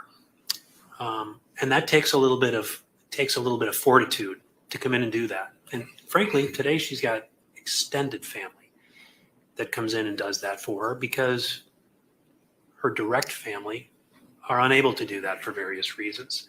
And so I think that speaks to Ms. Schabusiness's character because there's people in this world who find value and worth in her that they're willing to come in and stand behind her. So I think that reflects on character. I'm cognizant of the fact that she began using drugs at a very young age, marijuana at age 12, cocaine at around 18, and methamphetamine at around 18 as well. And we've heard a lot of testimony about drug usage. I don't have any doubt that that has an impact on how people conduct their lives and behave from moment to moment. But quite frankly, as far as this incident and these events go, I think I've spoken to this already in prior hearings, but the fact of the matter is, when I watched the interview with law enforcement shortly after these events, I observed someone who was lucid, understanding what was going on, was tracking what was being asked of her. Answers were tracking. Everything seemed to be together at that moment. I don't really see the influence of drugs now. It doesn't mean it's not there, but I didn't see it in that interview, which is the most close proximity to the events of this night that we have, is that interview. And right then and there, she seemed to be very lucid in what she was doing. But I don't doubt, but there's a long history of drug use, serious drug use. Methamphetamine is a plague in this community, and it seeped into this case as well. And it's something that we have to constantly fight against. It's not a battle that the system wins often, but we're making some headway. And every little step we take is perhaps one life that can be saved as a result of that drug coming into this community. But it's a big problem, and it is in this case. I've heard about Ms. Schabusiness's mental health history. I've read stacks and stacks of mental health records that have come in as recently as a few days ago. And I read them over, which allowed me to learn even more about Ms. Schabusiness and about her character and who she is as a person. I've heard about her son who lives in Texas, and I'm absolutely convinced that she loves her son. And I'm going to say more about that in a minute, but that's a piece of who she is because she's a mom. And I think that is a title that is a precious title, and it's an important title. I'm also convinced that a person comes into this court with their life up to that point in time as a demonstration of their character. What kind of a person are they? What do they bring to the table as a member of the human community? Not just this community, but as a community, the human community as a whole. And there are some things about Ms. Schabusiness that speak well of that. I was a little bit put off by a statement that I read in the pre-sentence investigation report, frankly, from her father. He said on page 17 of that report, "I feel like the system could have helped Taylor and kind of failed her as well." And I reflected on that because it's difficult to understand who people refer to when they say the system fails people. Because you know what? It's not the job of the system to raise people's children. The system tries to do that. The system is not perfect. Like our fight against methamphetamine is not perfect, but we carry the fight on. People in our community get into the system, be that the court system or the system dealing with child protection. Really, I think what they're referring to, I don't know, but it seems to be the government. The government needs to come in and do more to take care of people who have gone astray. And I'm not sure that that's the case. Nonetheless, attempts are made. Attempts are being made in this courthouse every day. And to suggest that somehow it's the system that failed. It always surprises me a little bit when people come into court. They're coming in an orange jumpsuit and chains to suggest that it's the system that's failed my daughter. There's a certain irony in that. There really is. And it disturbed me when I read that piece. Not so sure it's really relevant to what should happen to Ms. Schabusiness, but it was relevant to what I heard from this witness here today, because I think the system does the best it can. It's imperfect, and it has very much to do with the amount of resources that the public wants to put into the system, and those resources are finite. But as I say, in this building, the system is doing everything it can to fight drug use with all of our treatment courts, with everything we do, to try to help push back the plague of drug use that's occurred and that we've heard so much about in this case. So I read that statement. I heard from Ms. Schabusiness's father. He is coming in here to talk about his daughter, who's also going through the system. And I couldn't help but think of everything I heard about Ms. Schabusiness's son, because it seems to be a cycle. It seems to be just a circle. It's coming around again. So that if he ever finds himself in the situation that his mother finds himself in, where She's the only one he's got left to come in and speak for him. Again, I guess it's the system that's done something, but it all starts, frankly, at somebody's home and what they have to offer to their children. And so anyways, I reflect on that, but I'm also convinced that, no one is responsible for where they come from, but you are responsible for where you're going. So there's a lot of tragedy that has occurred in Ms. Schabusiness's life. There really is. I've already reflected on some of that. And it almost seems as if you could apply the phrase, she never had a chance, to Ms. Schabusiness. But as I said, you're not responsible for where you come from, but you are responsible for the choices you make about where you're going. And Ms. Schabusiness has got to be held responsible for that. And this is the ending of a process that is doing just that. At the same time, I'm absolutely convinced that, irrespective of the sentence that Ms. Schabusiness gets, which in light of these charges is,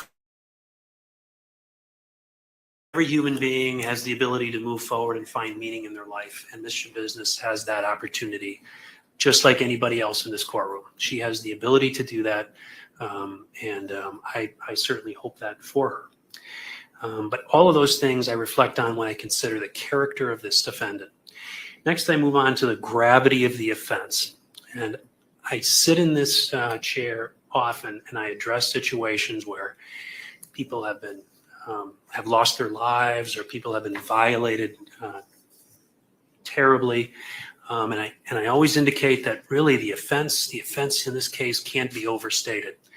And that seems very appropriate to say that in most cases when there's been such a death or a violation. But in this case, it seems different. In this case, you seem to run out of superlatives when describing what happened in this case. You really do. The list of superlatives don't seem to measure up to what you see, what you hear about, and what we heard about in the trial. This crime offends human decency, it offends human dignity, and it offends the human community. It really does. When someone loses their life needlessly, it's tragic. It really is. It's tragic for family and friends and community. When life is taken from a person in the fashion that it was in this case, where the victim's remains are cut up and packaged in containers, it's difficult to identify a human nature in those activities. It really is. It's very troubling. It's difficult to recognize the general belonging that most people have for their community. It's difficult to recognize community in anything that happened in this case. This is a small community that we live in, where the web of relationships almost encompass everyone who lives here, such that people look out for each other and care when something bad happens to one of our members. And in a broader sense, the community we exist in is the human community, as I've reflected on, and these actions are foreign to all of that community, and they shock the community beyond the ability to adequately express in words. They really do, and that's the gravity of this offense. That is the gravity of this offense. There aren't superlatives for it. There aren't really words for it. You can get a sense of it. You can get a sense of it and a feel for it, but there's no really way to express the gravity of this offense. So the need to protect the public is an important factor the court needs to struggle with as well. And in light of what I've just indicated, I think it's plain that there is a need to protect the public in this case. As I said, this behavior seems so removed from the human community as to be unpredictable. It really is. And in a place where this kind of an offense, kind of actions, kind of a crime is possible, with no advanced warning signs, and absolutely anything's possible then. Where this kind of a thing is possible, absolutely anything is possible. And from that, the public needs protection. They really do. I've outlined, what I think are aggravating circumstances in this case. There are mitigating circumstances, as I've said. There's things about Miss Schabusiness regarding her upbringing and what brought her here, the struggles she's had with some mental health issues, and struggling perhaps in the context of those issues with a family who wasn't always as present as they could have been. Those are mitigating sets of circumstances. But all of those things weigh into what this court has to address. So when I consider what is an appropriate sentence, first, I think the law requires that I at least look at least some of these cases. I'll take a look at probationary sentences. Those aren't appropriate. They would diminish the severity of the offense. But at this time, given all the factors that I have to consider, it's the decision of this court and the judgment of the law that Ms. Schabusiness be sentenced as follows.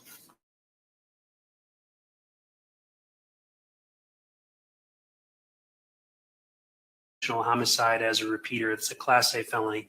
I'm going to impose life imprisonment without the possibility of extended supervision. I believe that's appropriate in light of the findings that I've already made. As far as count 2, mutilation of a corpse as a repeater, a Class F felony, I'm going to adopt the recommendation of the pre-sentence investigation writer, 7.5 years of initial confinement followed by 4 years of extended supervision. That'll be consecutive to count 1. As far as count 3, third-degree sexual assault as a repeater, Class G felony, I'm going to impose 3 years of initial confinement followed by 4 years of extended supervision. That will be consecutive to count 2 and count 1. As far as the revocation cases, I'm going to impose 1 year of incarceration on each of those counts. Those will run concurrent to the other offenses. I've reviewed, as I've indicated, reviewed both of the pre-sentence investigation reports. There's certainly valuable things in them. I'm going to, as conditions of supervision, I'm going to require no contact with the victim's family,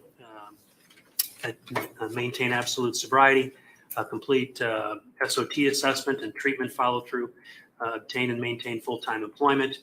To the extent there's ever supervision, GPS monitoring, I'm going to require an AOD assessment and follow-through, psychological evaluation and follow-through.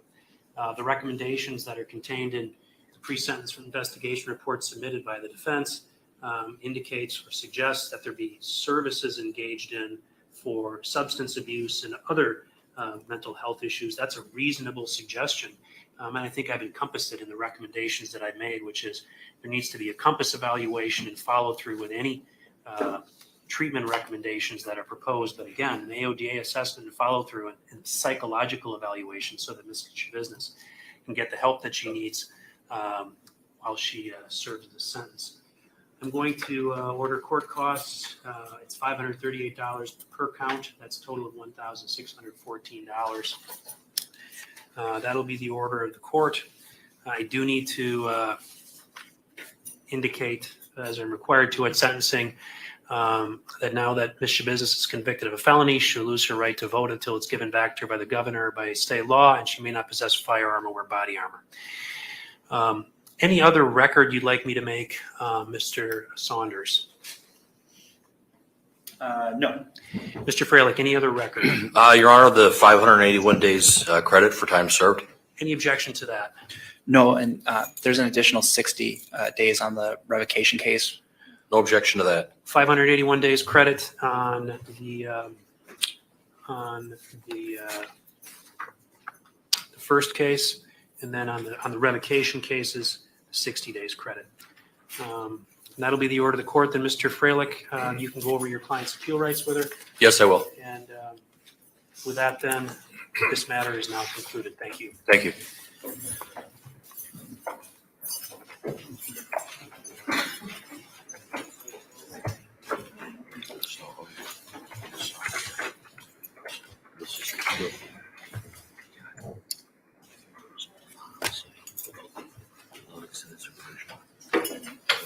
Time to eavesdrop. Oh, they cut the microphone. They cut the microphone. They always do that when I'm trying to like eavesdrop. So rude. So rude. So all that and she ain't going nowhere. They did not discuss the mask. But I would like to know what it's for. I mean, obviously, spitting, but who's she spitting on? So gross. Wait, did she flip somebody off? Did she? Hold on.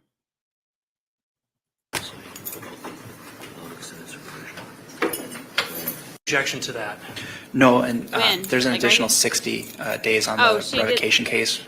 No objection to that. Hold on. There's 181 days credit for time served. Hold on. Let me turn off closed captions. Okay. Any objection to that? no, and there's an additional 60 days on the Should- revocation case. No objection to that. 581 days credit on the Look at her. Oops. first case, and then on the revocation cases, 60 days credit. And that'll be the order of the court. Then, Mr. Freilich, you can go over your client's appeal rights with her. Yes, I will. So, that did not make any difference on timing. I don't think that any of us really thought that there was a chance for parole. Y'all, can we just give it up for her poor attorney? Bless his soul. Could you imagine his job?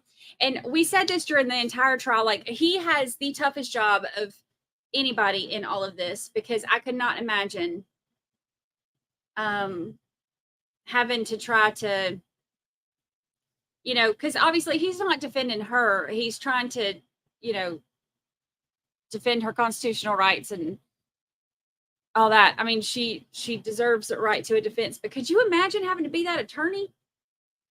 Dang, that would be a tough cookie to swallow or crumble. Whatever. Y'all know what I mean. Y'all know what I mean. I think he did a great job defending her, because and look, he did better than I could have. I'd have got up there, I'd be like, well, you know, she's like, because what do you say? Like, well, it could be worse. Nope, couldn't. It probably couldn't. But like, what do you say? I would not be the one.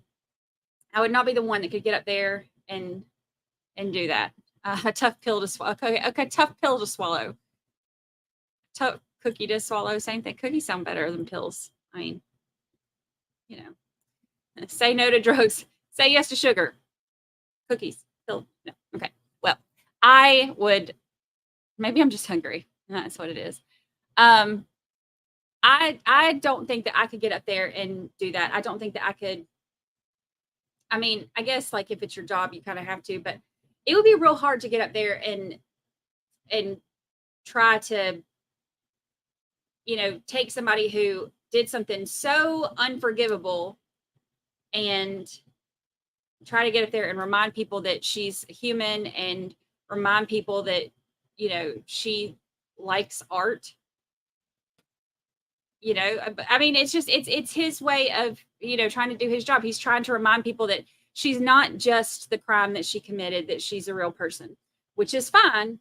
However, that real person is going to spend the rest of her life behind bars. So, that is not an easy job. So, round of applause for that fella, because I don't think I could have done it. That would have been really hard. So, but you know, sentencings are always kind of strange. Like, you know, when they have them after, like when you have to kind of wait for the sentencing after we finish the trial, it's kind of like that closure part of our, you know, trial. This is one of those ones that I streamed, and y'all look, y'all thought I was lying. Y'all thought I was lying. Hold on, look at this. Look at this. I had I got pajama pants on with my sweater. Don't laugh at me. I had my sweater fort ready just in case more stuff came up that I needed to hide from. I had my sweater for it ready. What was the total time? You know what? I did not even try, because the last time we tried that, I got a headache for 4 days trying to count that math. Their math. What math? What? That piece. Not so sure it's really that it was in this case of the law that Ms. Schabusiness be sentenced as follows. As to in 22 CF 363, count 1, that's the first degree intentional homicide as a repeater. It's a Class A felony. Going to impose life imprisonment without the possibility of extended supervision. I believe that's appropriate in light of the findings that I've already made. Okay, so life without parole for count 1. As far as count 2, mutilation of a corpse as a repeater, Class F felony, I'm going to adopt the recommendation of the pre-sentence investigation writer. 7.5 years of initial confinement followed by 4 years of extended supervision. That'll be consecutive to count 1. So after life without parole, she has a consecutive sentence for the mutilation. As far as count 3, third degree sexual assault as a repeater, Class G felony, I'm going to impose 3 years of initial confinement followed by 4 years of extended supervision. That will be consecutive to count 2 and count 1.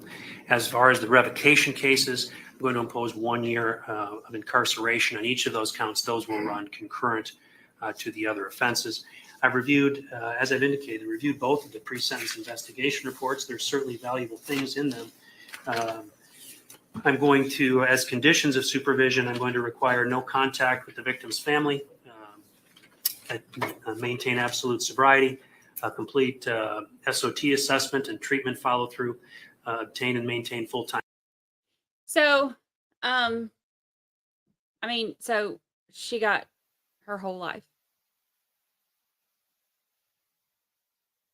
She ain't going nowhere. I'm not surprised. And I ain't mad about it either. I mean, I don't know that I would have, I don't know that I would have felt comfortable or whatever with, with somebody like her roaming these streets out here on these true crime streets, like Kathy says. Look at Lucy. Lucy's not bothered at all by the sentencing. Yes, she does have, yes, Debbie Blair, she also does have a whole husband, and her whole husband is in jail still, I believe. And remember, we looked it up when we were streaming the trial. Like my hair is sticking in my head from my headphones. We looked it up when we were streaming the trial, remember, because we had found him on the Facebook, and he was just so supportive of his wife, and how they were going to be together again, and yada yada yada, like Letitia would say. So she ain't going nowhere. I had all of that stuff. I know it's on my Twitter somewhere. I'd have to search for it. But I had her dad's record, because y'all know I'm nosy and I went digging. I had her dad's record, and I had her whole husband, his Facebook posts and all that stuff. I am hoping that, that sweet baby that she has, this is such a tragic thing. And I'm hoping that him being away from this is going to be super beneficial for him in his life, to be removed from all of that violence and negativity, and give him a good chance at life. And I want to remember too, and I put it on my little thumbnail thing, but I want to remember too, this is, this sentencing was more about Shad and his life than than Letitia. Not Letitia. Dang, y'all, she reminds me so much of Letitia. I call her that like instinctively all the time. She reminds me so much of her. But it ain't Letitia. It's Schabusiness. Schabusiness. Or what do you call her? Shit business. Awkward. So I hope that, you know, that and look, his Shad's daddy getting up there and saying, you know, he forgives her and all that stuff is great, and he is a better man than I am. And the fact that he showed, you know, forgiveness and grace is wonderful and, you know, fantastic. I applaud him for that because I could not have done it. But now that uncle, look,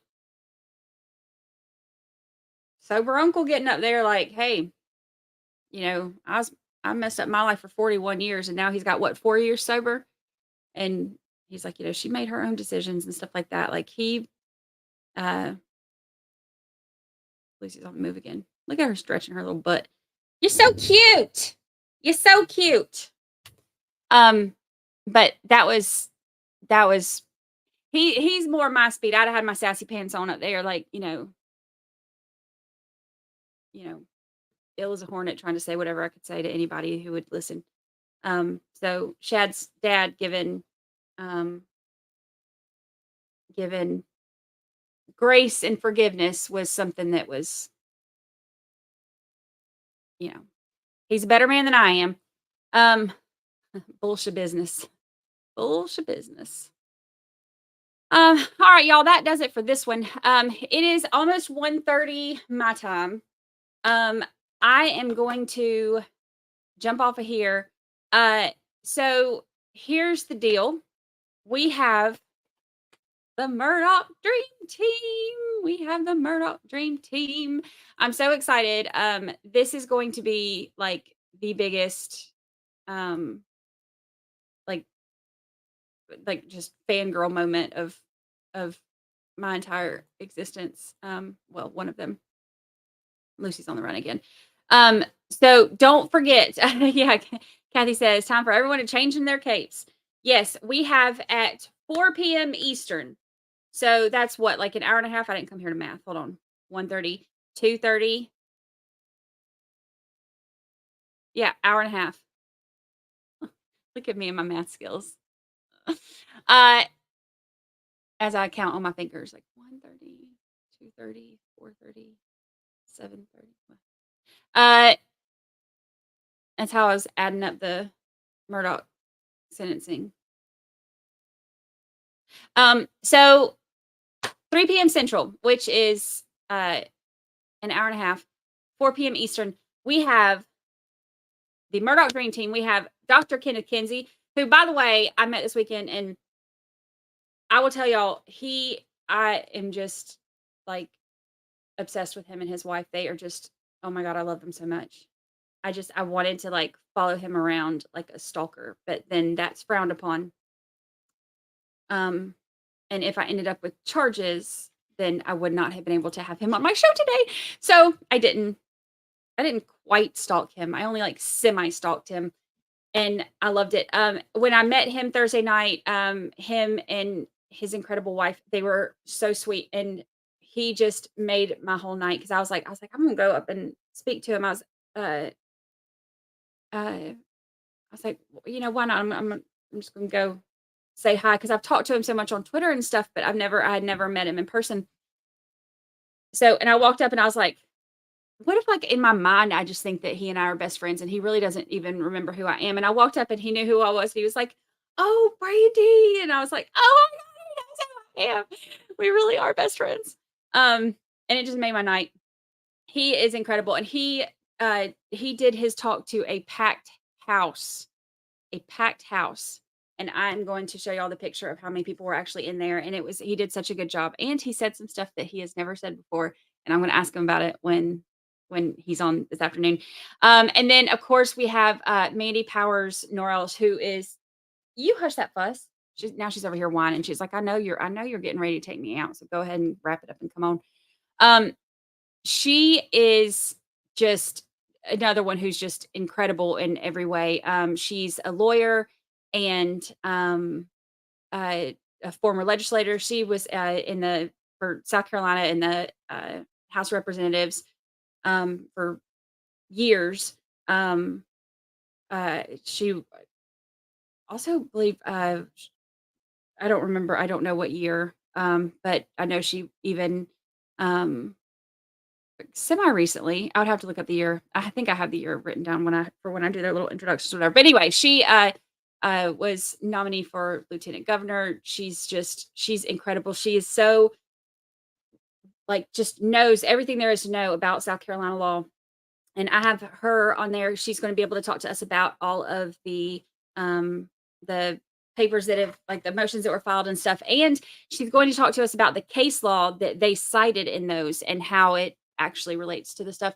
And then, of course, my friend Mandy Matney is going to be joining us. If you don't know who she is that's why Kathy was saying, get your capes ready for Super Mandy. She is I am honored to call her a friend because she has been such a big support. I have people who are hateful little trolls that will come after me for everything from the fact that like I don't wear makeup enough to, which I did have, y'all. I do have mascara on today. Look at this. Look at that. Mm-hmm. Yep. See that? And what's the eyeshadow? Yep. Y'all see that? I don't have eyebrows, as somebody like to point out, but I do have. See, it took me 7 minutes to get ready today. But I have people that will come after me for the most random things, just hateful crap. And she's had the same stuff happen to her, maybe not about her eyebrows, but about her voice and stuff like that. And like just, having to deal with some of the stuff that she's dealt with. She's been such a big support and a big help, and I appreciate it. But so on a personal level, I have so much appreciation for her for that. But then on a professional level, like, with the Murdaugh Murders podcast, she and, Liz Farrell, like they did such a great job. She exposed so much stuff, and I just have so much respect for her. And they changed the podcast now to, it's now called True Sunlight. She also has a Cup of Justice with her, Liz, and Eric Bland. But she is just incredible. And so it's literally like three of my favorite people all coming together for one big old Murdaugh mess cuddle puddle. And I can't wait. I'm so excited. So I'll tell y'all some more about CrimeCon, and we'll talk a little bit about that, and then they'll answer all of our questions. Any of your questions that you have, send them to my email and put in the subject line Murdaugh, and I will ask them some questions, and then we'll take questions as we go too. But send them to me. We have it's Brandi with an I, in case y'all don't know how to spell. It's right. Wait, I didn't come here to point. Okay, there we go. Brandi with an I. Brandi at brandychurchwell.com. Send them to me and put in the subject line, put Murdaugh or Murdaugh questions or anything like that, so that I know to pull those out, because y'all be surprised how many emails I get. So put those in there. I can pull them all out and I'll get them together so we can ask them some stuff too. So, yay. So we'll go over some of that. So, and then I'll show y'all some more stuff from CrimeCon, and we'll talk about that too. So, I appreciate y'all. Y'all, it feels so good to be back with my crew. I miss y'all so much. I had such a good weekend, and I just am still on cloud nine over everything. Getting to meet so many incredible people and getting to, Gabby. Oh, I got my bracelet. I don't know if you can see that. Stephanie gave me this. Gabby Petito's cousin gave me this. The Gabby Petito Foundation. They had their table there, and GabbyPetitoFoundation.org. I want to put that link up on the website and stuff too. Such a good call. Something so positive to come out of something so negative. And I got to hear so much from people at CrimeCon about, different ways to advocate for the missing and stuff like that. It's just, it's incredible. I'm so just in love with everything that, was able to come out of this weekend. I feel like, I got some some like information about some missing people too that I want to like I'm trying to put some stuff together for that and I want to blast it. Like there's just a lot of good things that came from it and hopefully we can use this for good, not evil. So thank you, RA. Thank you so much. I missed all y'all. And it was a big weekend, but I miss y'all. I was glad to be able to do it. I was very grateful for the opportunity, but I sure am glad to be back.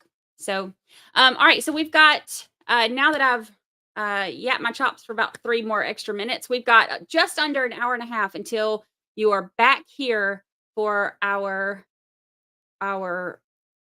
Murdoch Mess chat. So, get your questions into me and then any more of the CrimeCon stuff too. If y'all have any questions about that too, I can, send those to me too. And we can go over some of those, but I need to take Miss Pris here out and then get back and get everything started for it. So y'all, you are the absolute best. I appreciate y'all so much. Thanks for hanging out with me today and, go, stretch your legs, do a Judge Newman stretch and all that good stuff. And then I will see y'all back here at 4 p.m. Eastern.